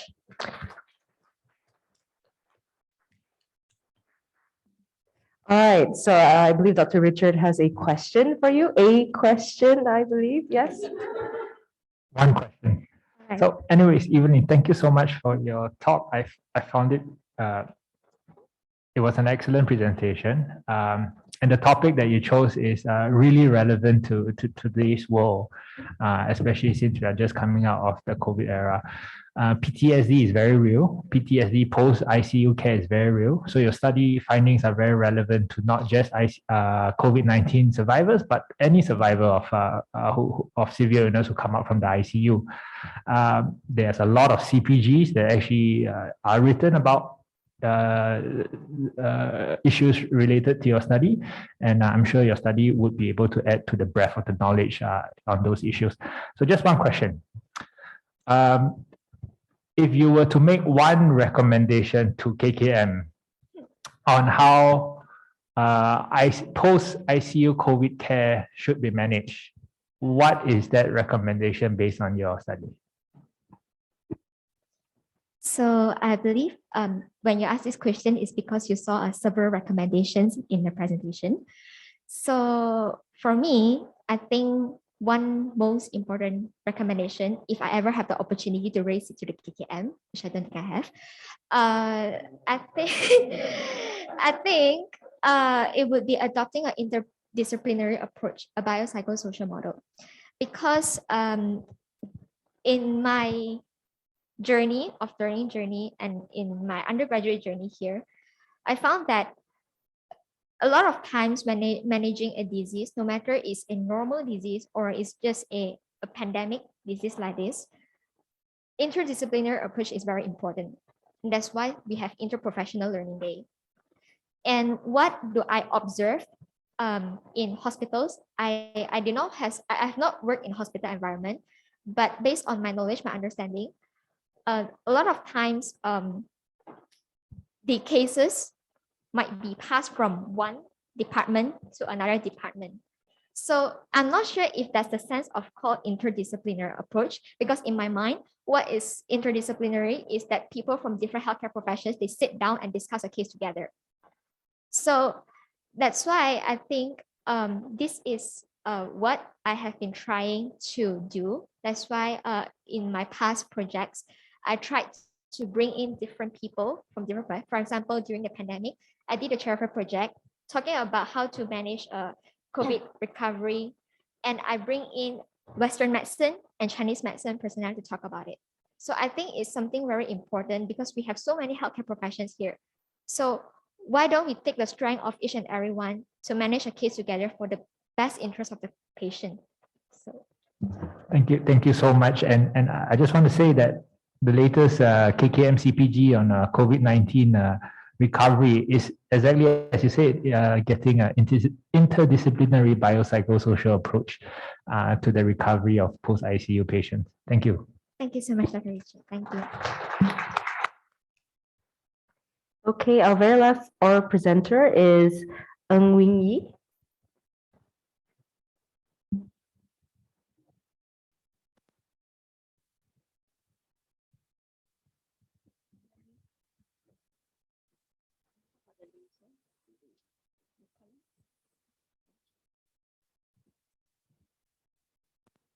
Should I stand here? Okay. So good afternoon, everyone. My name is Wing Yi. Today I'll be presenting about my thesis, namely the coming out experience and journey as transgender people in Malaysia. So let's take a little bit of the introduction. So some definition, in case some of you don't know, coming out is the process where people within the LGBTQ+ community, the lesbian, gay, bisexual, transgender, queer, and so on, they work, this process is where they accept their identity or their sexual orientation, and then they share this identity openly with other people. So transgender, on the other hand, is are individuals, is an umbrella term for individuals who don't identify as their gender assigned at birth. So the problem statement of this whole study, why it's happening, is because transgender people in Malaysia actually face legal, moral, and medical sanctions in Malaysia because it's prohibited by Islam. It's illegal to be transgender, and also because the National Fatwa Council has banned sexual reassignment surgery. So in a local context, a lot of research has done on the before. So a lot of them talked about why trans people are trans people. So the realization, and also a lot on the after. So which is the challenges, the discrimination that they face on employment, health issues, and even basic rights. So there's this gap in between. What happens in between this whole process? You know, there's a gap there. Their coming out experience, when they transition, and even like family support or school. How was this whole journey like been for them? So this is exactly what my research is doing, is to address this gap. So that leads me to talk about the objective is to understand the coming out experience and journey as transgender people in Malaysia. With that, we are able to give the trans community a voice to be heard and also to break the stigma and discrimination faced by them. So the methods that I adopted is the basic interpretive qualitative design using semi-structured in-depth interviews. I did a snowball sampling.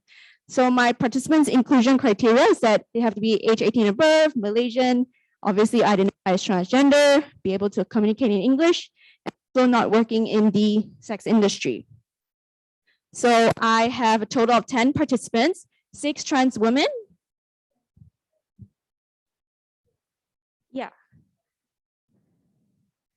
Oh, exclusion criteria. So they should not be working in the sex industry. Yes. So 10 participants, 6 trans women, 4 trans men. As you can see, demographics is quite varied. Age 30s, we have a mixed race, mixed religion. 90% of them have tertiary education, all are employed, mixture of sexuality, and most of them are in a relationship. So these are some of the stuff. Okay, data collection. I use thematic analysis for my data analysis. So coming on to the results. Okay, so bear with me a little bit. This is a little bit complicated. So when we talk about the coming out process, it's actually divided into 3 parts: before, during, and after. So as you can see here, 7 teams in total. So before participants come out, this is where they were younger, or maybe they're in their teens and stuff. So they realize that they do not conform to societal norms, which I'll go into explaining that. And then after that, team 2 is where they come to terms with their identity. This is where they relate with others with similar experiences, and they understand what transgender is and all this trans experience. And that leads to a mixed feelings about their identity. And it goes back to this. So this is like a circular discovery phase. So eventually they came to terms with their identity, they accepted, and then they would come out to themselves, as in they accepted this identity, and then they would come out to friends, families, in their workplace. So this is during. Then after is where they transition. So this is where it's broken down into medical, social, and behavioral. Then after that is they also face struggles and challenges, and also positive experiences. So despite the bad stuff, there are also good things that are happening. Okay, so team 1 is about non-conforming to societal norms. So like Adrian said, he when he was younger, he did not like to wear dresses. So all the feminine stuff was just not his thing. And he said like no one taught him how to hate dresses, so it just came up naturally. And for Nancy, this participant, she said that before that, she felt weird and awkward when she was presenting as a male or a man. So team 2 is the coming to terms. So this is where, again, they have similar experience as other people. They find the community, the trans community. And also, Kino said, everything about transgender, when she hears about people's experiences, she felt relatable. And then on the mixed feelings, so this is where participants feel happy or they feel relief, like a moment of truth, because they finally understand what is going on inside their identity crisis. However, they're also worried, facing anxiety, depression. They were worried about the repercussions that came with it. So after that is the coming out. So participants usually come out to people who they trust. It varies from their partners, their parents, even colleagues, and even on the internet, they feel like it's a safe space. So surprisingly, friends and workplace are relatively supportive and accepting. Family, on the other hand, mostly are tolerant and also accepting. However, there are also family members who are still cannot accept the fact that their child is actually a transgender. So moving on to transitioning, like I said, there's 3 parts. So medically, it means participants take hormones, either testosterone or estrogen, and some even go through surgery like breast augmentation surgery. However, sexual reassignment surgery is not available here, so they can't do it even if they wanted to. Socially transitioning is where they change their name. So now they have a new name, they have a new pronoun now. And on the behavior part is on their behavior, such as how they dress, how they would express themselves, and how they would portray themselves to the public. So I like what Nancy said here. She said, when you transition, you're readjusting yourself, and you're also allowing other people to adjust to yourself. So it's a two-way street. Okay, now let's talk about struggles and challenges. So a lot of them, it's about discrimination, harassment. So for example, Shah here, she said she had to use the OK toilet just to prevent things from happening, like getting chased out of the toilet. Like she can't go into the male's toilet. And if she goes to the female toilet, she'll be chased out. So that's just something. And even for prayer room, surau, she can't go to a surau, but she has to use a private room. And Dom said he can't find a job just because he's trans. And this is something very interesting. So Louis said, so previously he identified, he presented as a female, right? So now he's a trans male. People actually treat him better. People actually treat him with more respect just now because he's a man. Okay, and also there are a lot of transphobic remarks and harassment, sexual jokes, and also one thing is that participants feel frustrated because their gender marker on their identity card, their passport, is not what they identify with. So every time they have to explain to like police officers or in the hospital or even when they go through customs, they have to always explain this, and it's very tiring for them. Okay, so last theme is the positive experience. So despite all of this, participants do feel a sense of relief. They like the person that they've become, and also they found a meaning in life because of all this trans journey. So moving on to the discussion. So the transgender theory can be used to explain my findings. So on gender fluidity is where half of the participants actually went through this before they identify as a binary trans person. And also because it's a lived experience, right? Like the before, during, after, it's like a whole phase. Even now they're in their 30s and 40s, it's still an ongoing process of a journey. And also, so gender is a social construct because like I mentioned just now, participants don't conform to societal norms. Like no one told you that people say girls can only wear skirts and the guys wear pants. This is a social construct of how a certain gender should behave, just like how they are faced with discrimination is because there's this societal expectation of how a certain gender should look and behave. What's different from my data and this theory is that it talks about everyone's their expert on their own gender. There is some truth. However, for transgender people, it may be different because if they're really expert, then they wouldn't go through the search and discovery phase from the beginning. And the reason why they're faced with struggles and challenges is because of this genderism and binarism. Basically, is the systemic belief that people need to conform to their gender assigned at birth and that gender is a binary system. So these are the things that I mentioned as well. This is why they face discrimination, employment staff, social judgments, harassment, and being treated differently because they're a different gender now. Okay, so the reason why they face positive experience is also because they fulfill the Maslow hierarchy of needs. So if you guys are familiar with this, so the love and belongingness needs is fulfilled because they feel like they are part of a trans community. And because of that, their esteem needs are being fulfilled. They feel more confident now. They love themselves more. And also because the identity is respected by others. So with that, that helps improve their mental health and mental well-being. So, okay, the implications of this study is that it's beneficial to healthcare professionals. So like people like us, therapists, or even physicians, clinicians can be well equipped with trans-affirming knowledge. For example, they come in with, say, gender dysphoria, then you know how to actually deal with people like that. And also parents can help in guiding and supporting their trans teenager when they go through this process.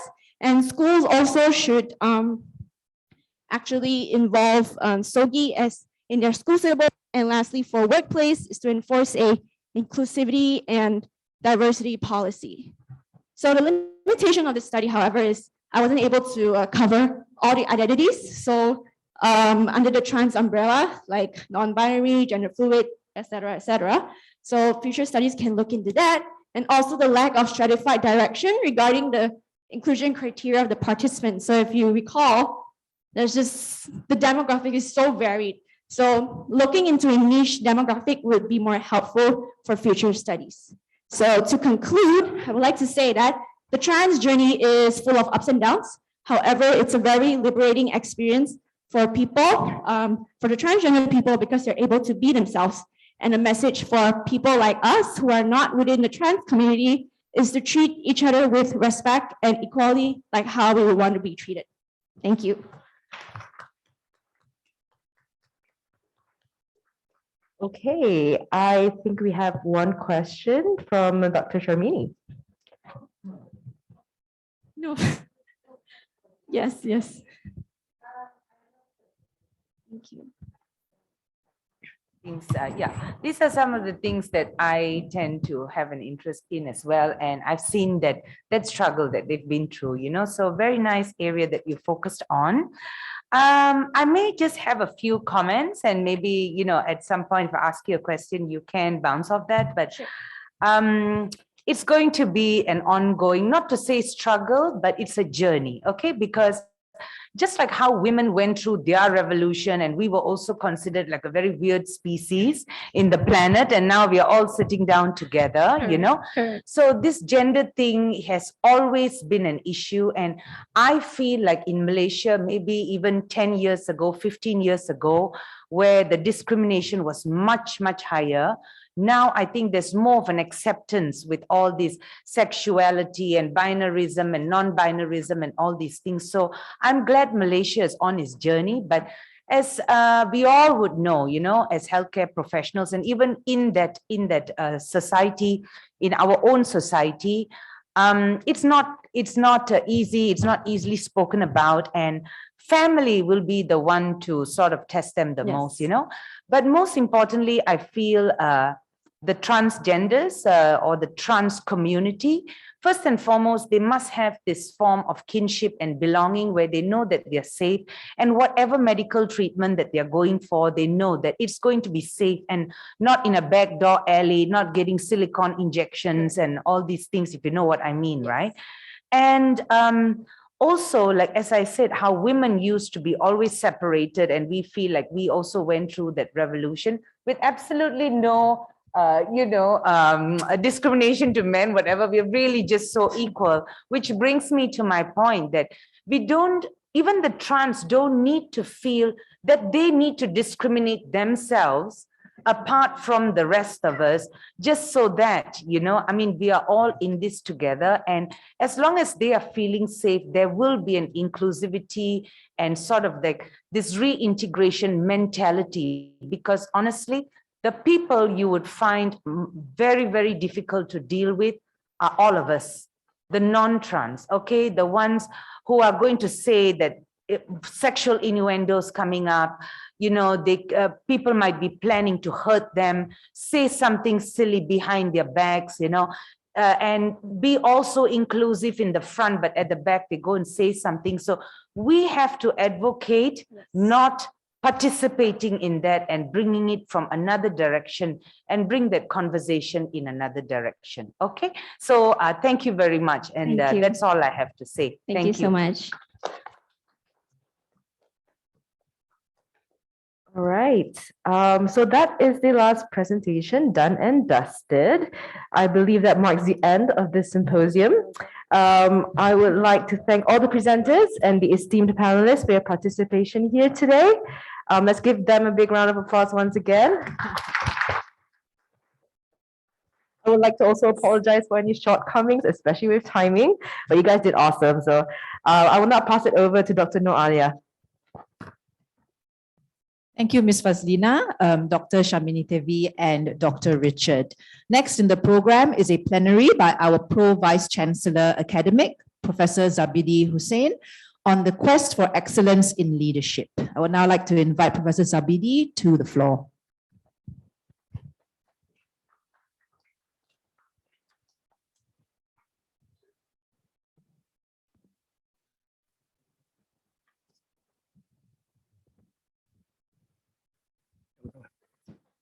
Thank you very much for the invite. This is macam apa? Dipanggil bidan terjun. You know, have you heard of bidan terjun before? Bidan terjun has been an urgent replacement for someone who's missing in action. You know? So this is a bidan terjun.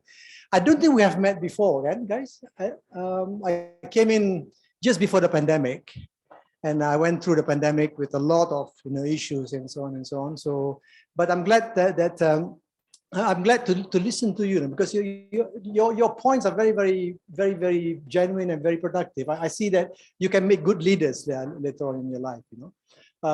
But my intention today is to listen to my story, okay, and how I went through my life and basically really quite made it in the end. But I think you can do better than me in future.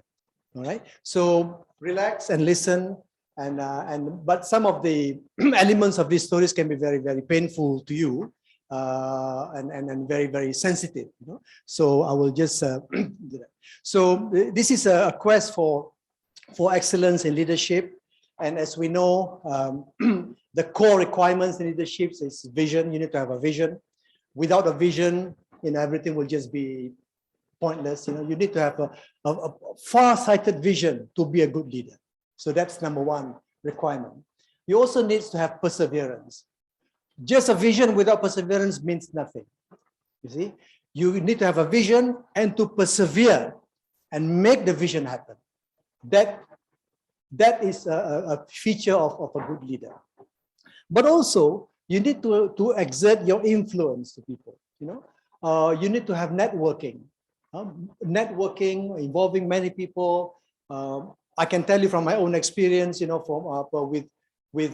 but networking, it's not necessarily with medics alone. You know? My network is even with the remote sensing agency of Malaysia, for example. You need to explore your networking because you can never know that one of these days those people will help you make your leadership a reality. Okay, so network, and also communication. You need to have good communication, proper communication with people, and so on. But more important than that is other three things that I listed here. You need to listen to people. Just because you are a professor, just because you are, somebody big, does not mean that you should stop listening to people. Even pretend to listen. All right, just hold on and listen and say that are you done now? And then you balance. So listening is a very important skill. All right, and the two other core requirements in leadership are compassion and empathy. All right, compassion through real life experiences. You need to have this compassion and empathy. Empathy, these are very, very core requirements for leadership. All right. Now, somebody wrote this article for me. I didn't ask him to do it, but he wrote it. He's Datuk Liao wrote this article for me, and I'm just going through it. My father retired from the army when he was a sergeant. My mother, because my father retired from the army in 1961 when I was born, they decided to become canteen operators in an old Arabic school. The Arabic school is situated in a remote area in Pasir Mas, a deserted town, not far from the Thai border. And during that time in Pasir Mas, I don't know, you were not born then at that time. I was born in 1961. The steam engine railway trains, will come and stop at the station, And before the steam engine stops, there was smuggling rice from Thailand, right? And then while the train slowed down, they will throw away the rice. And then the boys will come and pick up the rice and run away. And the police will just stand there watching. Okay, they cannot do anything. That's the reality back then, during those times. And my house was near. I can show you my house later on. My house was next to the cinema. All right, and most of these cinemas, ran Hindustani songs and Indonesian films at that time. And I can still remember those Hindustani songs, at ease, Kuti balle thumma party, that kind of thing. So I can easily quote the Hindustani because I keep hearing them. I keep hearing them from where my house was. All right. So it's a very scenic situation that I was in. All right. But we had a hard life. The pension from the army and the earnings from operating the canteen were nowhere sufficient to support the 6 of us. And Dad decided to take up another job. He became a driver. And but after a while, the Arabic school that we ran soon ran out of students, and our family soon ran out of income. And he decided to move to a nearby house with water. The water was clean, very, very clean. And we were the first to have the house in the middle of large bamboo plantation. It was a huge bamboo plantation, and there was a house on that site. All right, and the music at that time was the noise of cracking rubber trees. When the rubber tree cracked, the rubber tree is a music to us. And we played. Our hobbies were to stack the 2 rubber seats, and using the wrist, we knock them, and siapa yang pecah, lost. You see, and sometimes we cheat by putting wax onto one of the seats. All right, so okay, but we were raised in poverty. All right, and Mom got her vegetables from roaming the edge of the bushes, collecting ferns called pucuk paku and edible snails and so on to make delicious sayur lemak. So this is a real life that I went through. In reality, right? So that's it. So this is it. 1961. This is the train. The train was a steam engine train. This is my house. This picture was taken 2 months ago, and this was the picture of the train hitting the bus, full of school children. At that time, and that was the moment I said I must be a doctor. Okay? So it was so. I mean, if you look at the train, hairs and blood, on the train, I just couldn't take it. And I just went to the clinic again, and I saw kids, with their arms, with their arms blown up and so on. So at that time, I said I must be a doctor, but how can I be a doctor, right? At that time also, my sister had asthma attack. Right? And my father said to my mother, shall we take Zura to private clinic, or shall we take Zura to hospital, to main hospital, government hospital. So we debated and debated. And then mom says, take to private clinic because the services are quicker. Father said, take to government clinic. Government clinic takes so long to give service and so on. So in the end, we debated, and then in the end we took my sister to a private clinic, right? With all the anxiety and so on, she was treated. And then, as soon as my mother walked out, she said to the person who handles the fee, she said to her, boleh kurang tak?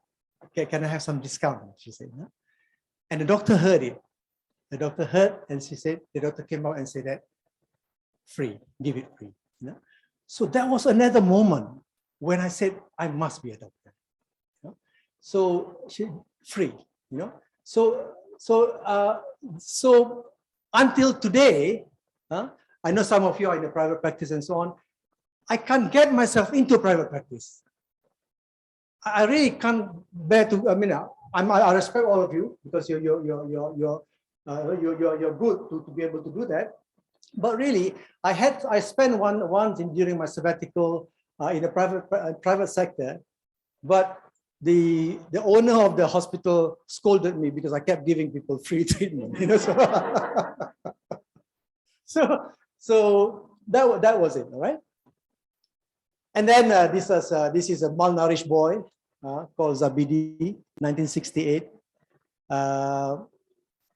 There was a song made to ridicule me, Dia kata macam ni, labu punggi atas alam, dai tinggi mata dalam.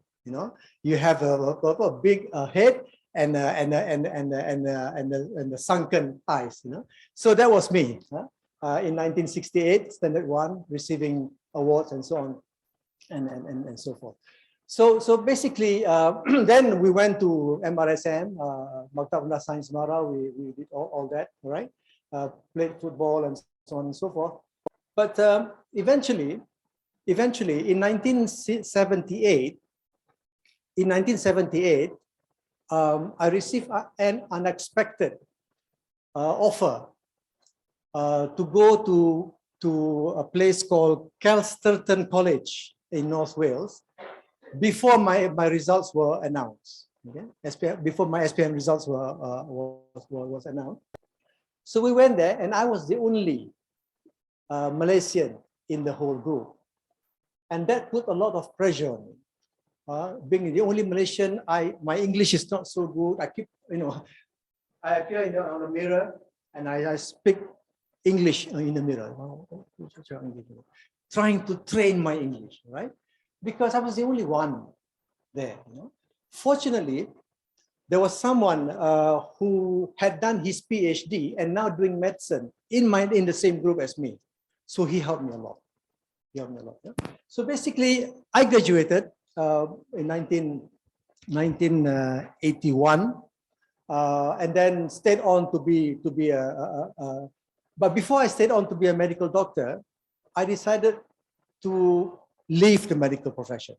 I said I don't want to be harassed anymore. I don't want to be bullied by all these people from this hospital.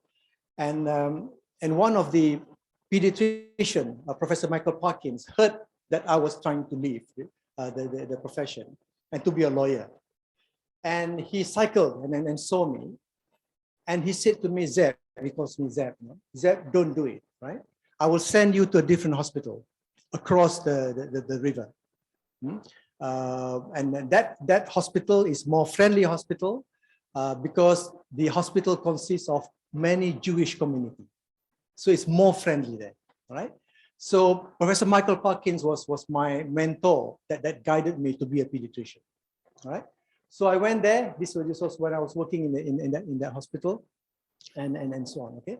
So again, the story continues. Basically, this is not. Please do not misunderstand me. I do not wish to be boastful or looking for sympathy and so on. I'm simply sharing so that you can, in addition to what you are already doing now, you can perhaps exhibit empathy and compassion and sympathy to your patients. All right. Okay. So there we are. MRSM, N78, A levels in Wales on experimental basis, and eventually graduated 85. Then go on to have a DCH and MRCP, and one of the, he's now a Sir Alan Craft. He was the president of the Pediatric College. I worked with him in the cancer ward. And he kept watching me. I worked with him as a medical officer in a cancer ward. He watched me and so on, and he called me. He said, Zeb, what makes you so cool and calm? I can see others, you know, all very, when they face a situation, they all panic and so on and so on. What makes you so cool and so calm? So I said, I don't know, Alan. Maybe my prayers, you know. I said, maybe my prayers. They said, yeah, maybe your prayers, you know. In the end, you know, Michael Parkins, Professor Alan Craft came to Malaysia and went to my house to see the situation in my house. You know, that was how he went on to see that there was something different about Zabidi that makes him behave like this, you know. So that was the situation then. So spent 30 years in the UK and eventually came back to medical school in USM. And that was the best 25 years in academia. I had no research papers at all when I came back in 1991. Yeah? My philosophy was to diversify. My philosophy was to observe people doing things. My philosophy was to tolerate, and my philosophy was keep silence if you do not need to talk. You know, silent. Just keep quiet if you do not need to speak. If you need to speak, you speak. All right. So those are the philosophy that I acquire, and I think that philosophy has managed to make me extend my friendship beyond medical people. Huh? My friendship now goes beyond medical people, remote sensing people, all these other engineers and so on and so forth. Right. So, like I said, diversify. I'm also in the army. I created the 12th Medical Corps in the army. All right. I work with the army. All right. And I went to see, you can see later on, I went to places where the army went to and saw real life experiences of people suffering during the Aceh earthquake. All right.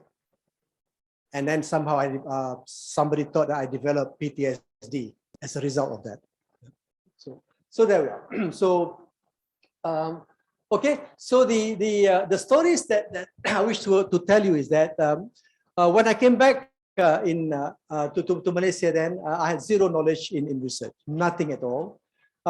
Then I became the dean and the commanding officer, and then this is a very interesting issue. I've been a member of European Research Council Ethics Panel from 2014. Now, how does it develop? How did it happen? Somebody told me, one of my deputy deans said to me, Zabidi, I've been called to Singapore to present a paper on pediatric research. I'm not a pediatrician, so why don't you go? She said to me. So I went. I went to give a talk on that subject, pediatric research. Then I received an email later on saying that, Dr. Zabidi, we were there during the talk. We are from the European Research Council, European Research Council. Would you mind being a member of our expert panel? You know? So you don't need to be calculative, like you just have to accept when you are prepared to accept. So I've been in a research panel. My next appointment in November will be reviewing 30 researchers on ethical aspects of the research. So you need to be you need to be open and don't make enemies with people. All right. And then, like I said, Vice Chancellor of Perdana University, the chairman of Konjam Board, and so on and so forth. All right. So when I came back to Malaysia in 1991, there was a professor called Professor Hamish Simpson. He said to me, Zabidi writes a novel. He does not write a scientific paper, he says, you know, which is true. I'm not used to writing scientific papers, because all the while during my olden days, during my prior years, I've been reading novels anyway. Books, like this Rentong, Desa Pingitan and all that, reading books from all this. So that's why I write a novel. So he taught me to write a scientific paper, right? And but who reads your paper? A professor says, why when you're already a professor, why still work hard and so on. And my juniors, my medical officer said to me, his pay as a lecturer is just like a senior medical officer, not a G or something like that. So I think these are all the hammerings that I got, during the early days in my life. All right, but now these are the papers that I've been writing. The mnemonics and the structural equation and so on. But I do not work with medical people. I work with dietitians. I work with nutritionists. I work with psychologists. Dr. Aziza Osman is a psychologist. I work with somebody called Mazni, who is an expert in geo information system. You need to diversify. The geo information system, I can tell you, I can show to you later. The geo information system is a system like this. Okay, where you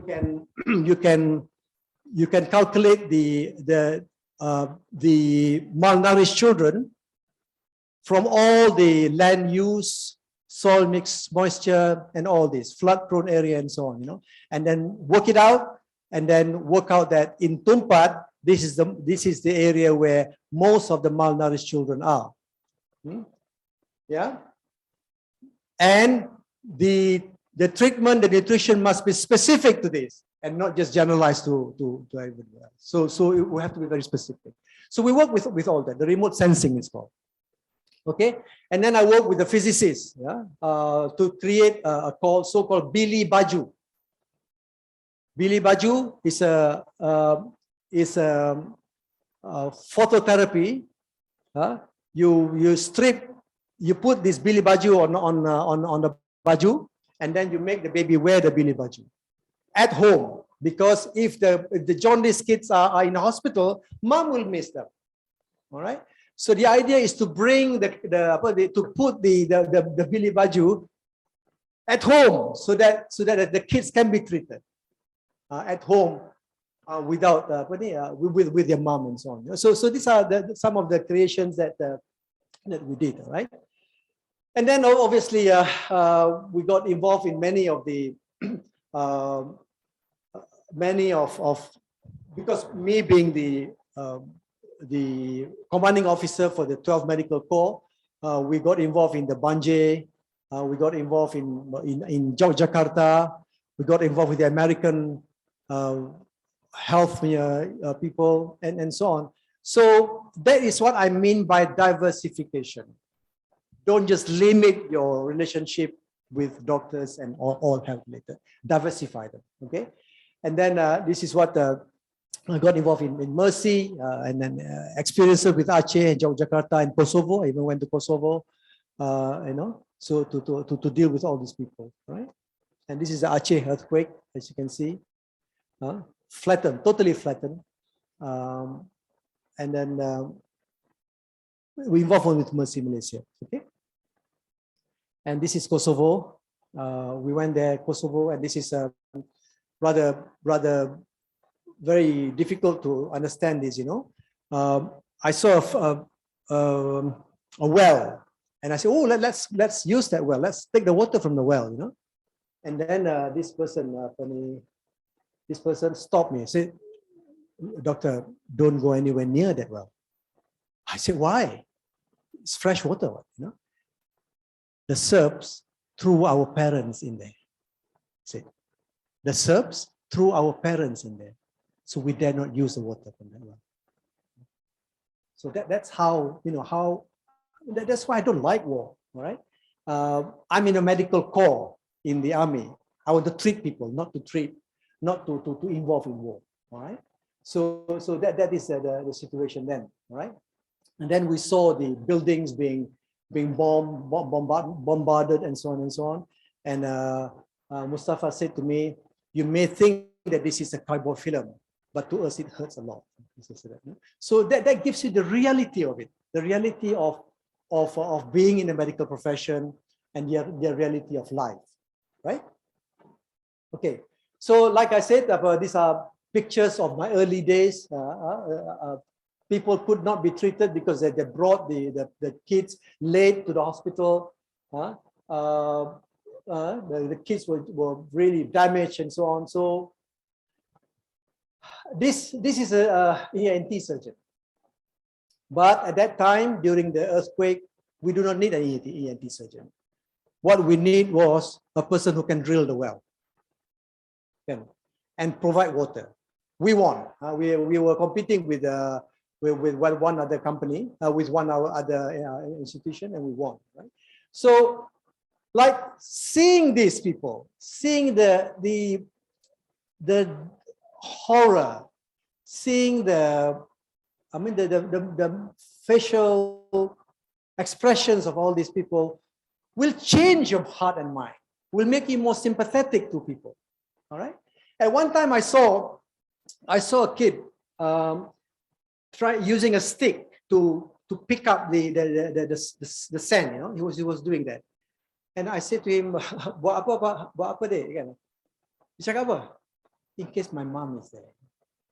Whoa, that hurts me. You know, that really. In case my mom is there, underneath there. You know, so really, it's nothing like seeing real life. You know, you can talk and talk and talk and talk, but if you go down to earthquake areas, if you go down yourself to see things, you know, that will change your life and you will make you more compassionate, will make you more empathic. All right? See all this, you know, the crying. I just couldn't believe it. I mean, it was just the body was washed away, piles of body during the earthquake, and it ended near a mosque. You know, the body ended near a mosque, and then these people were watching, you know, the body in helplessness. You know, so that really changed my mind, and that really makes me more passionate in this area of medicine and so on. So, like I said, I developed a passion in pediatrics. Still, I'm still practicing pediatrics now. But the key ingredients for survival and the critical success factors in my mind, you know, from my previous experience, is to park your intention to do good. You know, park your intention to do good, and unexpected things will happen to you. If you park your heart and mind to do good, unexpected things will happen to you. I have two stories to tell you if I have time. You know, these are real stories. You can Google. I've changed the name of the book now. You can Google Perilous Genes. A book called Perilous Genes. It's an e-book. It's a true story of 5 children in a family, one dying after another from the age of 9. Reached the age of 9, then 5 years later, she died. Number 2, reached the age of 9, 5 years later, died.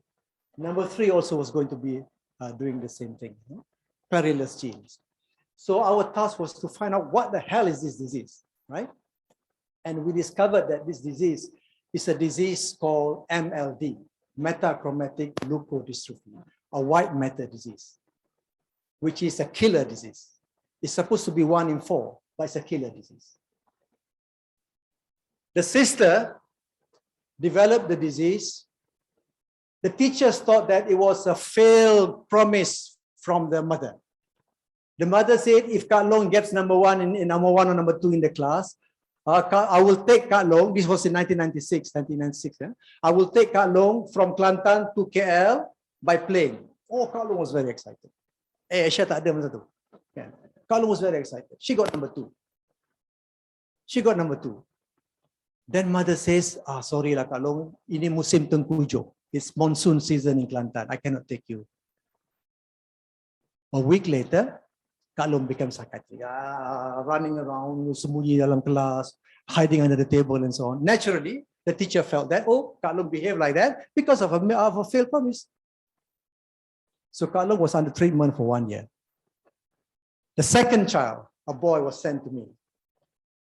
Reaching the age of 8, he develops of clumsiness. So I said, okay. Then I did a scan. No white matter at all. Gray matter is there. There's no white matter. MLD, metachromatic leukodystrophy. All right. So I said, what is this? So we began to look for treatment and so on and so forth. We just find many ways to have treatment.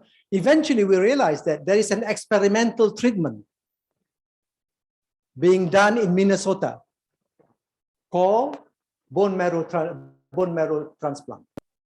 Because we know that the people in Minnesota say that the bone marrow, the integrity of the white matter is provided by the bone marrow. The bone marrow provides white matter supplies to the white matter. Okay, so we started to collect donation and so on to send these children to Minnesota. But then something else happened. But maybe you can read the book. But it's a painful story. But number 5 is the longest survivor of MLD until today, from a bone marrow transplant. Number 5 is a longest survivor. She had the bone marrow transplant when she was 7. She is now 34. The oldest survivor.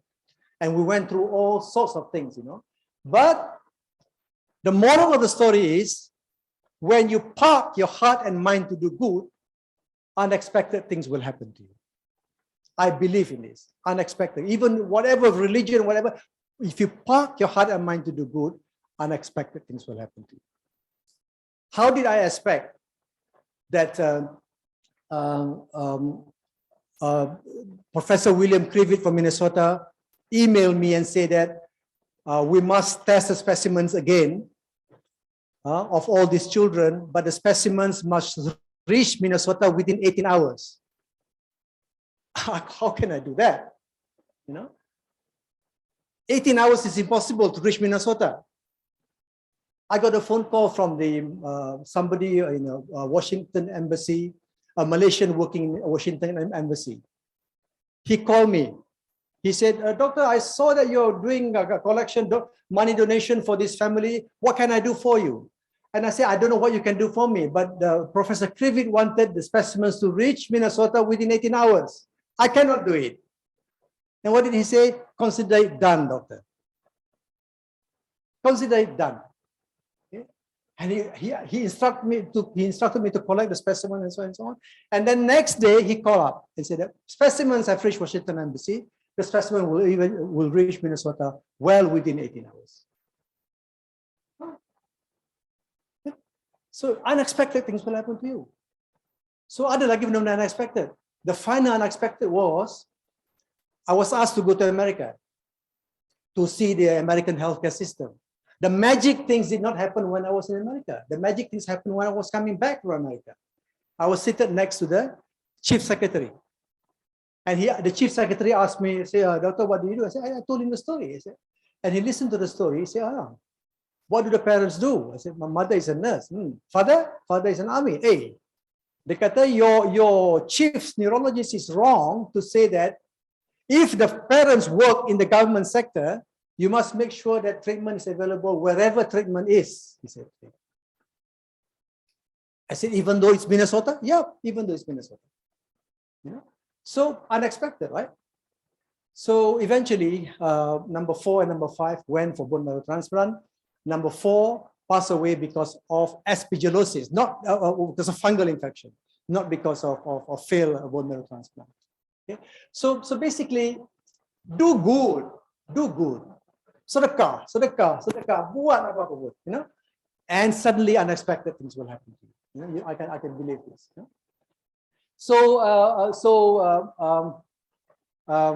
This is another one that I believe in, a firm belief that there is not much good in most of our daily tasks, talks and conversation, except those that encourages others to do good and bring people together, speak good or be quiet. So this is I've changed the name of the book now. This is Perilous Genes. This is the oldest survivor of MLD. until today. Okay, so I don't know whether we have more time, but you'll be challenged. You have a lot of challenge if you be in academic institution. Academic institutions are like this. Whenever you write papers, somebody will claiming to be his. It happened so many times. It happened when I was dean. It happens. Fast to claim glory. Operates in the dark. Operates in the dark. And this one, stylish, kan? Stylish. No meat at all. No meat at all. Stylish lah kan? Tapi tak ada meat. Okay.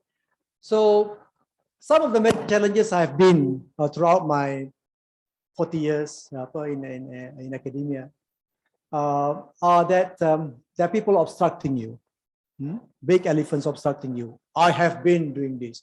I've done it before and it didn't work. Oh, no worries. You will not be able to achieve that kind of blah blah blah blah. Yeah, they can be big, they can be obstructive, and they can be powerful, right? But don't worry, climb on them, and you can see a bigger horizon. If you climb on them, you can be there. And I have personal example of this. I was about to start masters in plastic surgery in USM. I started 3 masters in USM when I was dean. Masters of plastic surgery, which was a tertiary specialty. Masters of plastic surgery and masters of neurosurgery and masters of emergency medicine. That's what I did.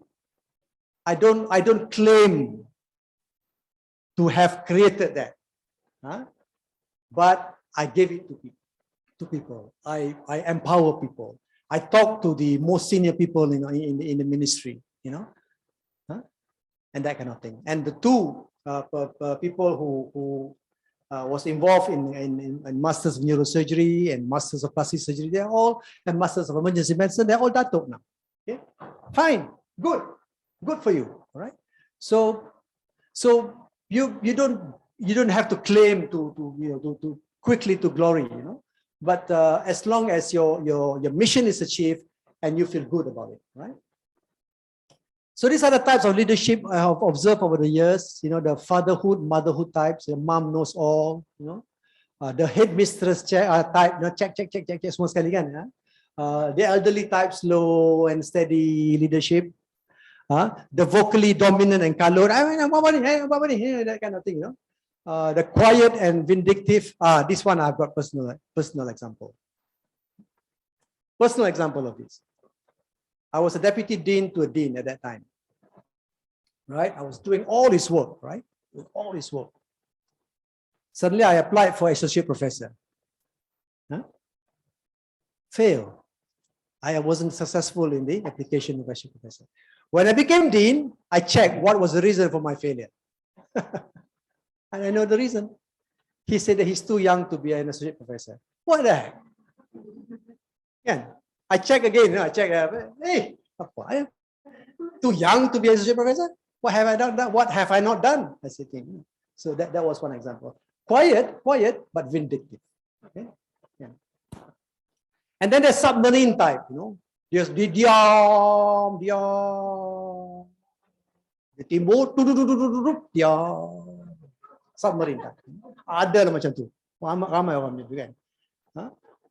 The auto cruise leadership, the caretaker leadership, and sometimes people are keen to change everything, change excessively, everything, even repair the unbroken, and then broke the whole thing. All right. There are some people who are weekend leadership, and then there's some people who are just administrators. Recalling personal experience again, I was a dean. I was talking to a deputy vice chancellor, giving him opinions and so on and so on. He said, okay, let me check whether the rules allow this. He will check. Rule number 1, okay. Rule number 2, okay. 3, 4. Oh, tali. Rule number 7 says that you cannot do this. And I said to him, kalau you asyik baca rules saja, a clerk can do that, I said to him. And he was very angry with me. I said to him, our intelligence, our creativity should make us beyond that. We need to tweak without breaking the rules. Kan? Kalau nak ikut rules saja, kelak boleh buat. Dia marah lah, tapi we're still good friends now. So he was the Perdana University Vice Chancellor before me. I took over from him after that. Arwah Datuk Said, Professor Said. Oh yeah, I still remember that conversation. Marah dia kat aku. Oh, kau kata apa kelak Alright. Okay. Right. Okay. Grab any opportunities available to you. Grab any opportunities. Even if you have stuck, too much work for you, leave. Take sabbatical. I did this all the time. Take sabbatical. Keluar aja. In the event, I managed to had a chance to adopt this handicapped girl. Wow. I was there 38 years, and I had a chance to develop this girl, to adopt this girl. Volunteer anywhere where you are needed. And don't bother about salary increments and salary. Don't bother about salary. What is more important is your happiness in life. All right? That's where we are. We saw this baby under the aircon too. And this baby was watching other babies and mothers breastfeeding the children and so on. We saw that. Dia bawa ni. I kata, where is the mother? Dia kata, no, mother left after 3 days. Tak tahu mana mother. Why did the mother leave? Unmarried parents, unmarried. And then budak ni dah asphyxiated. So mother child. So I said, okay. So I was doing my ward round. So I said to the sister, I said, can I take, dipanggil Hannah ni, nurse panggil dia Hannah, nama dia lain, Nur Ain Atira. I said, can I take Hannah, because I live nearby, can I take Hannah and play with my children? I cakap pada sister lah, sister kata, okay lah, kalau tidak pun dia tak apa-apa pun dalam kan. So I took Hannah to and she was both asphyxiated and badly damaged and poor prognosis and so on and so forth. Then after a year, the rule says that once the baby reach age of 1 year, she must be taken to a foster home. Okay? But Sister Uy refused, said, don't take this baby to foster home, because all the while Dr. Zabidi has been taking him to his house, so let him do the same thing. Dia kata, no, not allowed. So dia kata apa? You either take, dia bagi ultimatum, you either take this baby, Hannah, to foster home, and you know what will happen, because previously, ada satu budak hantar balik foster home, died after 6 months. Normal child. Dia kata, you either do that, or you give Dr. Zabidi a chance to bring this baby up. So, pegawai kebajikan tu kau kepala, okay lah, betul dia. Dia bagi. And that was something new for me. I brought the baby home and said, this baby is for us now. Oh, my wife said, oh, now already 6 children, you're bringing in the 7th. Oh my, so she couldn't believe it, She couldn't believe it, right? So, in the first 3 months, it was screaming spells, the midnight cries, the seizures and so on, Everything happened. And I just sort of, desperate, why did I take this baby? Because of feeding issues and so on. But now, you can see her latest picture. She's a happy girl. I fed her myself, and being a happy girl like this, So you can I've put this in a YouTube called Raising Hannah in the YouTube. So that was a lesson I learned. All right. Then we moved to Putrajaya because of Hannah. We moved to Putrajaya, and then we took her to Precinct 14 for a formal pusat the Pusat community, I have no document with me. And the officer said, if you have no documents, you can be charged for kidnapping. So, charged for kidnapping. Nasib baik, Sister Ui is still there, still not retired. Sister Ui call the pegawai kebajikan. Pegawai kebajikan call pegawai kebajikan Putrajaya. It was my fault. She claimed that it was her fault. It was not Dr. Zabidi's fault. It was my fault. If anything, blame me. Right? At 9 years of age, we found her mother. And I was asked to go back to Bachok, Mahkamah Bachok, so that the mother can formally deliver the documents. We went there. And then the mother was there. Hannah is here. And then suddenly she looked. She looked at the mother. She looked. And she held her hands. 9-month pregnancy. 3 days post-pregnancy, Hannah recognized the mother. So it was so moving when we said, "Oi," so then the mother gave 50 ringgit and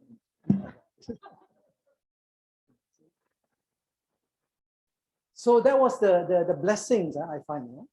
But there was another blessing. I was driving. I was driving with Hannah at the back. I was driving home, and then she said, I stopped the car. I said, Hannah, Abba. Wow, So the fact that all the other kids are calling Abba, she picked it up. And she said, Abba. Oh, I just hugged her. So that was it. So really, I mean, she's still with me. 14 years old. And doing very well. She's still handicapped, but doing good. She will understand every single thing that you say to her. You never say to her anything unusual. So basically, go wherever you're asked to go.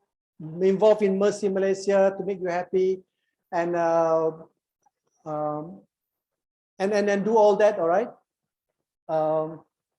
Lee Kuan Yew once quote, I will wake up even as they are lowering me down to my grave if I sense something is wrong.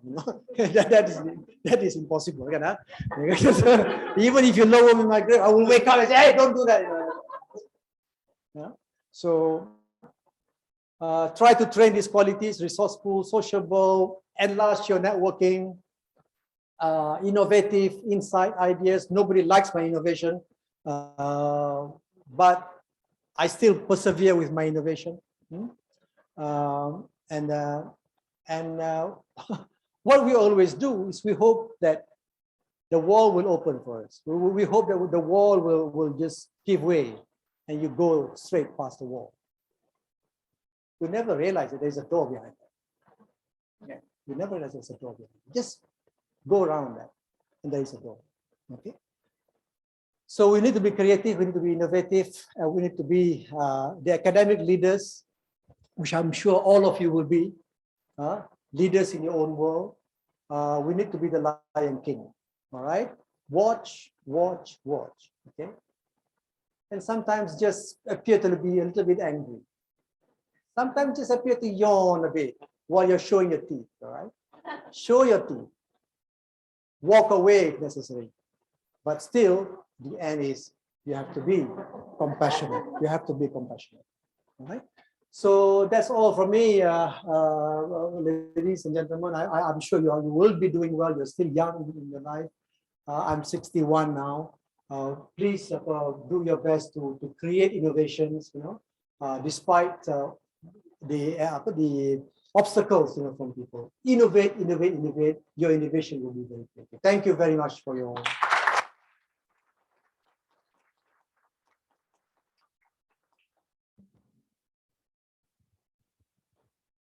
Thank you very much, Prof. Zabidi, for sharing all your life experiences. So now we have come to the end of day one. I would like to thank everybody here today for participating and making it such a great start to our conference. Before you leave, please enjoy some tea time treats we have prepared for you. On behalf of the organizing committee, we thank you once again for being here with us today and look forward to seeing you tomorrow. Breakfast will be served tomorrow at 8:30 a.m. Have another early start. Have a safe drive and a very good evening.